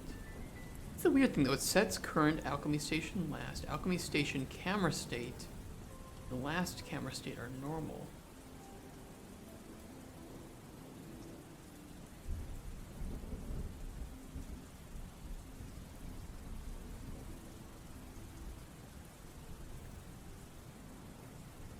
I know what we can do. I know what we need to do. Number one, we need to put reset HUD here, and number two, when the player starts alchemy, we need to actually tell it to update the camera. Sorry. Shit, I don't remember what the name of that is.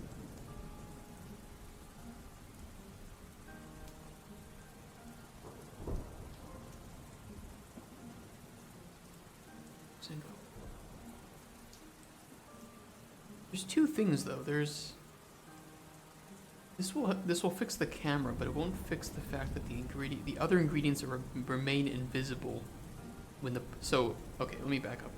So when the player right clicks on a ingredient, we zoom into it, right? But we also hide all of the other ingredients. so that the player only sees the one they right click on. And then when they back out, it unhides those. However, when the player presses escape here, it fucks up the camera when we zoom back in, but also everything else remains gone. Now you can fix this by switching camera, because the logic is like resetting itself then. So it's not a complete breaker, but it is a problem.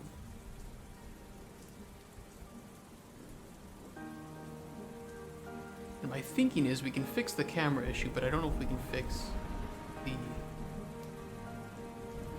toggle visibility of ingredients. Let me do that. Toggle visibility of ingredients. Should ingredients be visible? Yes.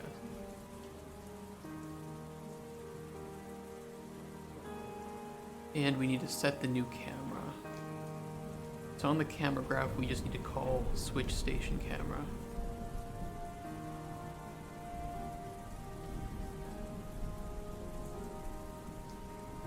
Station alchemy. Perfect. That might solve the problem.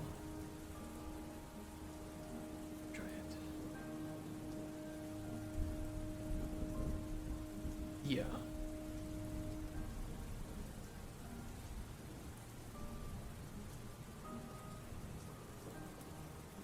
Except I'm going to put toggle visibility of ingredients down here on end alchemy.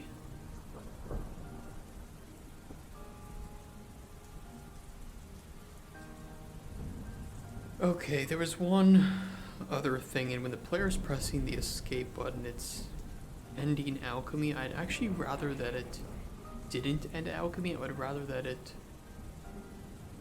handles X button is what I call it. Right. And I think that is a function we have here.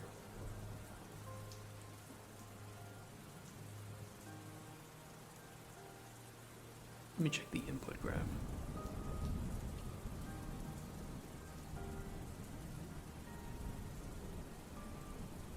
Where did I put it? It's in the event graph. Handle exit button. I would rather that it does it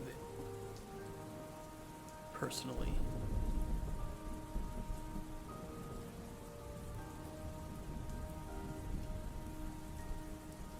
Handle exit button.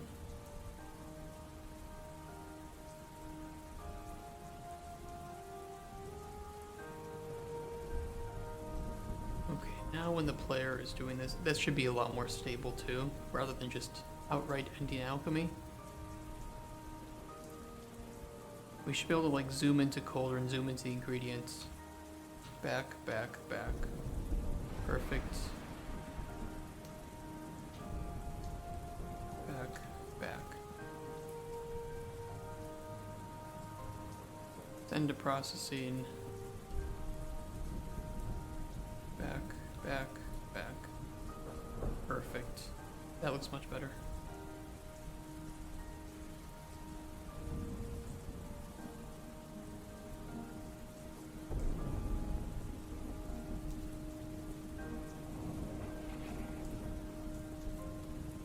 Okay, where was my to-do?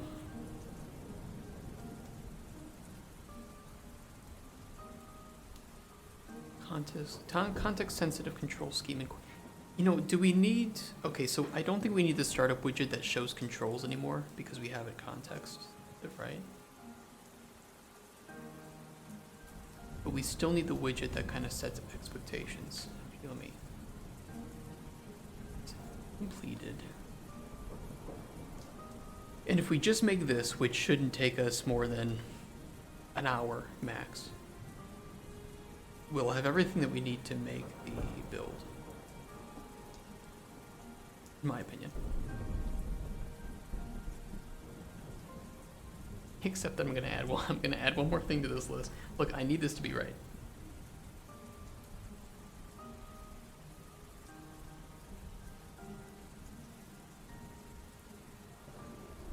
Escape menu button cubes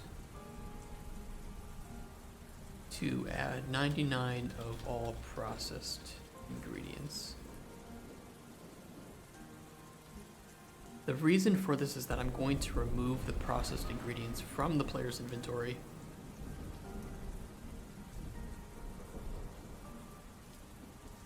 Because I'd rather that the player, when they're playing this prototype, actually has to process the ingredients as opposed to giving them everything that they need from the start. Especially now that we added the quality of life into the processing station, right? So you can actually see what you're going to change it into. You can zoom in, you can, back out and switch it up.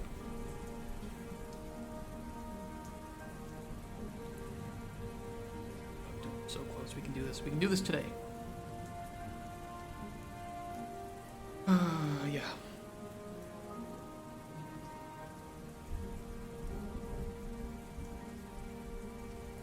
What am I gonna do first? Let's do the escape menu button.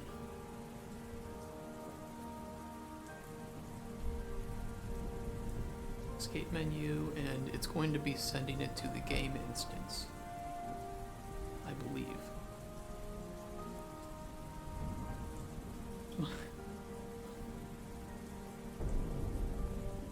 Wait, no, it's not the game instance, it's the ingredient shelf. It's in the shelf.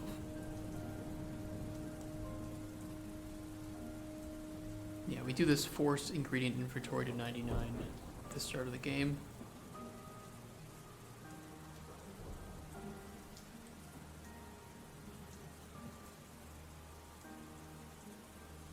I think I'll do instead.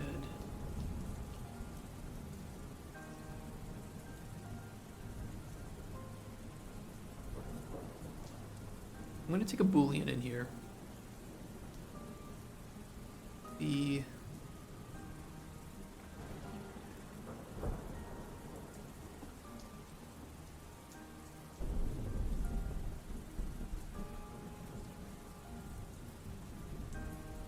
B only add normal.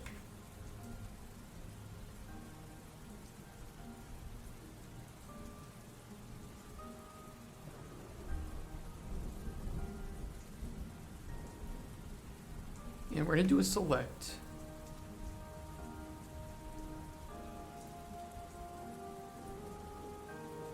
No, we'll just do a branch. Only add string. It's going to look a little wonky, but it should be fine. We don't actually have to run through this loop more than 100 or so times on startup. I think it's 95 times. So it's a pretty light loop. We're gonna split from end direction.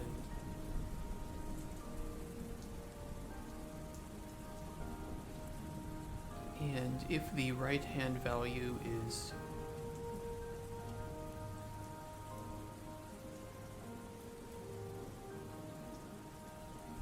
not equal, case insensitive to n,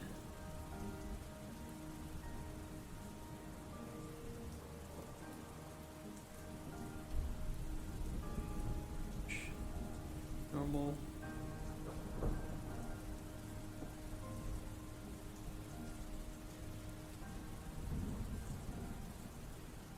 we'll just do is, okay, we'll do it this way. We'll do is equal case insensitive to n. We'll do this as an AND.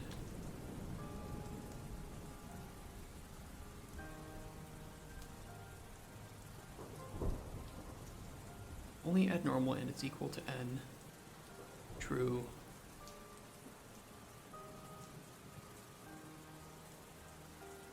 Add the ingredient.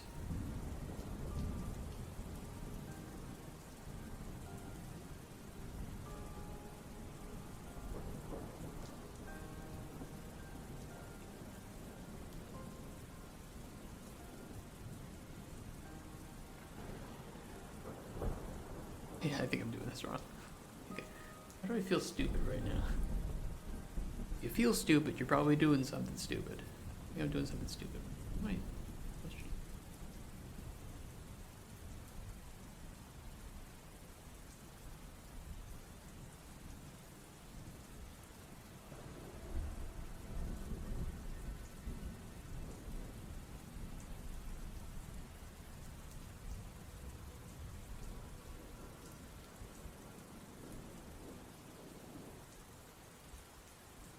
Oh, you know what? I think I just need to do it this way. Wait, why it's feeling so weird to me. Only add normal is true. And it's equal, true. Otherwise false, don't add it. And otherwise add it.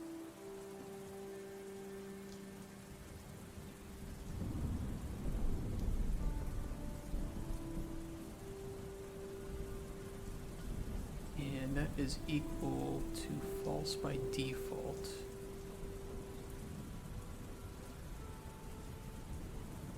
I set this to only at normal. There's one thing I have to do as well. I have to clear the player's inventory actually.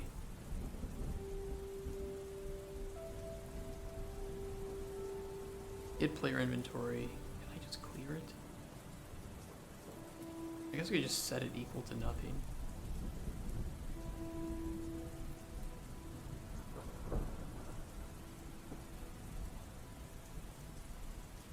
I don't know if that's going to complain about not having anything in it, but let's see.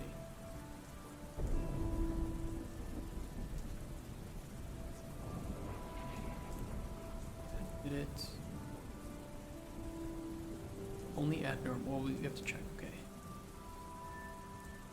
Yes, that only added the normal. If we unselect this, it should add everything. At 99. Yes. Looks good. So what we can do now is we can put a button in the escape menu that just triggers this, and it will be, it will have only add normal set to false. Should work. Okay.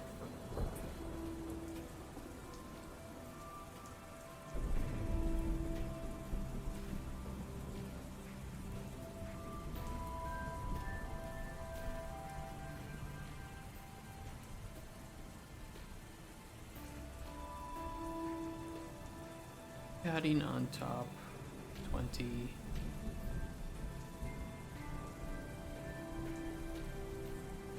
Add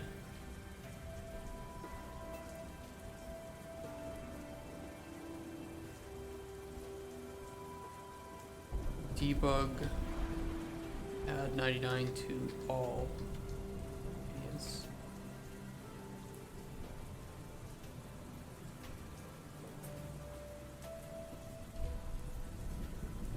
That is a very violent shade of red, James.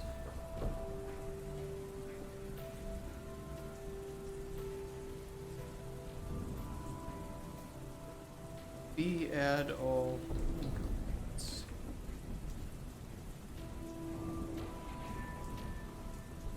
Yeah, and this was in the ingredient shelf, right? Force ingredient inventory. Okay, that should be pretty easy. On released. Get actor of class. Ingredient shelf.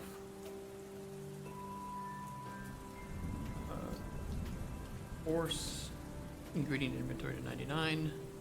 Yeah, normal false. So they should just be normal for now, and if I out debug, resume game, yeah, we're all good. Beautiful.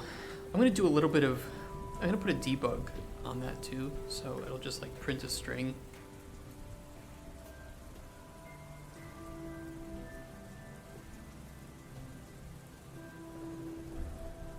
Added 99 to all.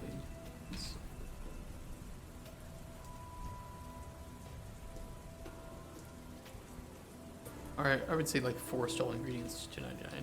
4 stall ingredients, $2.99. $2.99. $2.99.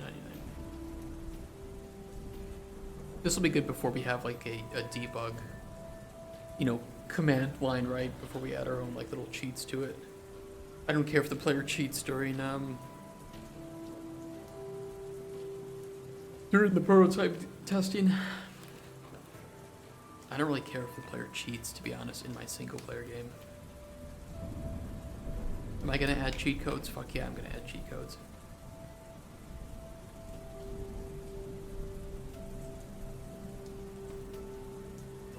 It's a single player game, let the player cheat, for God's sake.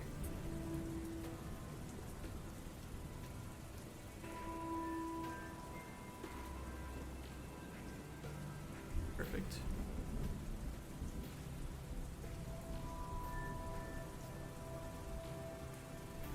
Yeah, that looks good. Alright, that one is easily solved. That was like 10 minutes. Now the probably not too difficult startup widget.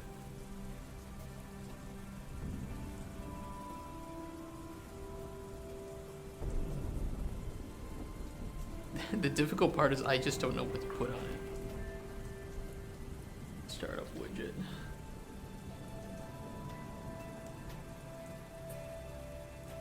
The goals of the widget is just that it needs to be like, hello, thank you for testing this. This is what it is. This is what to expect from this.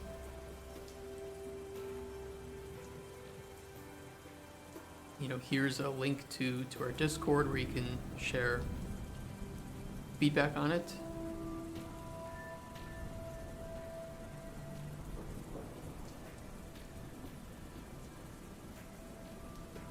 Shit like that, right? Okay.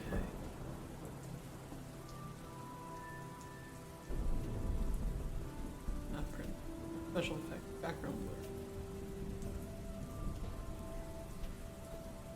We need this to sit below the escape menu.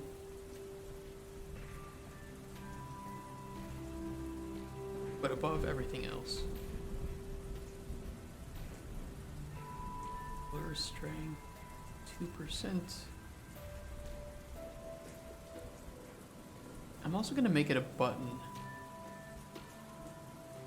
I'm gonna wrap it with a button.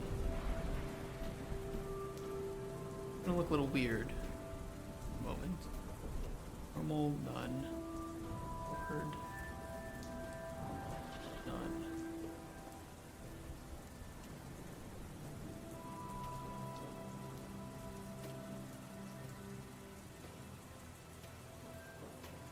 Get rid of the content padding. The reason why is that I'm just gonna make it so you can click out of this. The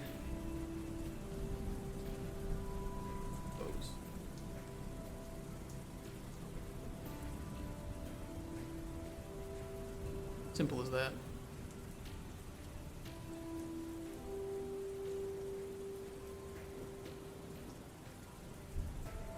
Unreleased.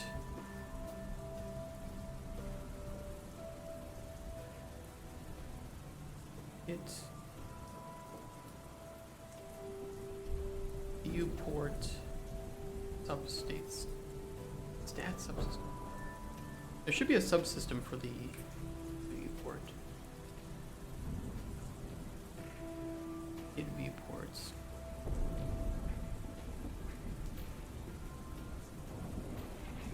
I don't remember what it was. I did it for the HUD. Let me just pull up the HUD widget. Whatever we see here. Oh yeah, remove widget.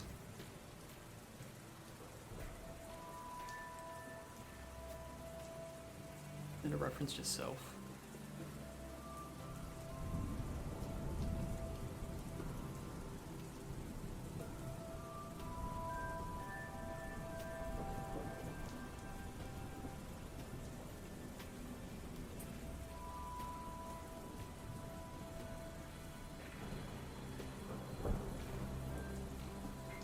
Make a new widget now too. This is really bad. This is really bad, only saved by the fact that it's only shown on startup. Fine.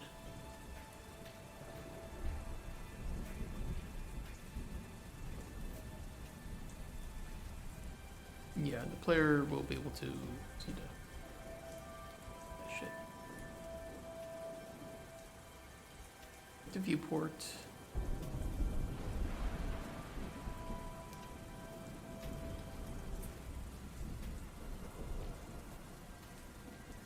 Okay, yeah. Get player controller. Set input mode UI only. Widget to focus. No, lock mouse. Show mouse cursor. True.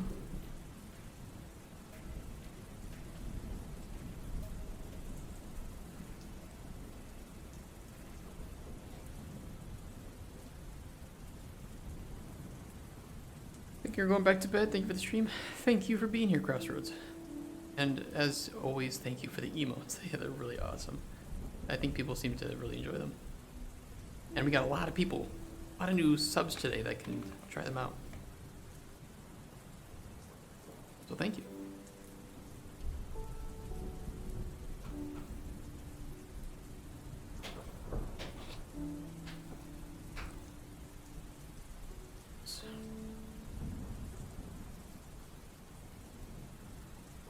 You did such a lovely job.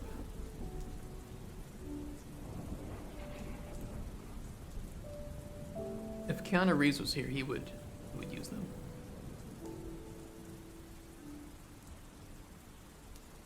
Set input mode game only.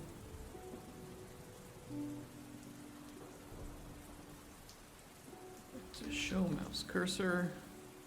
False. Think that'll work? Yeah.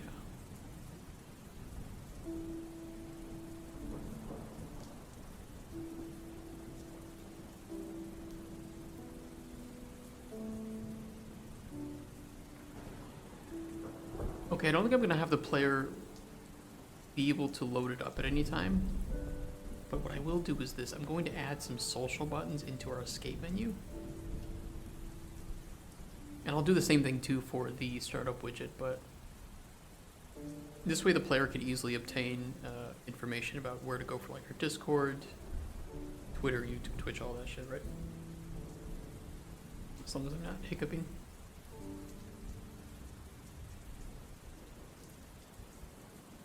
Okay, let me put a image here. Set the Y to 2. Color to black. You in fact want it painted black. And then 10 and 10 bottom. Let's get some buttons in here with some images. I just need to pull in icon images for Twitch, YouTube, Discord, shit like that. Those should be pretty easy. We can look those up now. Twitch icon, PNG.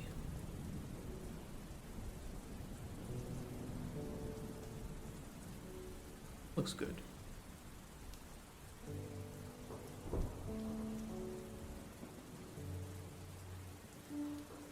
Yep.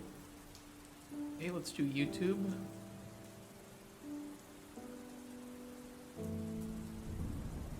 Looks good.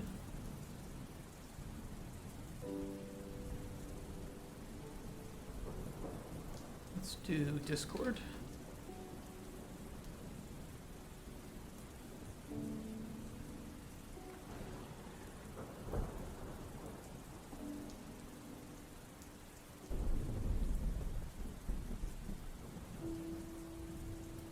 And I need the new X icon. I need the new icon, but with transparency. Watermark.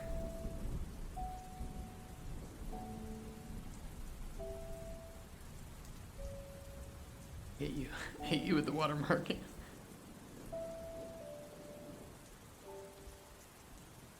This works, I just would kind of prefer it with round edges.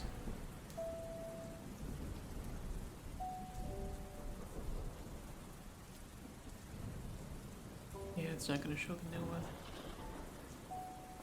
Maybe if I do Twitter X icon. Okay, just need the new icon with PNG. I mean, that looks fine.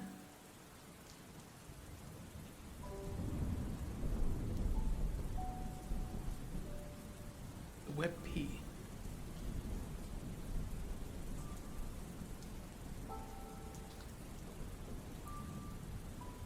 WebP to PNG converter. Select file. Please include the transparency.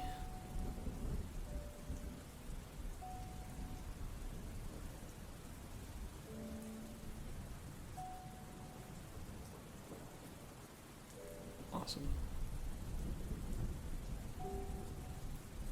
I think that's all we need. We have Discord, Twitch, Twitter X, YouTube.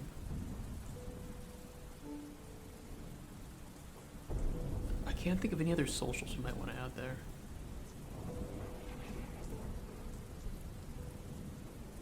Am I LinkedIn? No.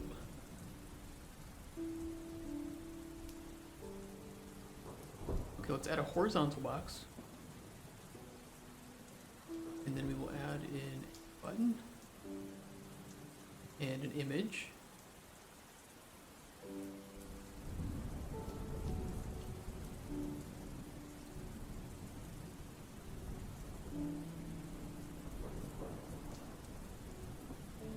Be Discord.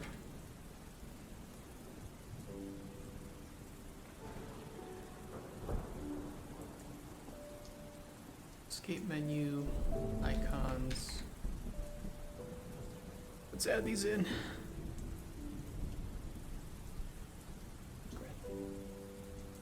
My belly. Be Discord.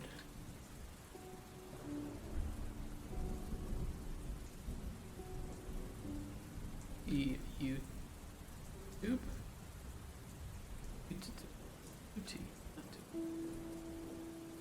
The Discord. I just called Twitch Discord. Oops.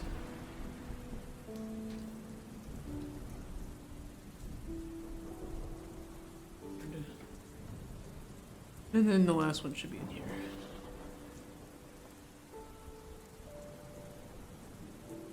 The Twitter.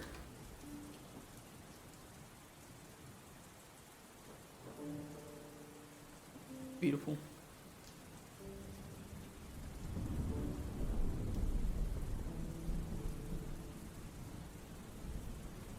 Discord. Pretty small though. Probably make it 64. Let's try 128. How big do those get? That's a little big. A little bit too much. 64. Yeah, it's acceptable.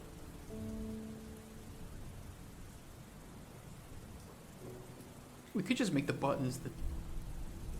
Yeah, you know what, let's just do it that way. Let's put no padding on this.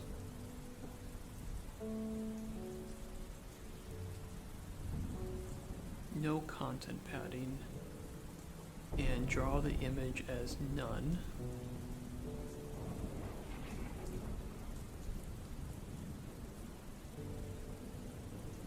That way the icons themselves are the buttons.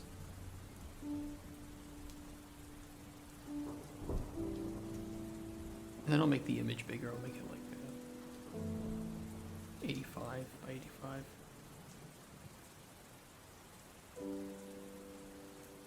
That looks pretty good.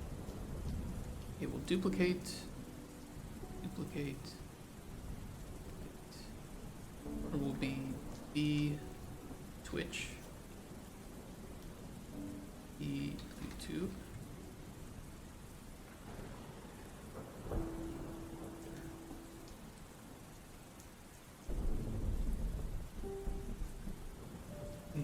Padding. Like Probably 10 between each one.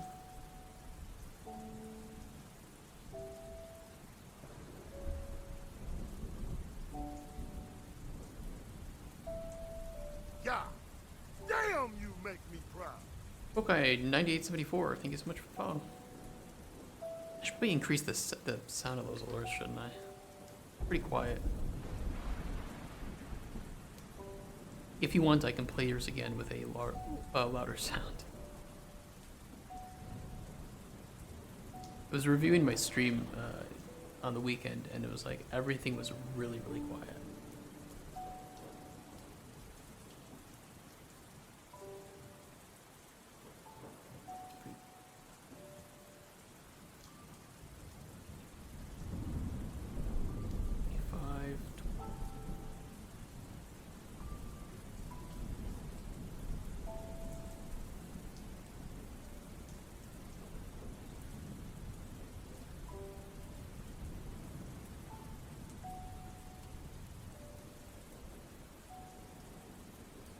Increase the sound of that gunshot. Yeah, that's pretty good. Okay, Discord. Okay, Twitch. We gotta get the image in. Where's our Twitch image? Twitch. Ooh.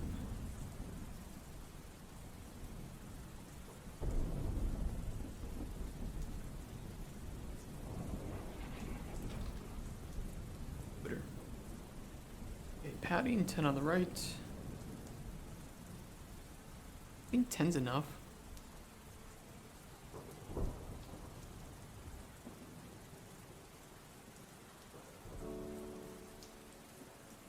We could probably put more space between that, to be honest. It would be easy to misclick. Since I had, let's double it with 20.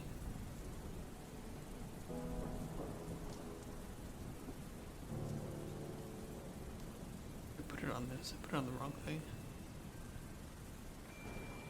20. I look a little weird.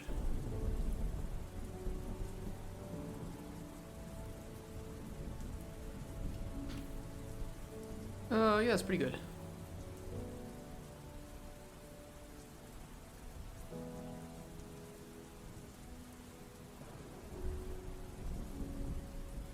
And then we'll just add in the functionality for these. Be Discord on release. Twitch on release. Twitter.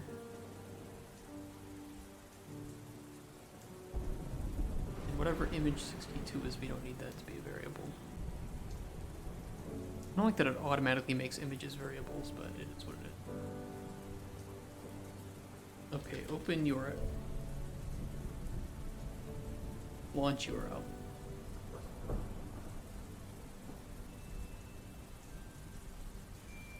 Hey, Aga.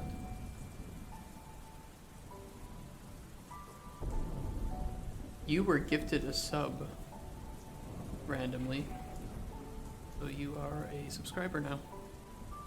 Which I guess you found out because you have the emotes.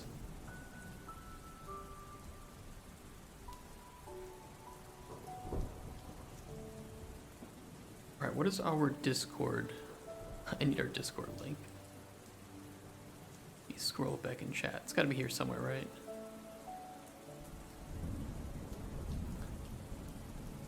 Yeah, I forgot who gave it to you. I'm sorry guys,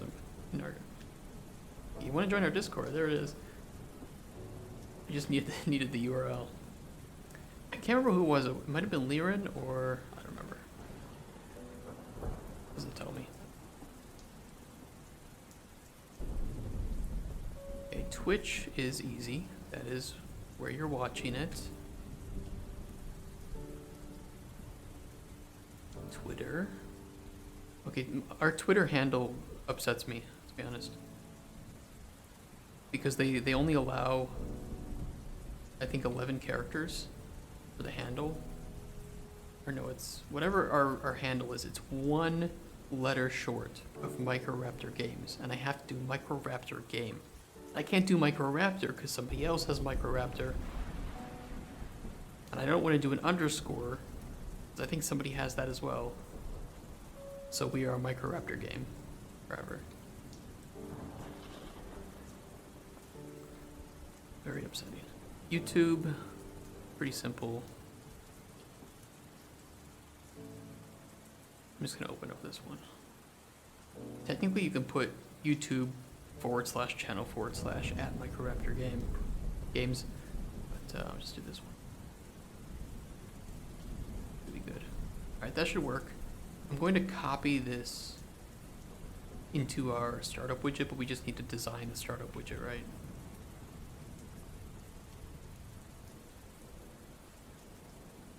This panel, let's anchor it to the center.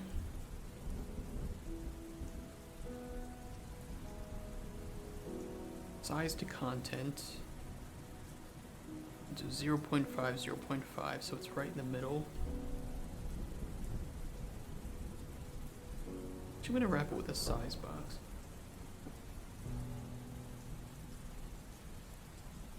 Bucket, right? With override. I override.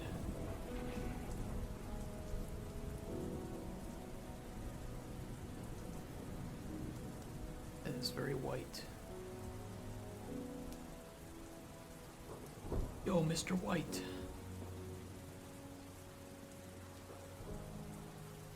Info panel.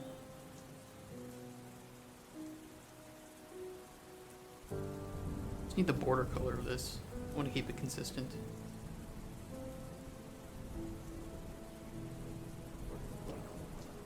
Border, brush color.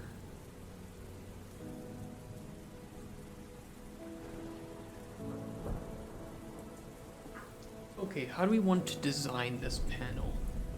We don't have to be too crazy. I think we just need to... We need to inform the player that this is a prototype. That pretty much all of the ingredients and effects they see in the game are not going to be... I should be writing this down. This is just a prototype. Ingredients and effects seen in game may not necessarily like those seen in this prototype may not necessarily reflect those in final product.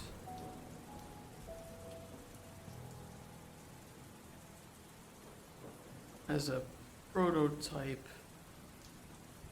we prioritize functionality over visuals and to some degree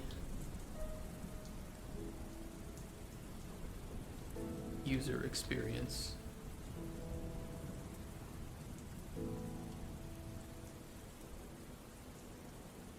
Those are just kind of like a fair warning. What you're downloading is going to look like shit, and in some cases not be super crazy.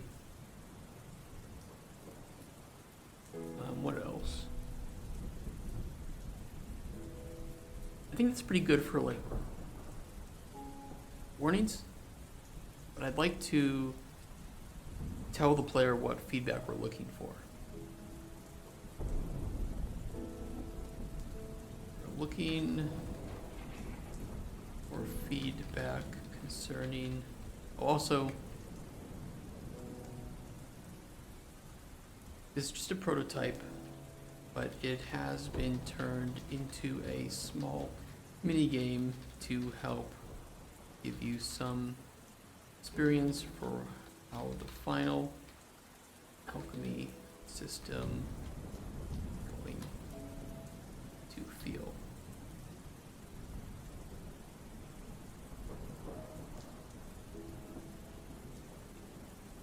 Looking for feedback concerning enjoyment of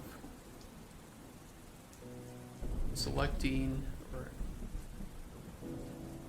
no, we can do it. Selecting, processing, and combining ingredients into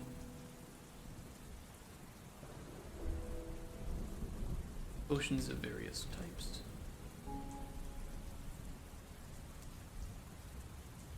That's pretty much it. I don't want to put too much text on that screen.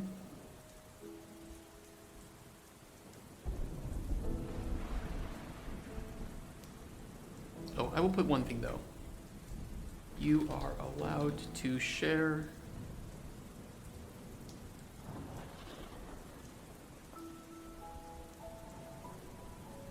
this prototype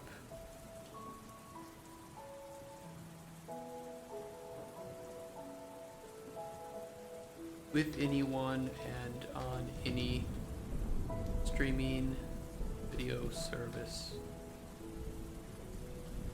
Yeah. Just in case, then people won't have to ask. You can do whatever you want.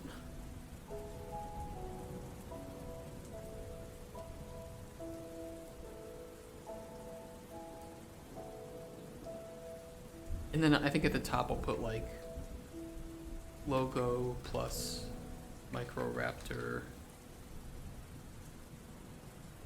games and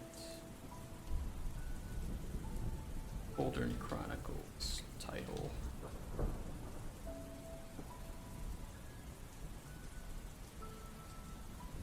Bottom text of some info about being a prototype. Old. And legally, it's ours. Just for safety purposes. If anyone should go do a bad thing and claim that it is theirs instead. Okay, we need our logo then. Icons. I do have a logo. I have a source file. I have an SVG of our logo.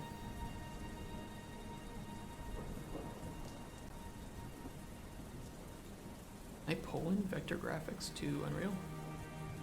I think now without a plugin. Yeah, but I can just do SVG to PNG. It should be big enough that it'll be fine.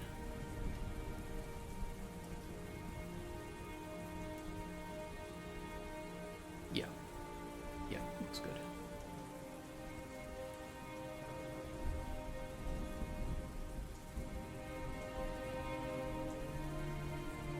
Alright, this will be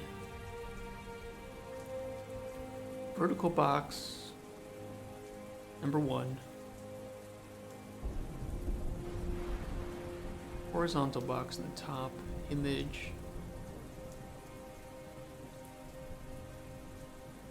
Text.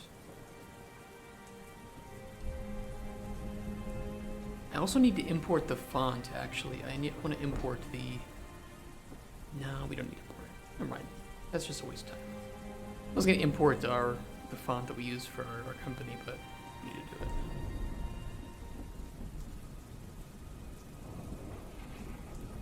do it. The Microraptor.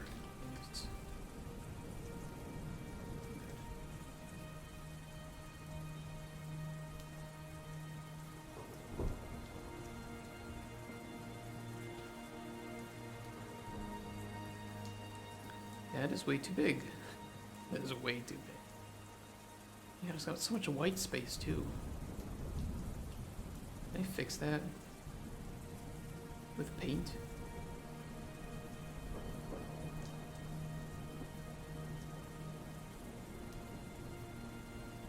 Here.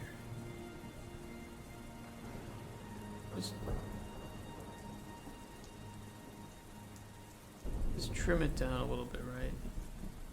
Some white space will be fine, but I just don't want so much.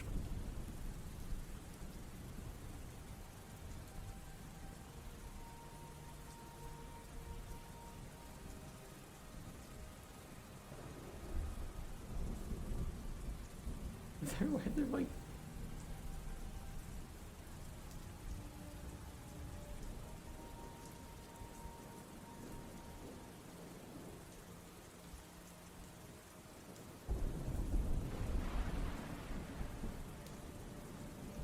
did it like add shit to the bottom here?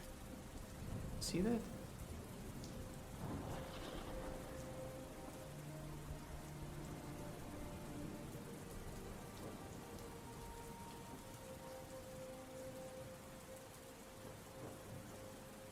Weird. It's like as I go up, it was.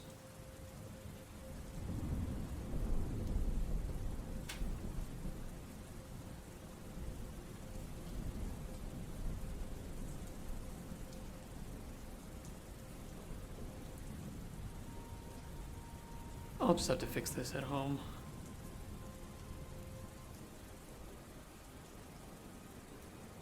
For now, I can do this, though. I can just spot fix those.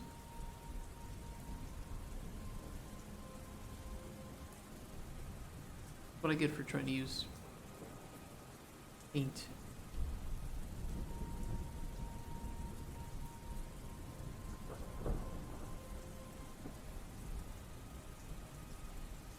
It's better.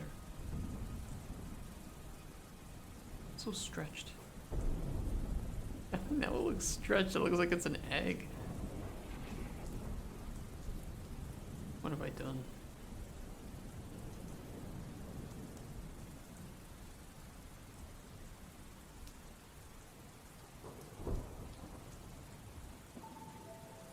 It looks fine here.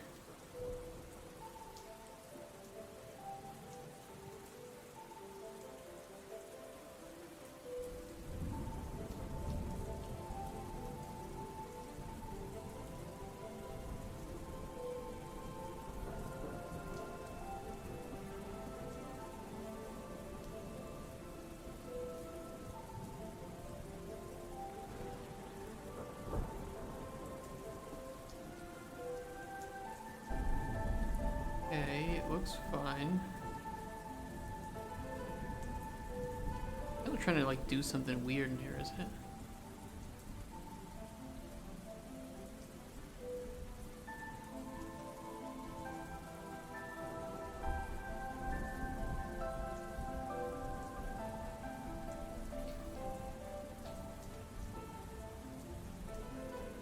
$56. I mean, I'm not crazy, am I? It really looks... Maybe I am.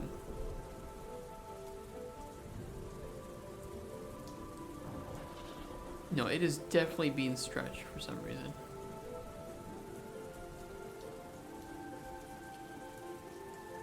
It's like stretched.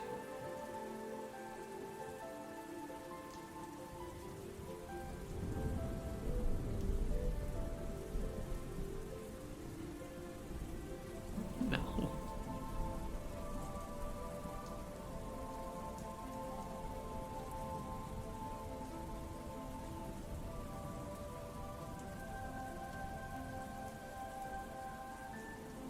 I hate you. I really hate you. Is there any way that I can get around this? You're back. The logo. Good to see you back. I'm struggling with a image. Is this the one with the white space or without the white space? This is the one we actually want to import.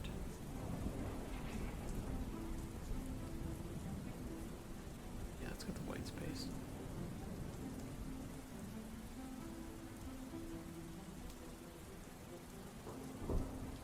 Who knew that I would get stuck? The logo of my own company is giving me more frustration today than anything else. I love it.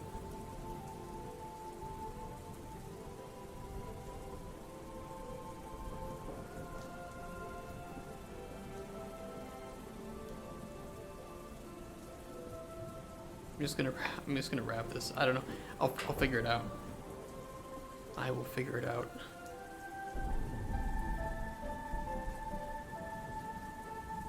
We just won't make it too big. Okay.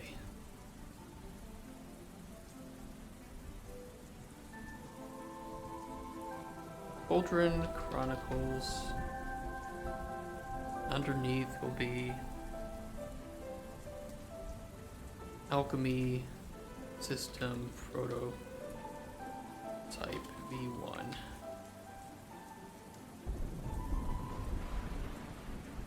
Looks good. Actually, I'm going to separate those into two separate things. Wrap with a vertical box.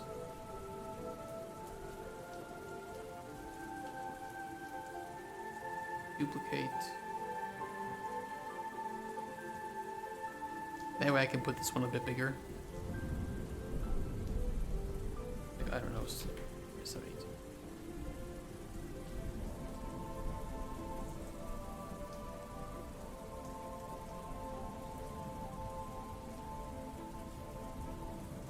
That looks pretty good, actually.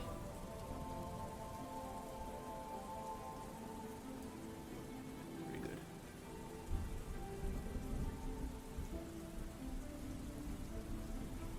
All right.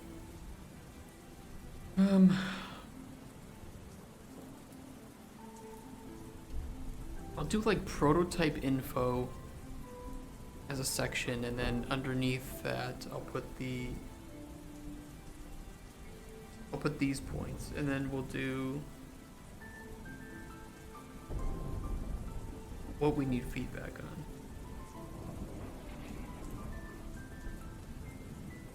I think I'll do it that way.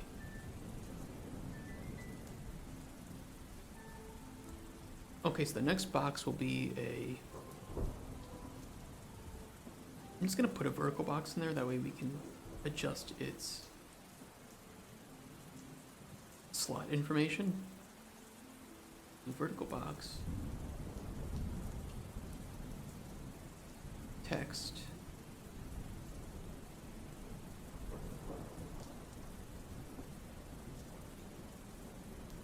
Prototype information.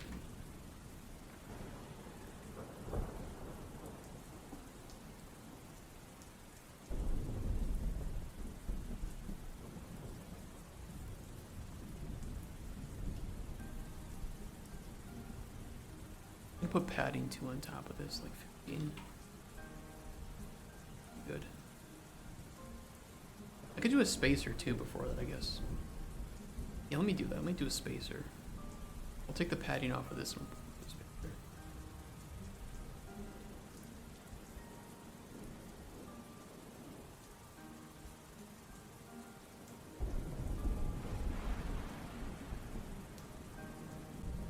Left 10, left 20, right 20, top 15, bottom 15. Color black.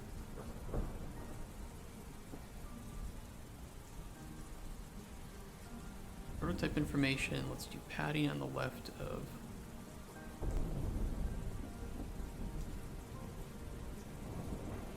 40.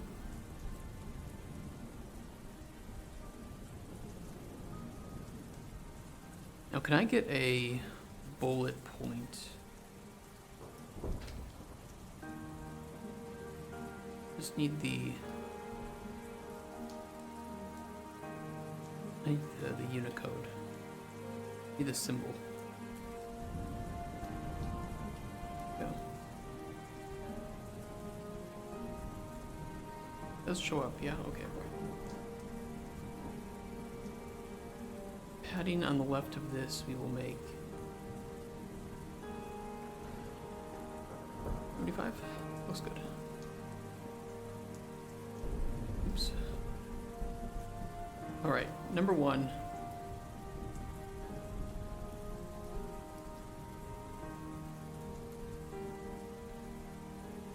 Ooh, I'm actually gonna do.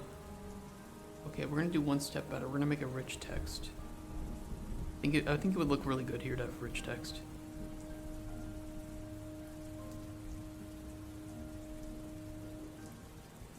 I will just need to do a little bit of work to create the text style. And I kind of forget how to do this. I have not done it in a long time.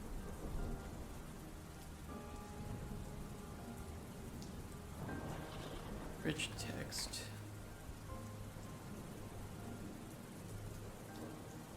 Let me look up the rich text UE5.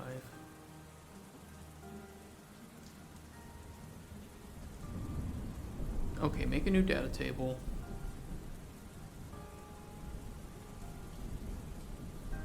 Build it off of rich text style row. We don't need image right now. ET rich text.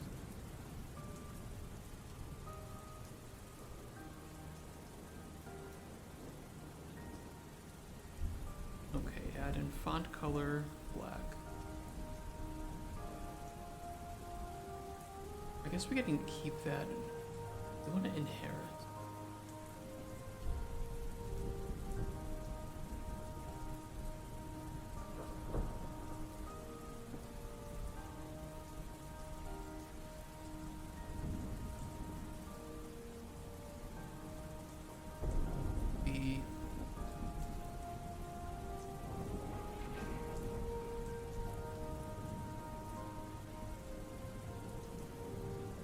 Mentioned the content examples earlier. Do I just make a new project of them? Yeah.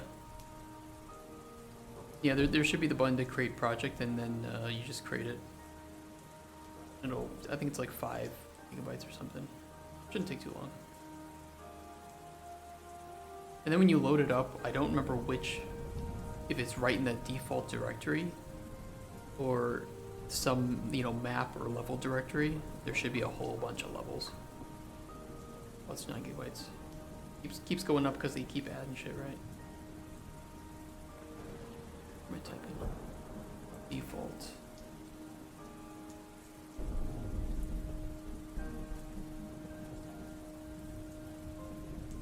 Is there default?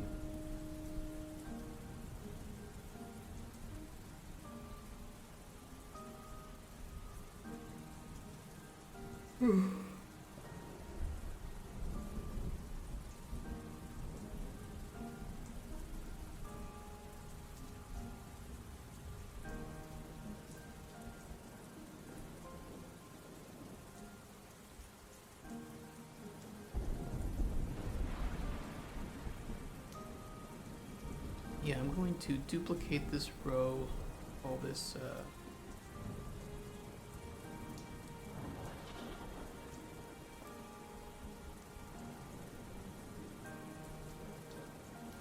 was bold.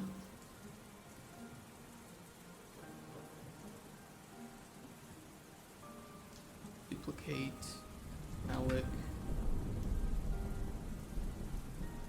What I should do now is use this rich text. And I always forget what I actually have to put in here. Oh, select text style, rich text, perfect.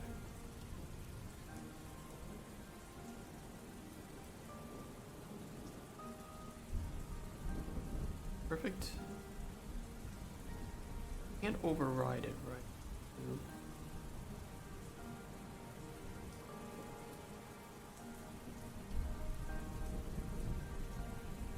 Duplicate, let's do default white,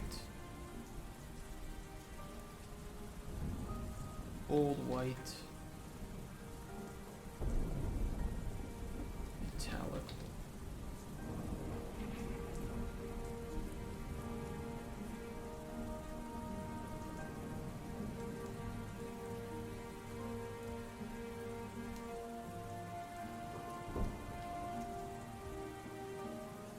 What do I type in here? Rich text dot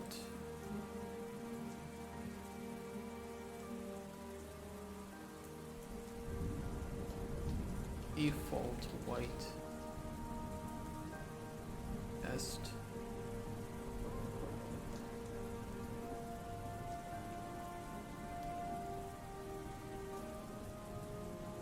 I think I just call it default, right? I don't know rich text.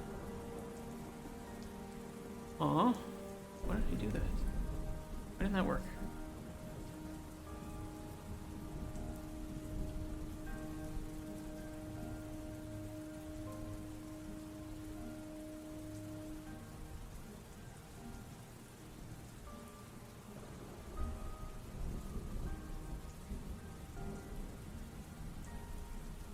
Cutsper, are you there? Do you remember how they changed, if they changed rich text block in UE5?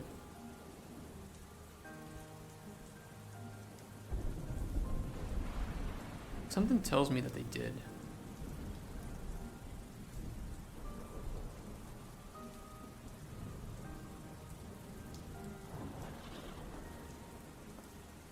Rich text. And not working.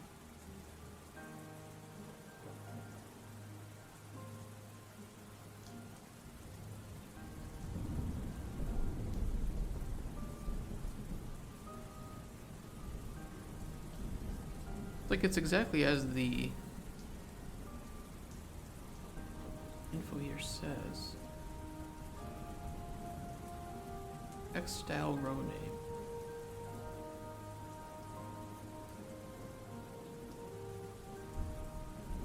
They put it in there. Rich text abscess. Yeah, it should just be default white.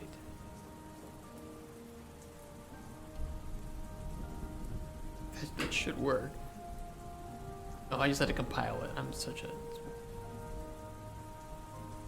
Jesus Christ. Don't mind me, guys. Just don't.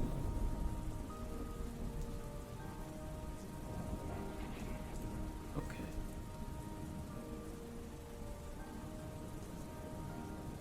And I can't nest them, right? Let me try nesting them. Test. Italic. Best.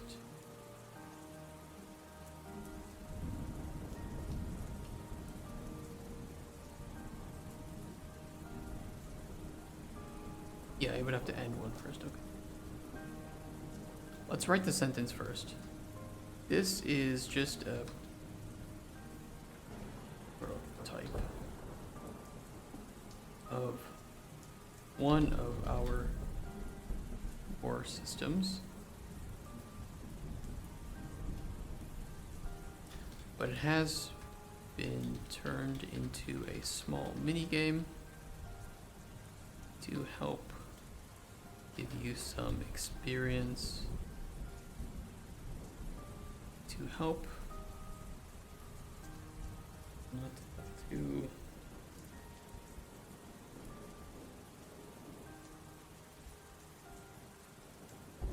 illustrate how the final alchemy system is going to feel.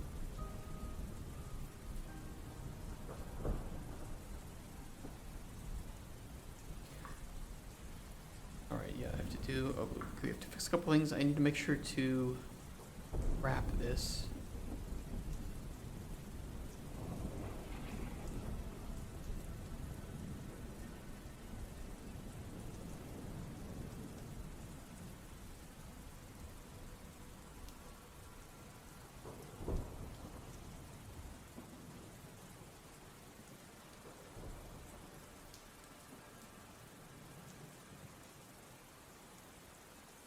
We need to put some padding on this too. Left, I think it was 75.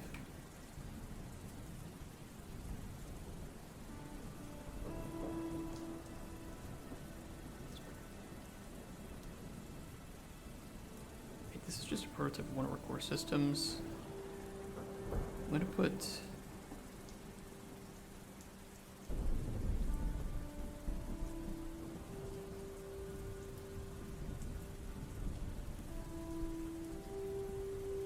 metallic white.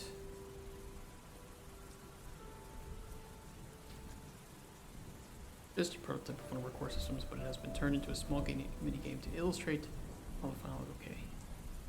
That looks pretty good.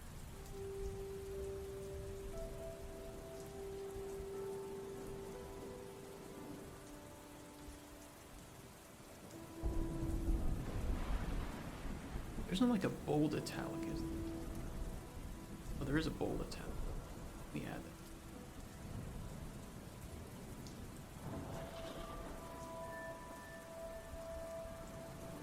Bold, italic, white. Bold. A bold. A D for dick.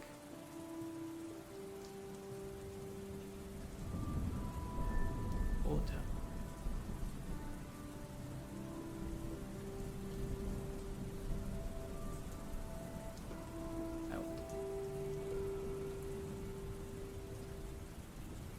Okay, perfect. Now we just need to duplicate all this. Duplicate.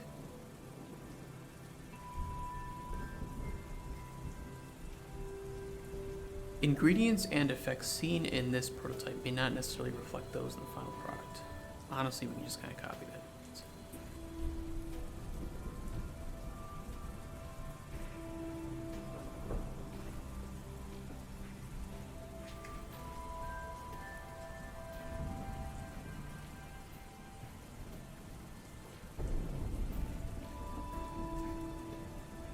I don't want to put a little space between these points, but we'll see. Let me just get it all in first, and we can adjust how it looks. As a prototype, we prioritize functionality over visuals, and to some degree easier experience. True. That but true. So spell prioritize.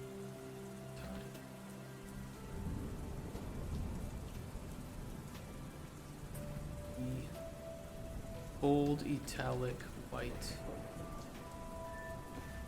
Functionality over visuals.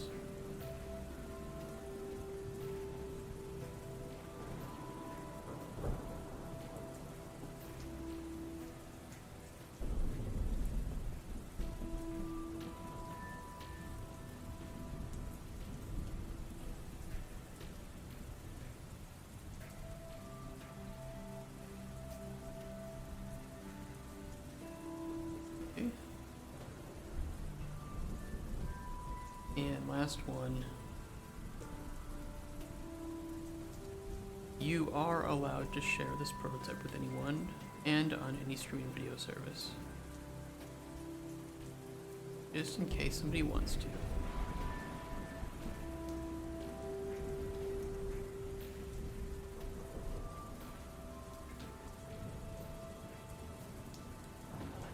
Old white.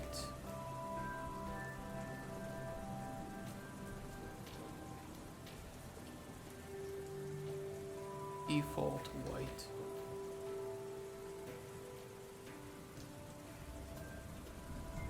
Perfect.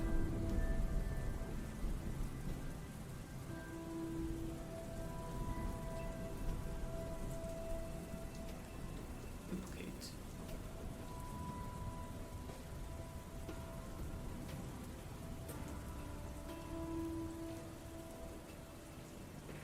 You make it like a little bit taller, probably. It override 850.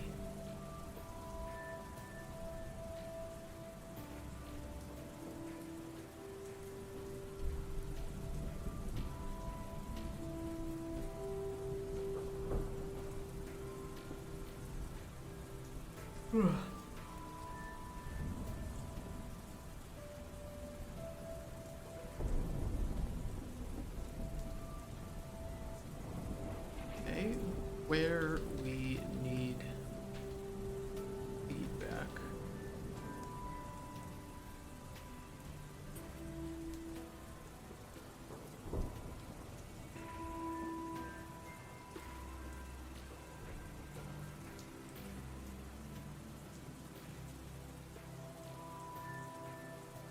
And at the very bottom, we need some text concerning legal aspects.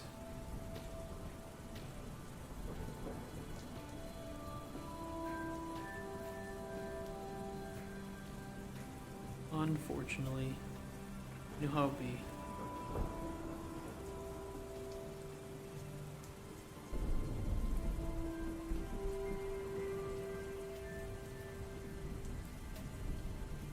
This prototype and the Microraptor Games logo are property of Microraptor Games LLC. All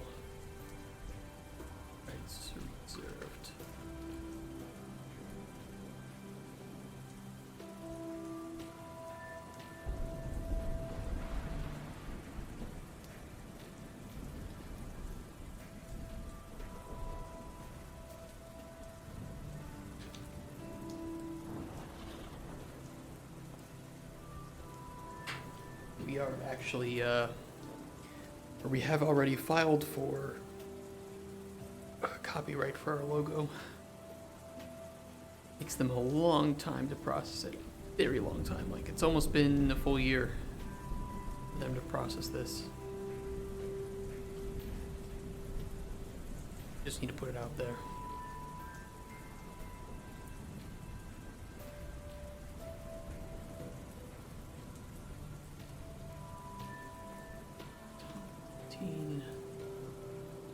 Do 20 instead.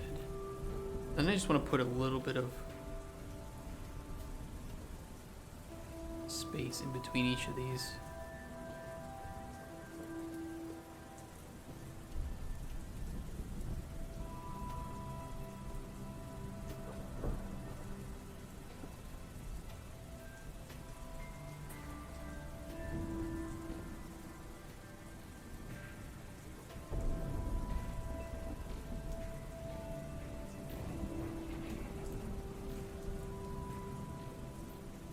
Put a little button below that for closing. You know, I was just gonna do, you could click anywhere behind it, which I could still keep.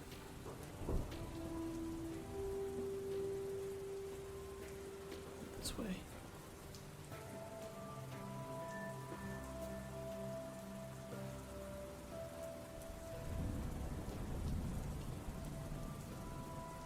The main close.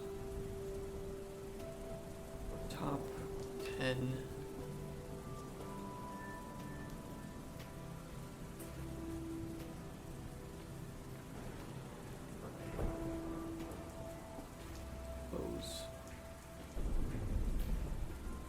Color, get some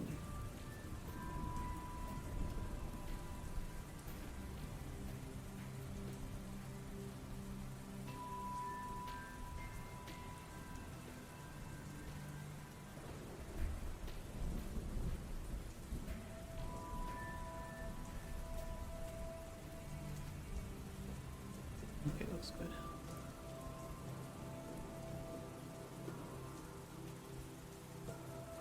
On release, just do the same. Honestly, there are images, there are variables. Might not be.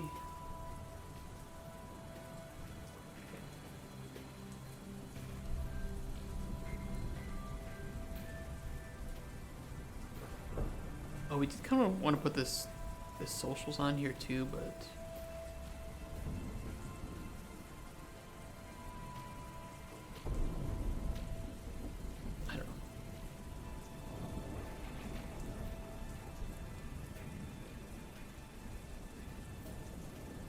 to interact.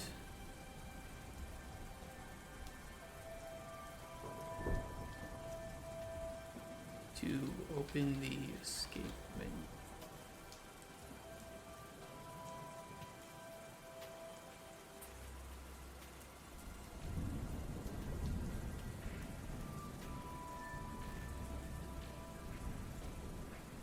Okay. You close and you're all good to go, and you can start to do the potions.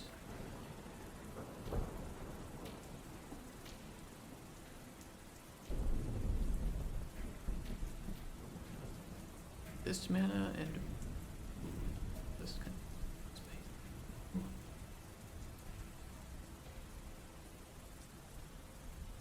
Hold on, I want to see something.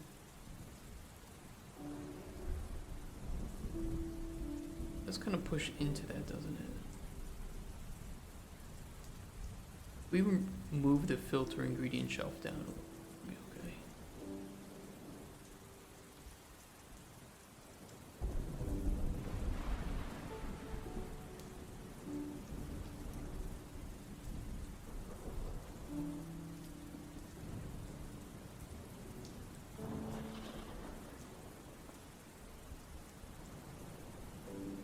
Wait, where do we put it? Oh, it's on here, isn't it? Yeah.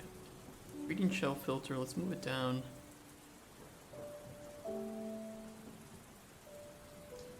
There.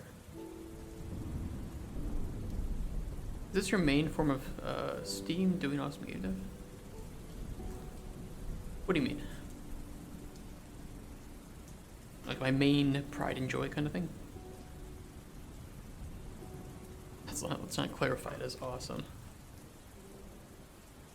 We hope it'll be awesome, right? Okay, that looks.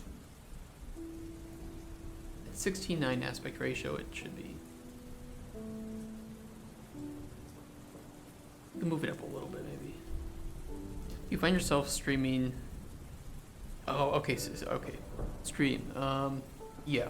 I do sometimes stream like new games, especially if there's a new game coming out that I'm super excited for. You are not going to find me working. I'm going to play the fuck out of that game. And yeah, it's just there hasn't really been anything major that is released lately that I'm wanting to do. Yeah.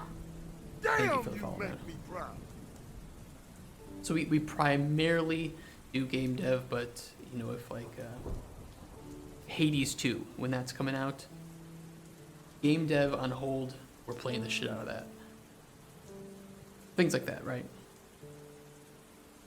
Because it's also fun for us to play it, because I don't want to be working, I'd rather play the game. I want to critique it, I want to have fun. The only thing is like, I'll show you guys. I'm using a, let me switch to, okay. So I'm using a mini PC. This is what I stream on. And it's pretty good for handling, also my Christmas lights. Pretty good at handling 1080p 30 FPS, but I can't stream at 1080p 60 FPS, unfortunately. So if we do stream something more action oriented, it should be fine. It'll just be 720p 60 FPS instead of 1080p.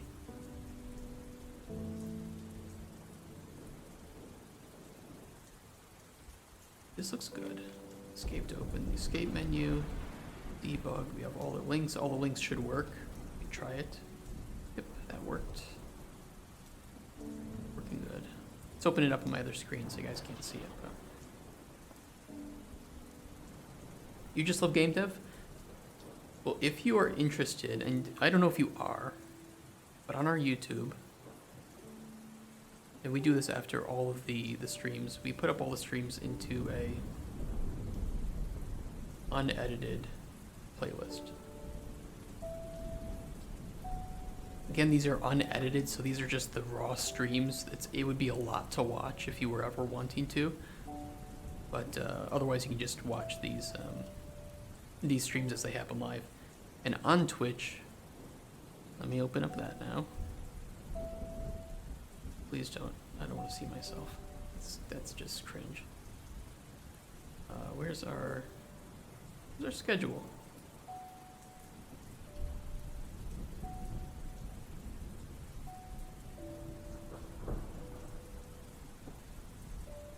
Okay, when it's offline, oh my god, you can see our schedule, so we have it all here. And I try to keep this up to date for when we change something up. We also do once a month, I do Kickstarter review streams, or I'm wanting to do Kickstarter review streams. So we go on Kickstarter, we find the currently live video game projects, and we just take a look at as many as we can until we get too tired to do anymore. And we review them, we critique them, we, laugh at some, we find some others that are absolutely, like, this game looks amazing, go support this one. And then later this year, like in a week or so, I'm going to be doing a GOTY stream where I'm going to take all the games that I feel confident enough to talk a little bit about or to rank, and I'm going to do a full tier list and give my GOTY. And that'll just be fun. We can just put on some music and just chill. You guys can judge my preferences and I can judge your preferences. It'll be fun. Good shit. Okay, I think this looks pretty good.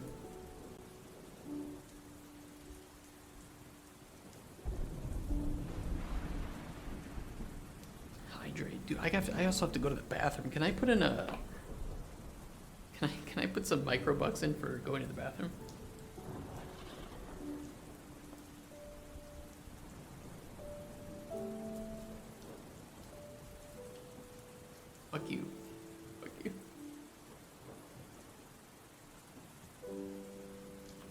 Look, that counted. That counted as 3. I drank a lot. Holy shit. That counted as 3. Stop making me hydrate. I have to piss. Okay. I really have to go, but I want to get this building first because Unreal 5 takes a long time to build a version. I think this looks pretty good though. It's all working. I want to put this into. I just don't want to have all this shit around it, right? Let me delete these things. Just spice up the level.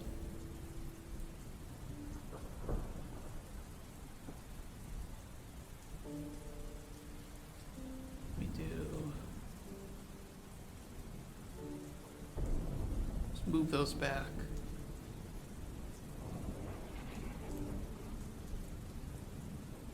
Put that there. Smaller.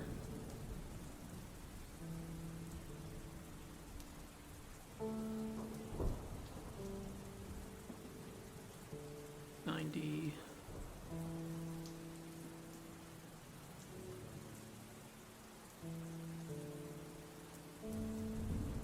Kind of an awkward placement. I'm just gonna move all this stuff over.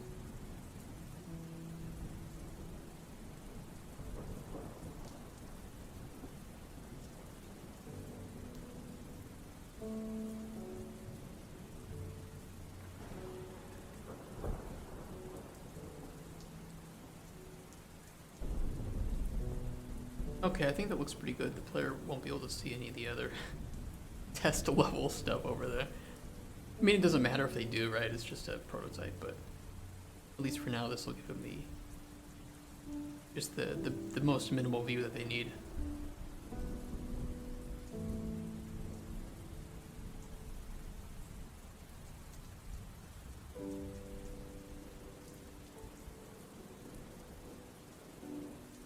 And I think everything is working. I don't think we have any bugs to deal with, at least not that I know of. Of course, if we do get bugs, I'll fix them and push out a new build.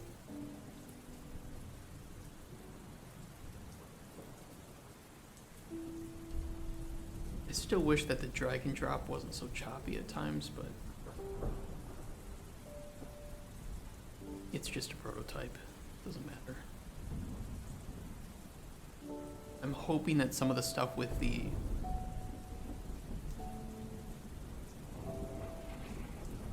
Cauldron are going to be kind of obvious. Like being able to remove things by pressing the X. We'll see. We'll see. You know, I shouldn't expect a huge amount, but it's fine. Ooh, I'm going to recolor the shelf too now that I think about it. I don't know why I haven't done that sooner. Keep getting sidetracked with other stuff.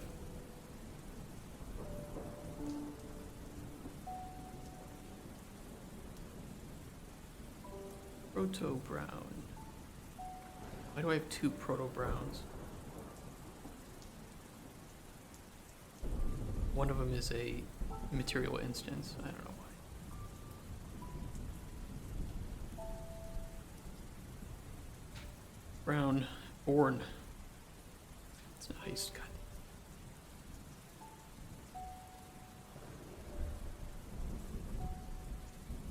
Shelf top, shelf 1, shelf 2 mesh, 3, 4. Brown.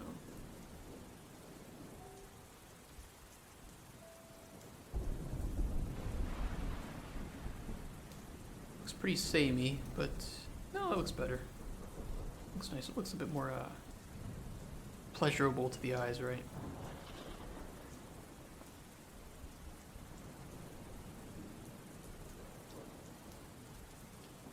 Processing.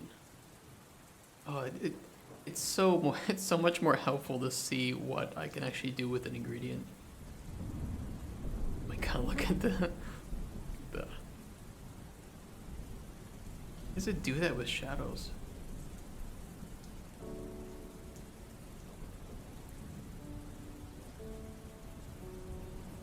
It's so weird. It only does that with the shadow that it's placed on. No, it only does that with... these two. They're doing that.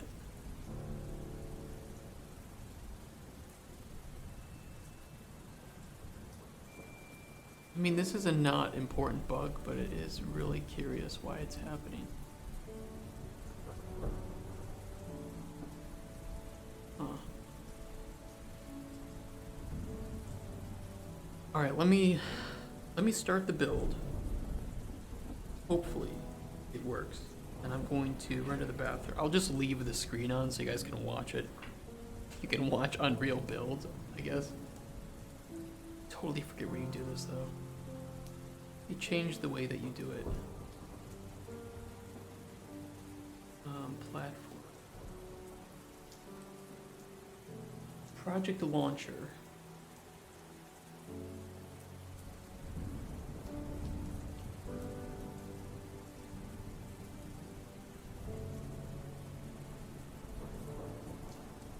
Man, I don't remember.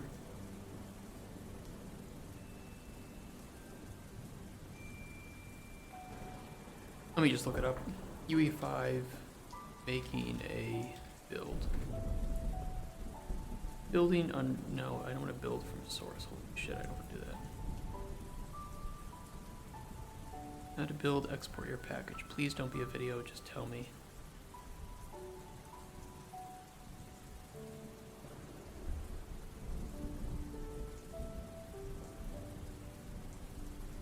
Video. I'll just... Alright, just show me. Alright. I have to pee, bro, so please don't make this like a 30-minute video. What's up, guys? What's up, guys? Packaging settings. Okay, yeah, packaging settings might be important, right?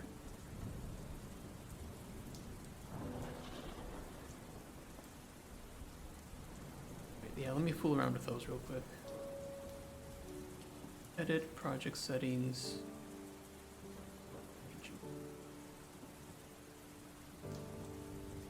It should be fine. I don't care about it being a development build. I think development does come with debug. It should be fine.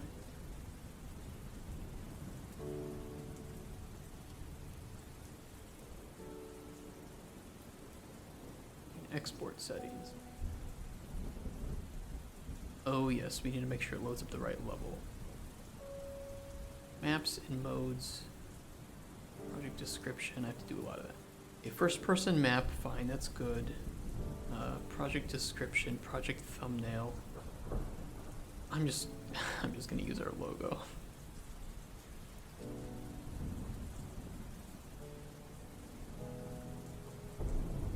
Wait, which one of these is the one I want? It's too big. All the white space.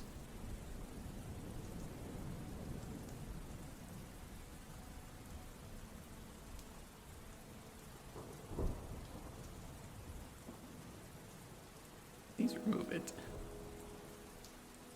Undo. Shit. Image resizer.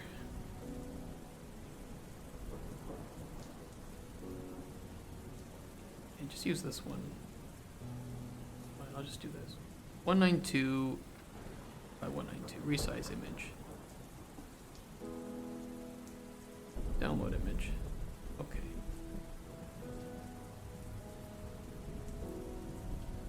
Good enough. Good enough. Description. Project name. Cauldron Chronicles. Alchemy. Prototype.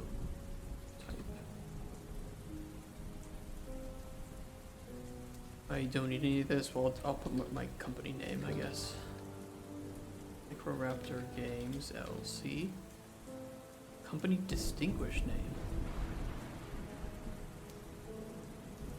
name. We are still distinguished because we're awesome. Homepage, okay, yeah, let's do it.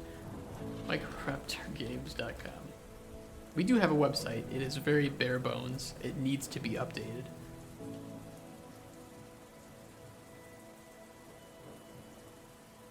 Copyright notice. Yeah, we can put that.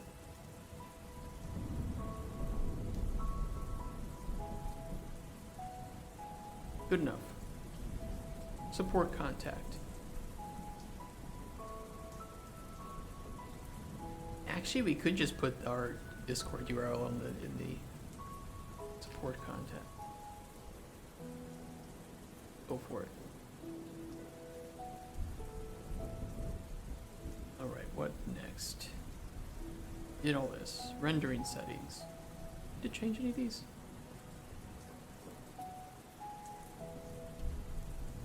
I think default should work for rendering.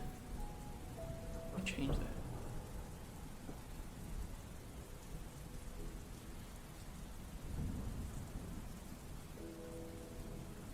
Oh, he's in platforms. Okay, platforms, Windows. Oh, I see. I don't know what this stuff means. Right text, I guess, okay.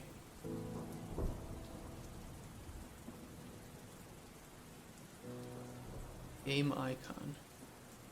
My icon, I want my cool logo. Oh, I don't have an ICO file. Well, it probably just puts it down there, doesn't it? I don't care.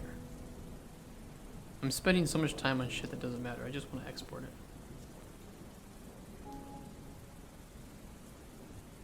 Oh, that's right. You just do it through that, right?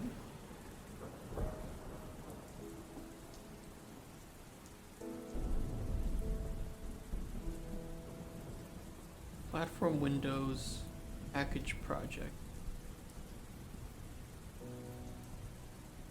Check out Cauldron Chronicles. No, I want to do it on here. Builds. Alchemy System V1. Let's just do Alchemy System, and then I'll put V1. V1.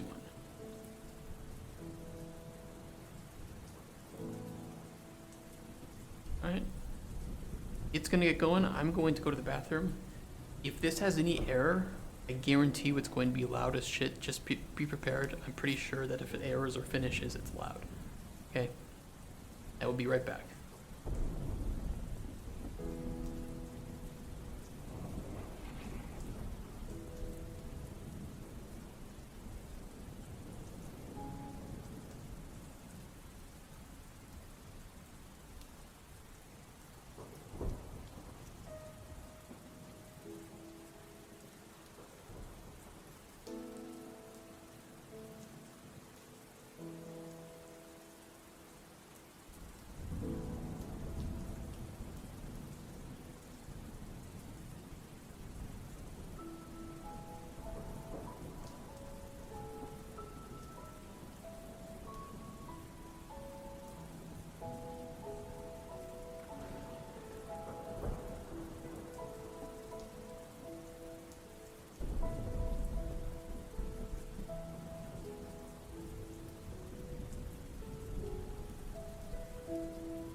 why did it fail?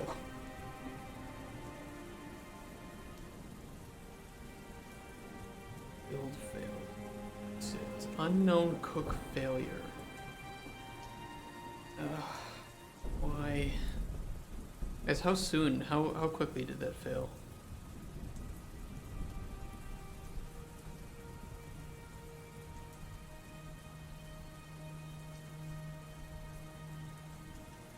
Let's realize loading property. Unknown stream.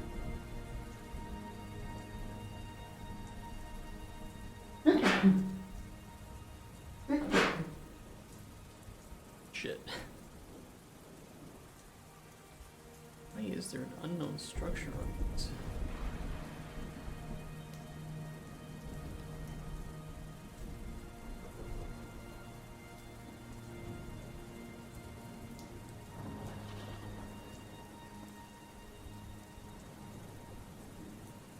Really weird.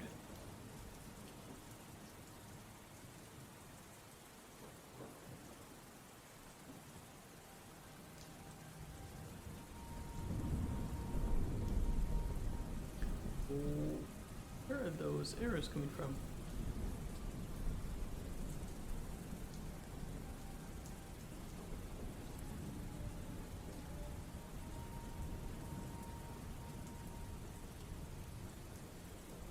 There's some issue with...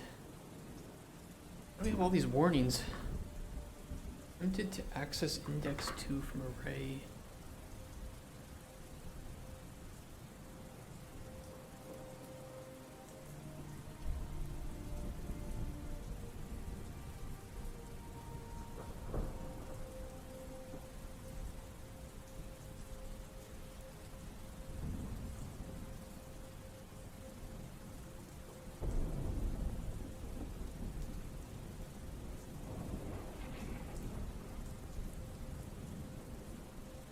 Attempting to access indices from an array without the length. Mission widget.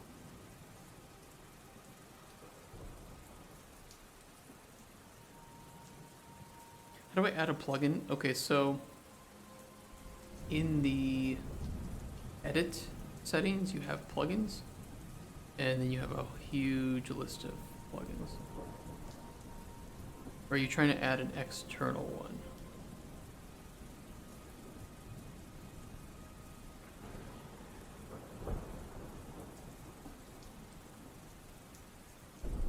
One from the marketplace. I think if you press add to engine. Hold on. Let me do it because I know I did it recently. Now I've forgotten how I did it.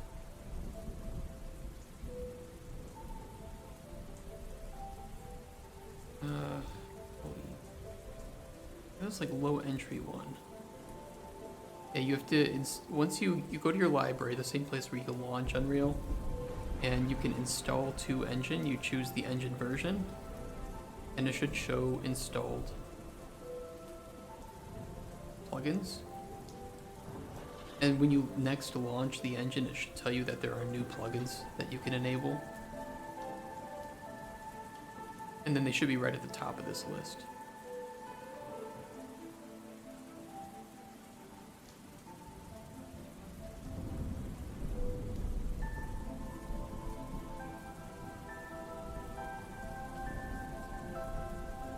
I don't know if it's a plugin. I think it might just be a whole project. Yeah, probably just a whole project. I don't know necessarily the best method of, if you wanted to extract some of this or merge it, you would be better, you'd probably ask on our Discord and ping Cutsberg. His name is Cutsberg. He might have a good idea of how to do it safely. Index 2. Required if...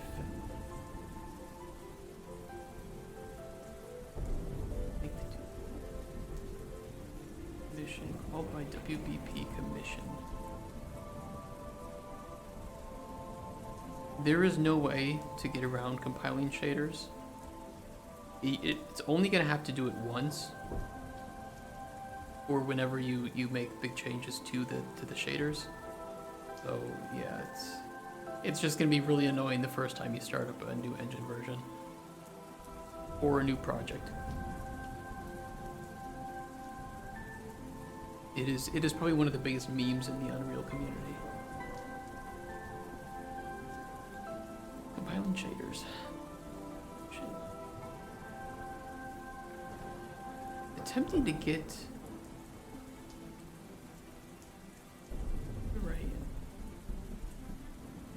Oh, I bet it's because it's.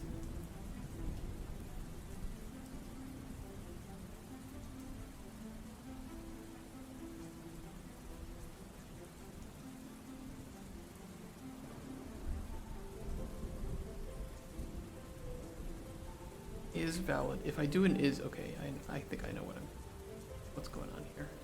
Attempting to get an index that doesn't exist. I'll just do is valid index.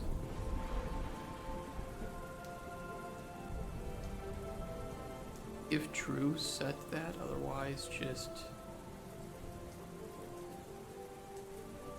go beyond it.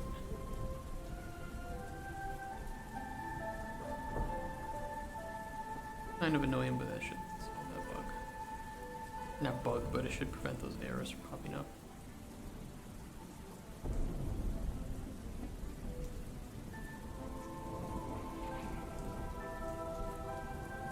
Alright, I know we're getting sidetracked from the build. I will make it today. If I can solve these problems. I'm not very well versed with creating builds though. I will do my best.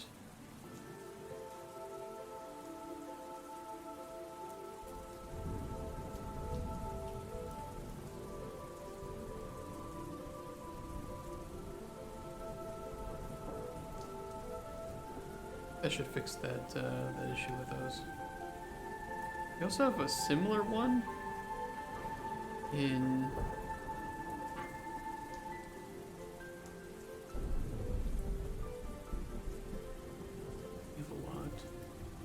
they're just putting out warnings. I'm gonna fix these up afterward. They're not super important. More importantly is just getting this build made.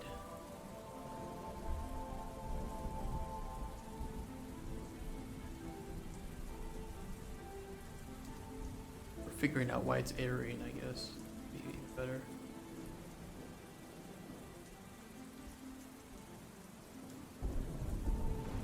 Can you scroll to the bottom?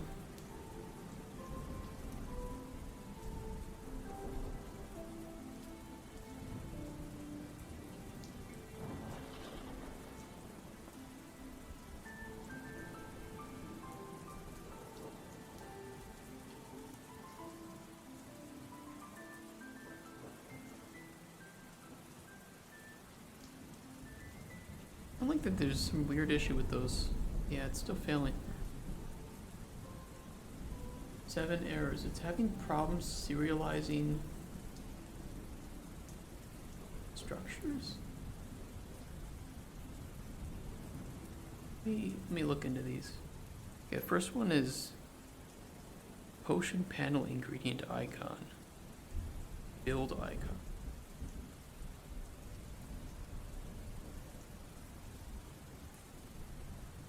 UI, WP.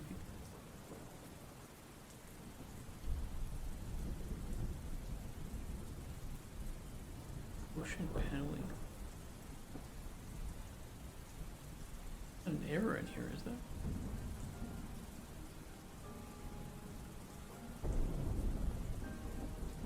Wait, where did my output log go?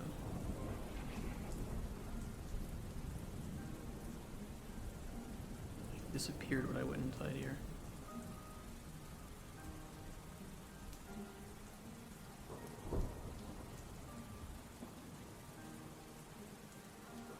Get data table row from name L row. Unknown. Structure.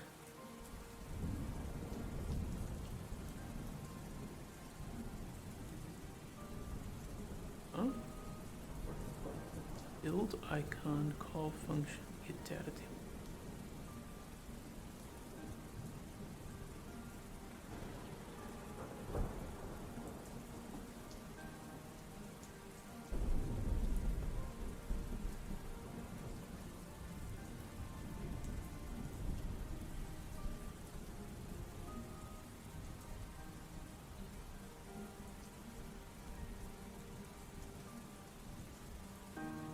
Huh?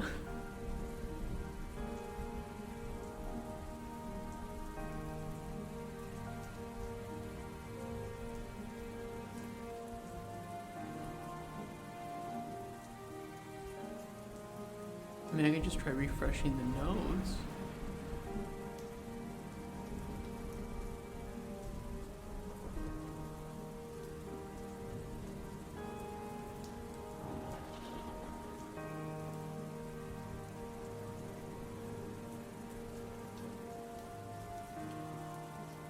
Let me try building that and see if that error goes away.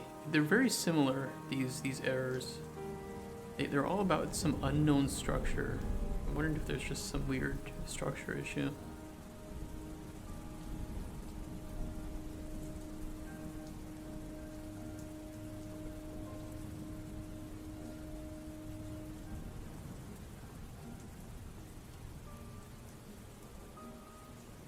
The good thing is that it fails pretty soon.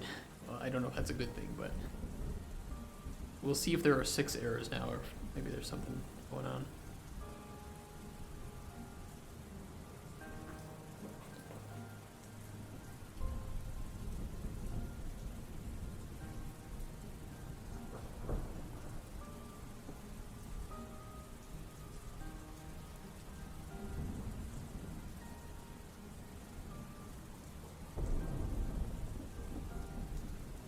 Well, there are only 6 errors. There's errors up here though too.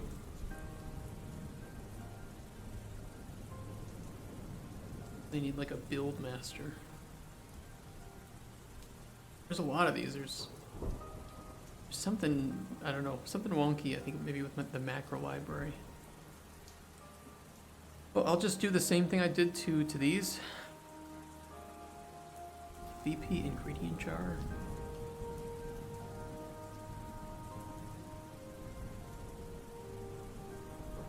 Alchemy ingredient jar. Error was in instruction script and setup jar.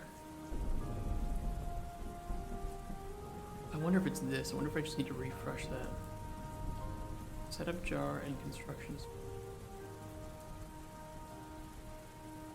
We don't even use this anymore, do we?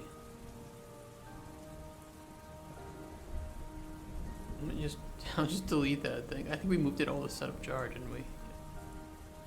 I'll just delete that.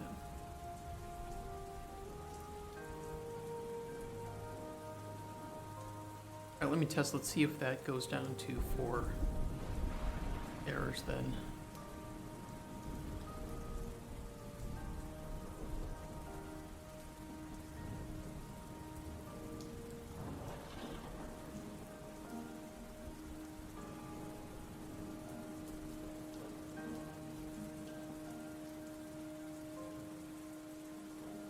Better, bitch.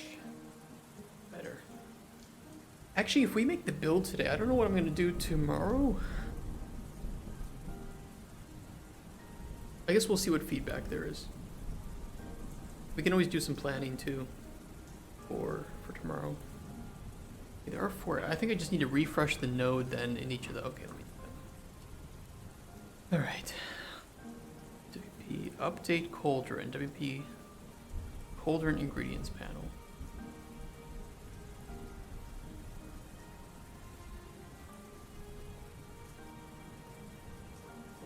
Update Cauldron. Refresh node. Next one. WBP potion effect.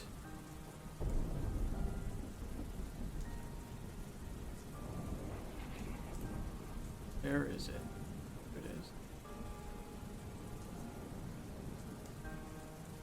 Something with that macro library has been messing up this whole time, honestly. There's some error. We're buzzing. Me buzzing?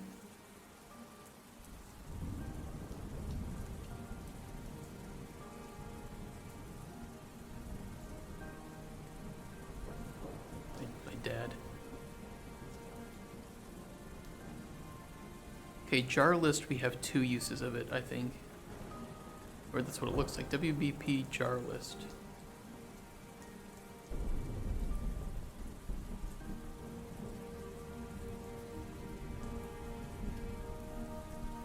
Build list. There are 2 uses. Refresh. Refresh.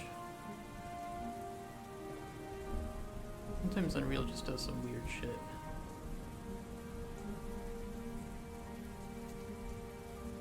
Alright, let's give it another shot.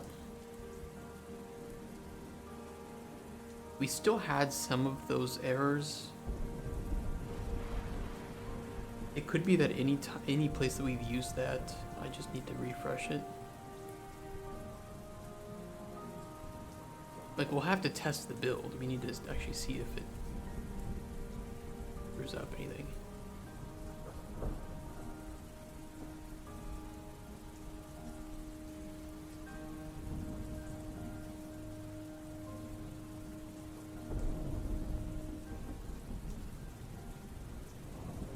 It's good so far.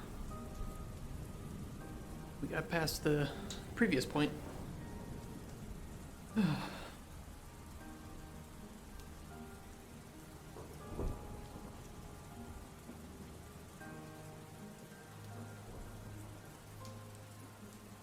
Oh, build successful.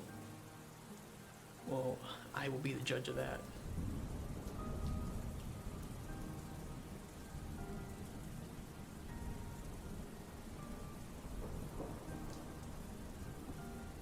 Cauldron Chronicles. Builds. Alchemy system. V1. Windows. Cauldron Proto.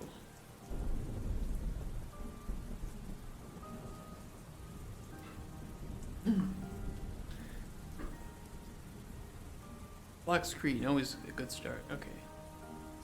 That's fine. Yeah, do that.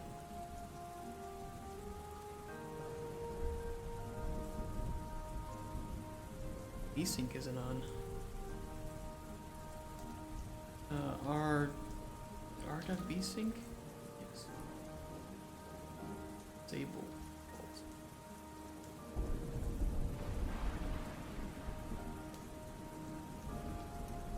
Okay, it's done.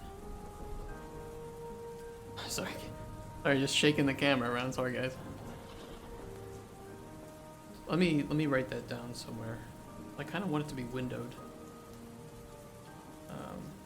R.set res into 20 by 1080 window. Why didn't that work? Put full screen. Let me try 80 by 20. Windowed. It's resizable anyway, so I want the players to be able to resize it.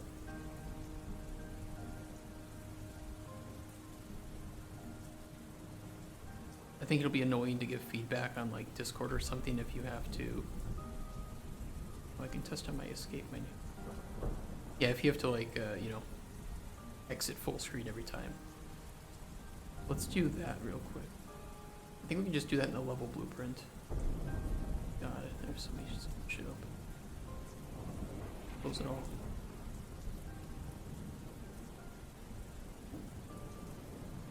Okay, level blueprint. Execute console command. Aliasing. Desync 1.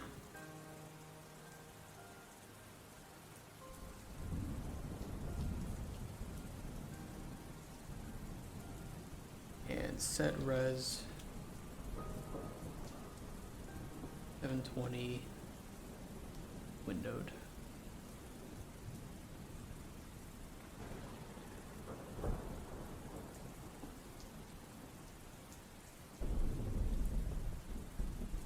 We'll do a new, oh,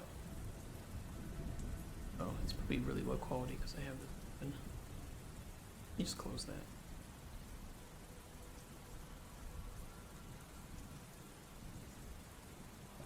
My performance so bad. Oh, there it is. It was weird.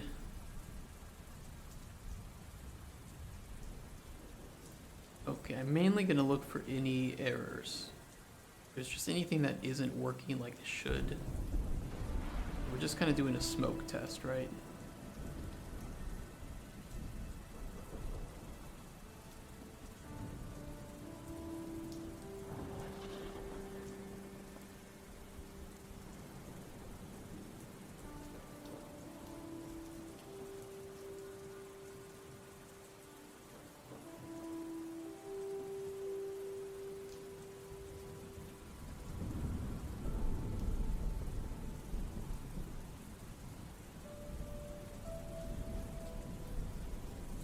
I think it's pretty good. I don't notice any errors right now.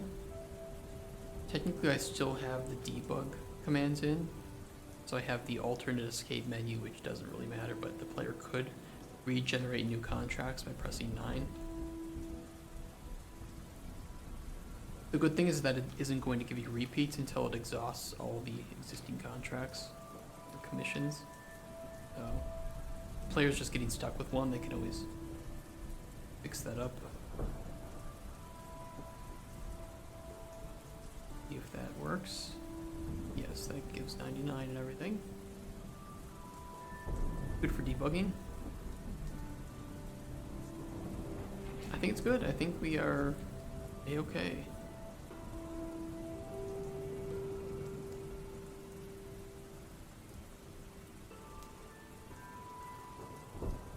Still wish that drag and drop was better, but it does function.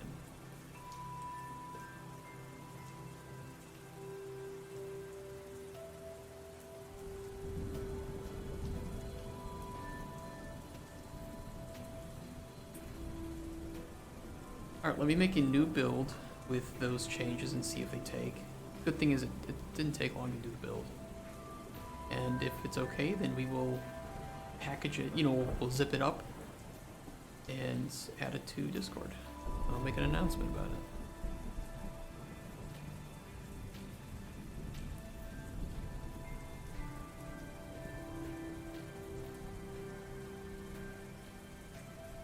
Which is good. I thought it would take us into tomorrow, but no, I think we got it taken care of today. Exciting.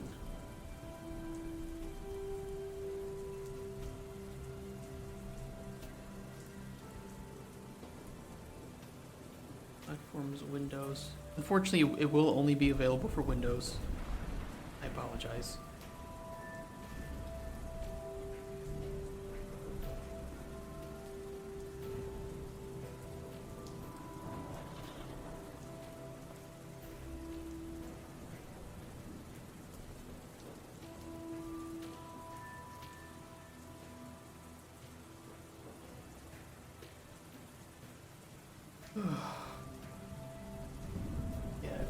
I have to make a post on Discord, on Twitter, on LinkedIn, for all my ex-bosses to see that I'm not a complete fuck up. They were wrong to not appreciate me. You know how it is.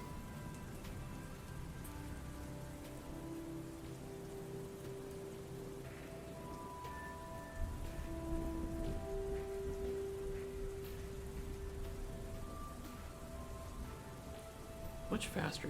I don't know. I remember UE5 builds being so much slower, but it's not.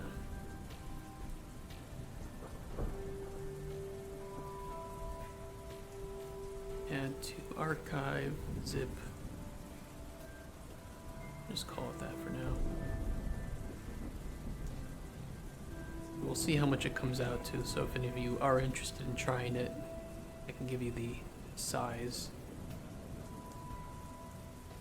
It's gonna be about 430 megabytes.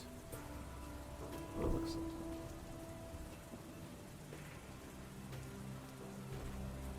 Okay, perfect. And yep, we have VSync, all good. Don't want that screen tearing. And you should be able to, like, just open the escape menu and resize it.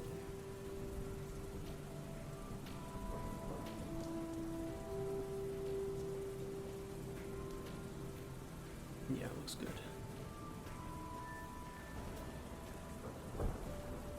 Holy shit, first proto done. This, I mean, this kind of looks ugly back here, but just don't look at that. Don't pay attention.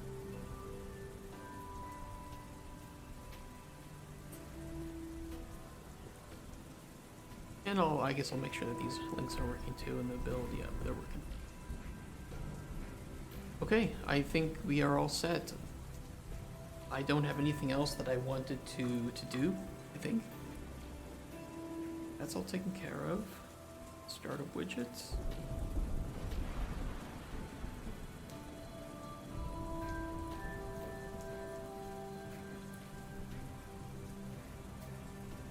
And our to-do. I never reproduce that. We are good. Look at all this shit we finished. Well, not this.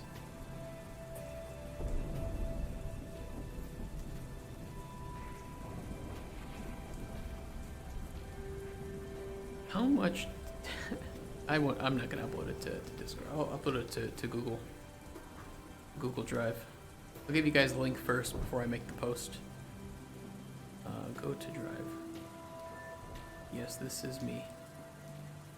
Don't ask me to put in my password, it's long. Okay, I'll turn my fucking mic.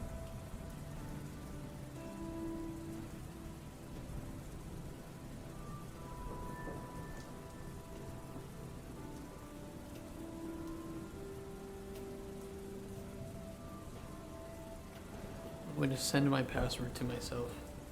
It's so bad for security, but I have no other way.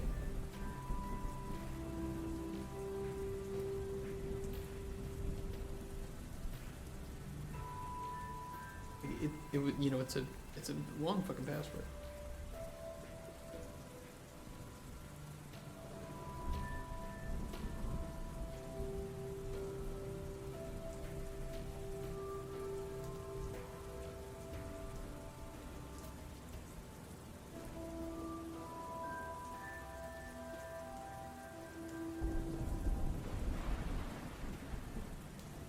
All right, we are logged in. Oh, this is the wrong one, actually. I want to put it on their other one. Don't make me log into this one. Okay, thank God. Holy shit.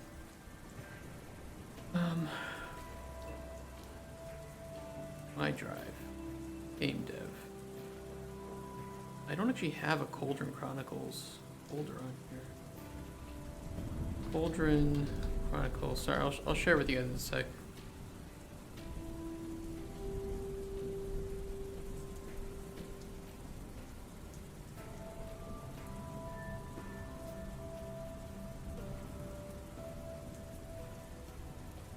Let's add the details. Let's throw it on here. Desktop. Builds.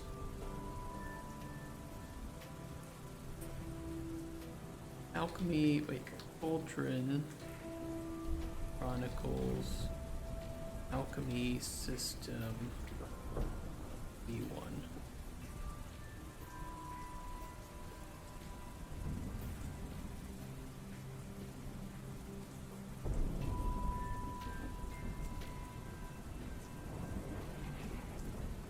Alright, shouldn't take too long.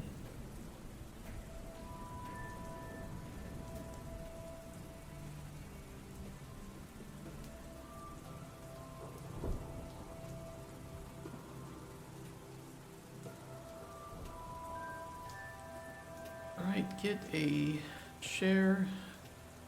I think I need to select who I'm sharing it with, right? Oh, that's going to be some emails that they probably don't want leaked. Anyone with the link can view.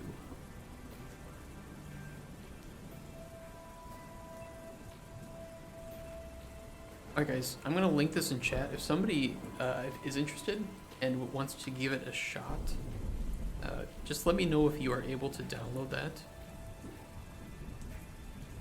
And if so, then we're good to go.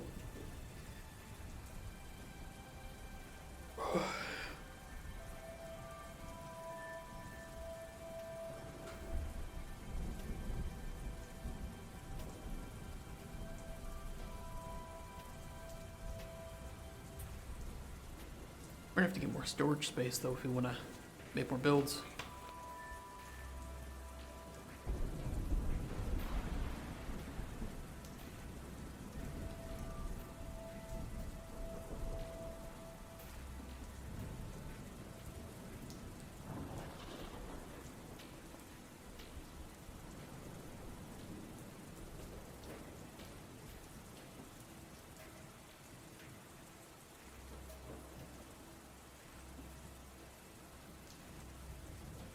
Is that link working for anyone? Are you all lurking? I see how it is. Got some lurkers in chat.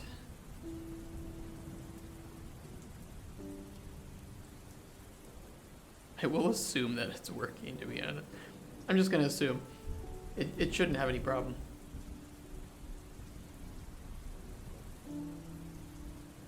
There. Anyone with the link can view, yeah. Should be okay. Okay, if that's the case,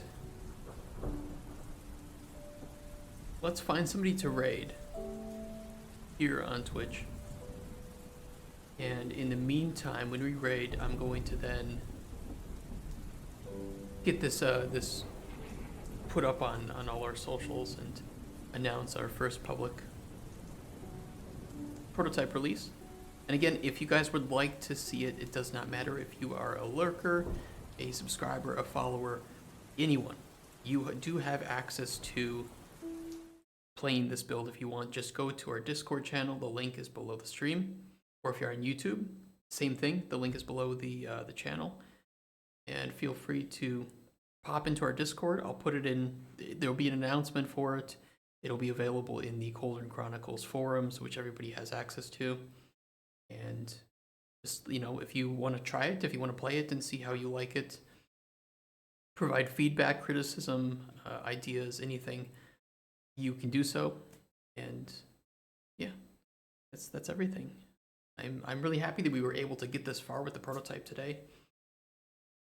It's the first thing that Microraptor Games has ever released to the public. I know it's just a prototype. It's, you know, one small bit of a much larger game, and it is a very visually unappealing part of it, right? Because there isn't it's just boxes. It's just colored boxes. But hopefully you guys like the core premise and the idea of mixing these ingredients, and that means we can work next, which on our next focus, which will actually be the open world. And I'm pretty excited to jump into that, just because there's so much content that we're going to put into the open world. You know, you can go out and collect the ingredients yourself now. It's going to be a big undertaking. There's going to be a lot to prototype and work on, and a lot of things that I have never touched before or have barely touched, like landscape tools and LODs or something if we need to. But again, it's just a prototype, so we don't need to go too crazy with performance optimization. But at the very least, it's going to be a much more visually entertaining aspect of our prototype, because I'm just going to pull in some assets that are stylized and fit kind of the feel that I'm trying to achieve, and we can plop down our alchemy table in a hut or something, or I guess just I'll find like some medieval house that I can build.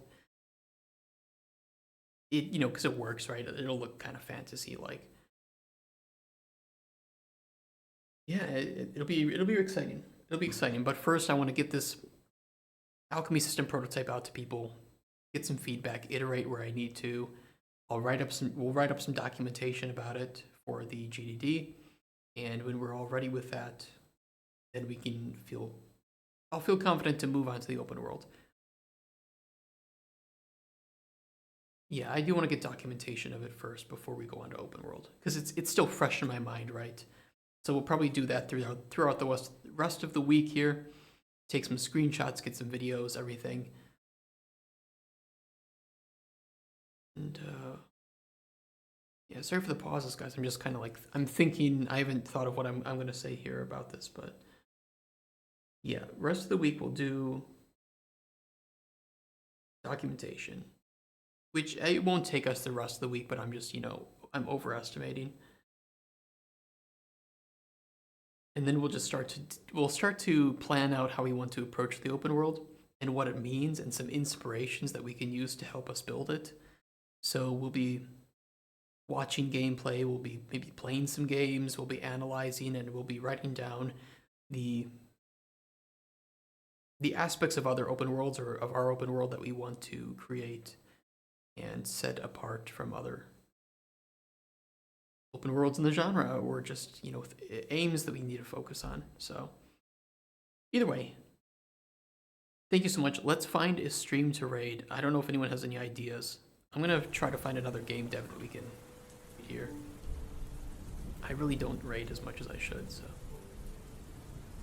if I find it. Browse.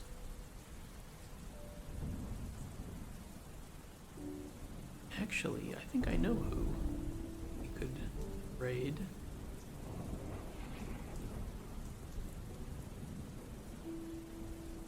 I think I know who.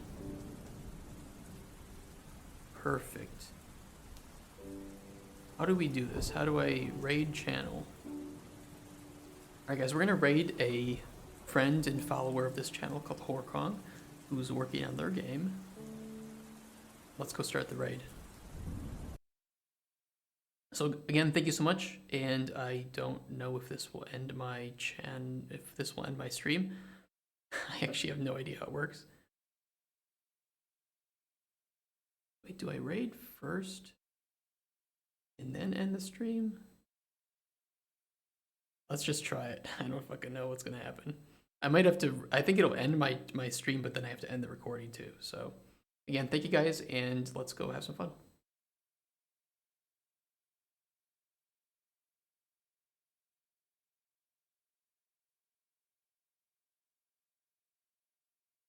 Here we go.